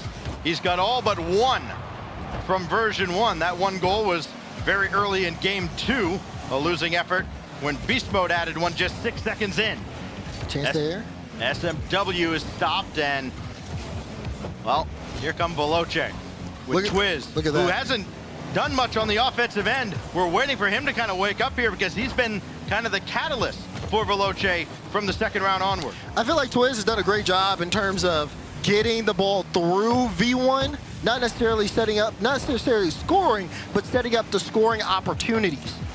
That being said, if Twiz does start getting the shooting down, it could be a big problem that V1 would have to add to the list of things to handle with this Veloce team. Right now, they're keeping things in their favor, still with a 1-goal lead, less than 3 minutes on the clock. Torment around the board, trying to force one through, and SMW started to turn in. Realized that would have been an own goal if he did. Here goes Senzo, stopped by Calm, and then took Calm out for his efforts. Notice that Calm get demolished very often, which is very weird because he is the aggressor, he's the instigator on and off the pitch. Twiz, shot sent away by Torment. Who else? Still though, you see Twiz getting involved in the shooting department and forcing Torment out. But as long as Torment is set in the back, I mean, it'll be good. You almost end up getting that shot there, but just off the crossbar. Beast Mode keeps this in play. But Torment's been all around just great for V1. I've loved what I've seen from him. And I've really enjoyed how this team has really come together and played into their strengths. Everybody fills in where they need to. And you kind of come to expect certain things when you see this team play. Calm demos, Torment off the back wall, Beast Mode. I mean, he's Beast Mode. Trying to enter God mode to help version 1 get to within 1 series of the main event. Everybody seems to think they are a shoe-in to get there. SMW out to the wing. Calm is waiting. SMW right at Torment, but it's Beast Mode that comes in instead, and then he gets sent back into the abyss. Back pass to Calm, and that goes across. Veloce are not giving version 1 any time at all to set up any kind of plays. It is just breakneck pace, back and forth all over the Beast field. Mode turn? Beast Mode couldn't get to it in time. It didn't matter, as Calm will wrap that one home. Yeah, I didn't know if Calm had the control here, but boy, oh boy, did he. Light touch, went for the 50 in front, kept the ball in front of him as well. and able to secure a big goal here. Like we've said, lots of one-goal games over the course of this series, over the course of the day. But now with this one, V1, I mean, this might have just cemented this game 4 for them. I think since we've been over here, we've only seen 2 multi-goal leads. Here goes Twiz, deep into his own corner.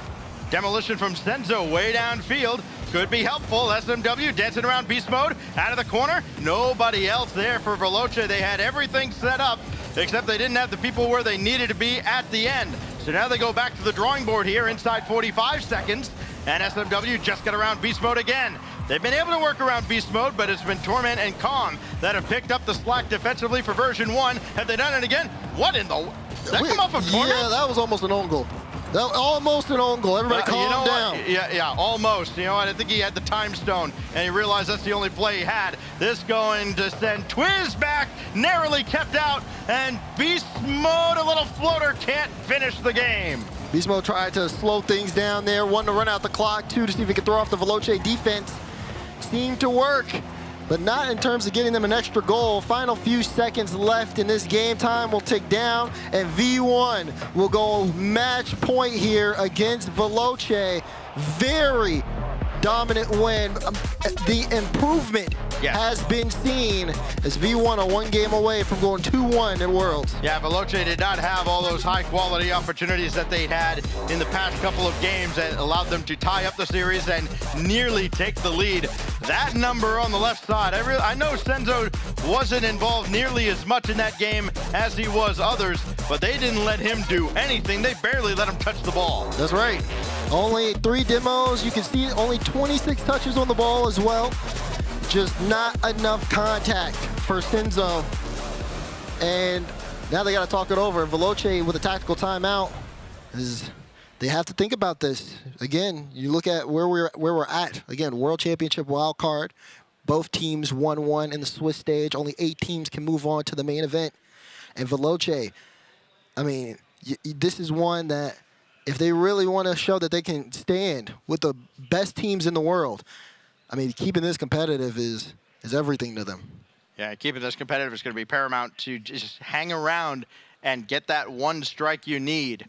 Get Twiz on the scoreboard. It's been all Senzo offensively. He's got all 3 goals for Veloce in the series. SMW has all 3 assists. But how about this for version 1? You're going to love this, Daz. In the games that version 1 has won, Calm has been the only scorer. Beast Mode sitting over there. The one time he scored, they lost. So I'm sure the message from Fireburner, very simple. Beast Mode, don't shoot. Torment, don't shoot. You defend. It's all Calm. Yeah, is that it? Jump in Calm's backpack. We'll call it a day. We'll go to Riskies afterwards and I am just so glad you are not a coach. I am a coach. That's the problem. Oh God, yeah. Those young high schoolers. What are you telling them? Well, that's why we barely make the playoffs. I will say though, that is a very interesting stat because I think you come to expect Beast Mode to be more into that scoring department, and I think even Beast Mode kind of expects it from himself as well. So for Beast Mode now, I mean, as things get more dire, right now version 1 are doing pretty solid, right? They're on match point, things are looking good, but when it comes down to facing the stronger competitors, like again against Space Station Gaming, you need Beast Mode to be locked in. And for so far at the World Championship, he just hasn't been that. So every time we've looked over Twiz, by the way, we see him down there at the bottom on the left side. He's been just emotionally solid. He's not getting too high, he's not getting too low. I think that's kind of what you look for from Veloce as well. You realize, look, emotions are not going to get you anywhere. You've got to get it done on the field, and Twiz has just kind of kept his head down, put his nose to the grind, and he has, I think, been integral for Veloce, keeping version 1 off the board as much as they have, as Senzo couldn't even get contact on this ball. And Beast Mode will send it away with Twiz rotating back for boost. It's SMW trying to make the save, and Beast Mode will get credit for the goal. He might have been helped out by SMW here. Listen, it doesn't matter, because this is the beast we're looking at. Whoop, able to hit that down on the ground, forces a double commit on defense, breaking apart Veloce to get a solid first goal for version 1. We see more of that. It's going to be trouble for everyone. I actually like that play from Senzo. You get beast mode a goal, which means obviously version 1's going to lose this game. Stop with the cap. Twiz all the way across. Going to need some help with this ball from SMW. Doesn't get any. So Calm just going to let this come all the way back and kind of bait Veloce in, make them burn all their boosts trying to catch up. They need to bring the game to version 1 at some point now with their back against the wall. Beast mode collecting on the backboard, and Senzo out to the corner, looking to maybe set up SMW, and Calm is not having any of it. Veloce have to leave everything out on the field from this point. 1 and 2 in Swiss. I mean, you still have an extra chance, but you just don't want to be there. Now you're going up against the team. Oh boy. Senzo adds his 10th goal of the wild card stage. He's got them all for Veloce as he just powers right through beast mode. Plays it low. Yep. Takes his time.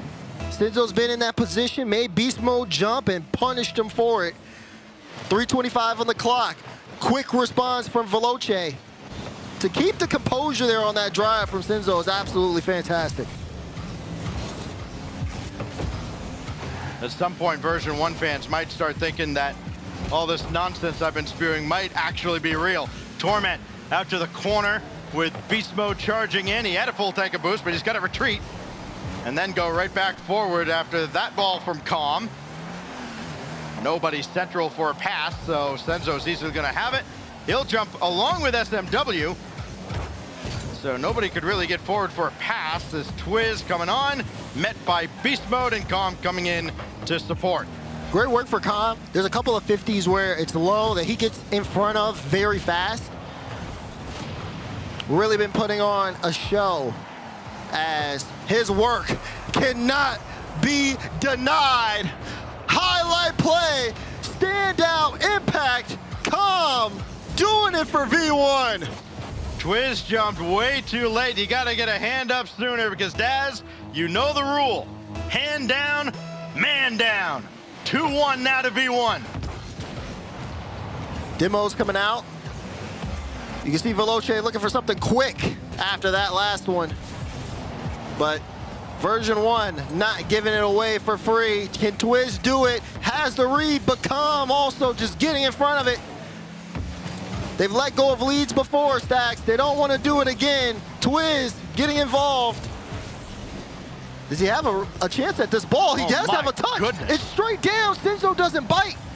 Leaves that one for SMW to go for, but could have been an excellent equalizer. Maybe a chance here. Oh. No! Twiz misses. Senzo tries to at least be a little bit annoying out in front, but my goodness, Veloce should have had a goal by now. Here's Twiz with the double, and Beast Mode clears it away. Twiz right now is 0 boost. It's got to be the first time all series that he hasn't had anything in the tank. His boost management has probably been better than anybody. Been able to conserve a lot as this pass goes out to Twiz, and Calm will have it away. Oh, Veloce, a golden opportunity that has gone by the wayside. How many more will they get in the final 80 seconds here? SMW shot just wide, no follow-up. They committed. And Senzo denied by Beast Mode. Version 1, though, have not cleared the zone. They've let Veloce hang around here, and you cannot do that with this squad. They are one good pass away from absolutely punishing you. Version 1, if you can weather the storm against this Veloce press, you will have earned this. Veloce throwing everything they've got, and it hasn't been enough. Twiz plays it off the back wall. You see SMW waiting. Good touch from Beast Mode to get it away. SMW has the boost, but has to leave it. Senzo commits. There's a demo on the play. Ball off the corner. SMW straight down to Senzo. Senzo can't do anything with it. These drive stacks, they're coming up empty. Veloce's coming up empty.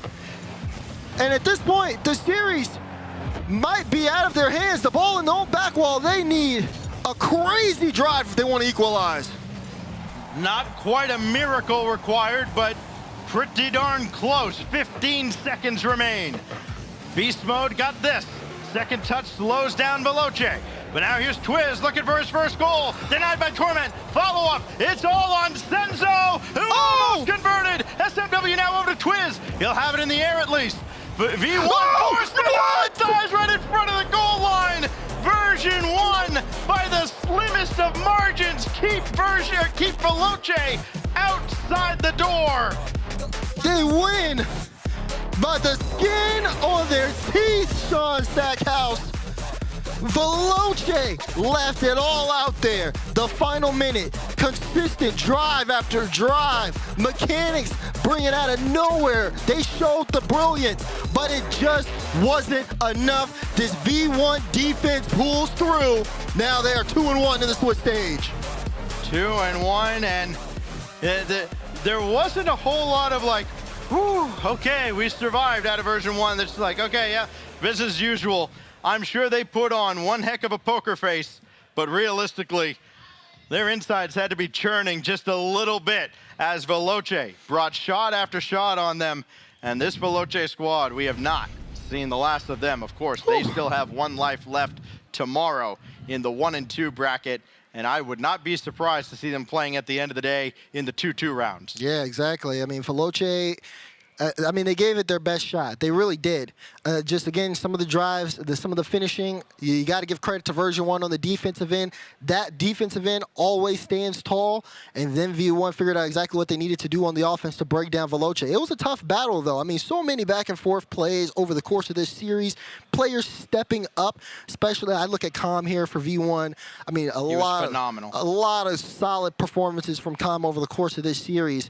And as things continue to go on and V1 continues to find their form, I'd be a little concerned if I'm going up against V1 in the future.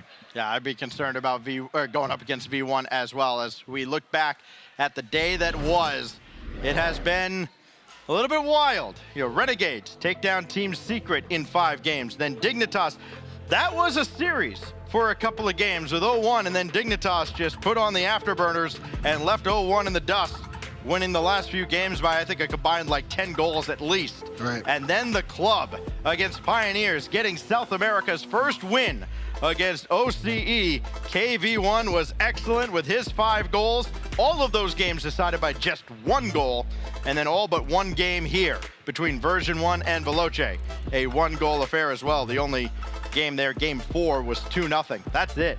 These last 2 matches, they were highlights of the tournament for me anyways. Just looking back at all the blowouts we've seen and all the not close contests at all. Look at that. Oh my goodness. Look at that hat from Com. Can we deduct a dub from this? Come on. I mean, look at that. That's a dub in itself. He's got the glasses, he's got the hat, he's about to go on a little rodeo. Oh my Celebrate the victory. Styling and profiling is Com. He leads his team with 6 goals, 6 out of the 8 that version 1 scored. The other 2 coming from beast mode. More importantly, that number 2, their number of wins, 1 more required tomorrow when they play in the 2-1 bracket. So, Daz, any final thoughts here as we wrap up what has been quite the day between these 2 streams? Listen, the World Championship is delivering, yes, okay? Sir. We're still in the wild card. It's still continuing on, and teams are showing us the absolute best that they have. I'm excited to see more. We will see you back here for more tomorrow on both streams as we wrap up the Wildcard stage. You don't want to miss it.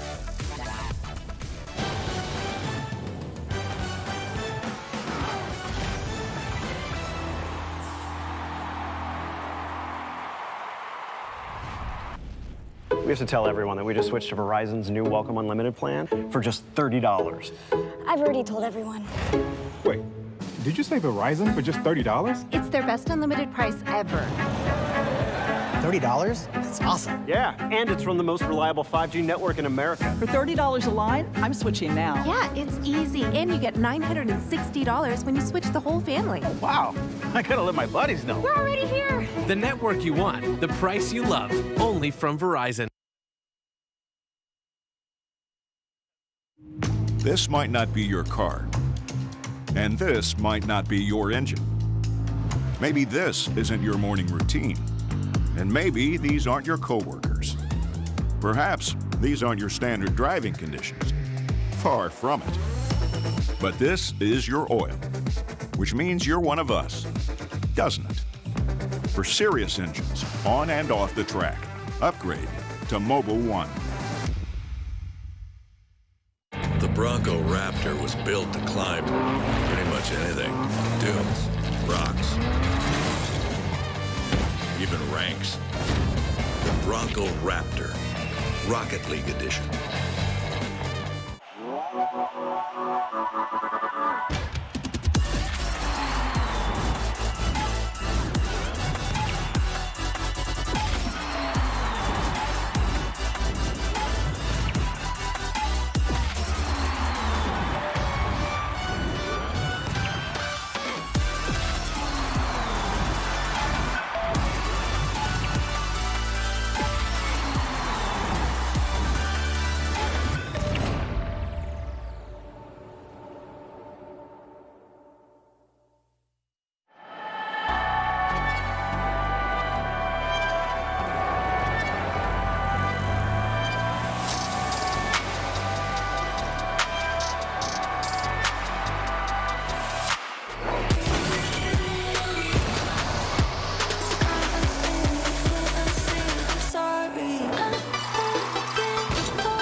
Run in your mouth, you better bust it out.